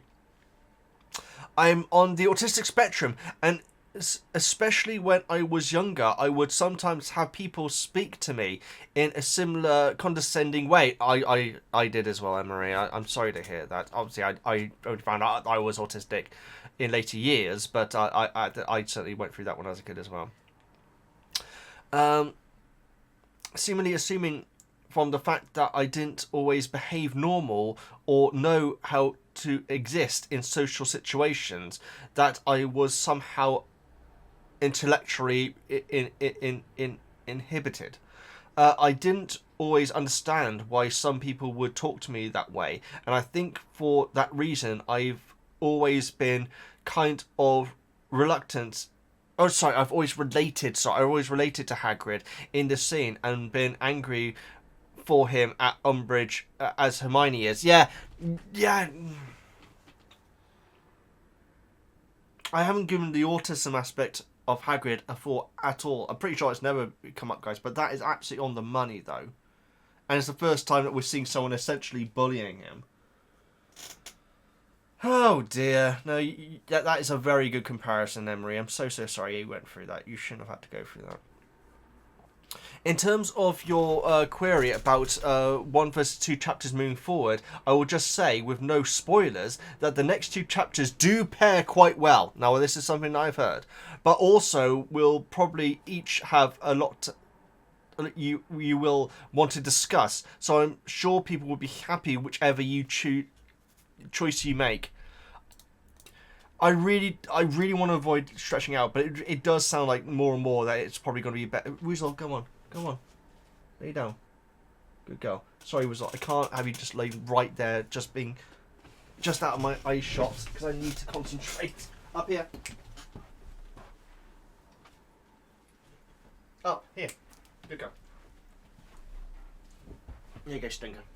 Have a good sleep. Sorry, guys. It's just like there, like staring at the side of my head. You know, I need to be able to get this video done. Are you okay? Good girl. Okay, so yeah. It would be easy on me, but at the same time, I can't be stretching out this any longer than it already is, guys, because this is a long enough project as it is. Nessie Bobs. Yes, this looks like... I'll do the refresh anyway, but yes. Nessie Bob. Hey you, here we are again, absolutely. Ron getting a snowboard in the face, wahaha. I'm not really evil, honest wink wink. I think that's fair. Some of the kids are a bit miffed to see the return of Hagrid. Yeah, but I think it's understandable though, unfortunately.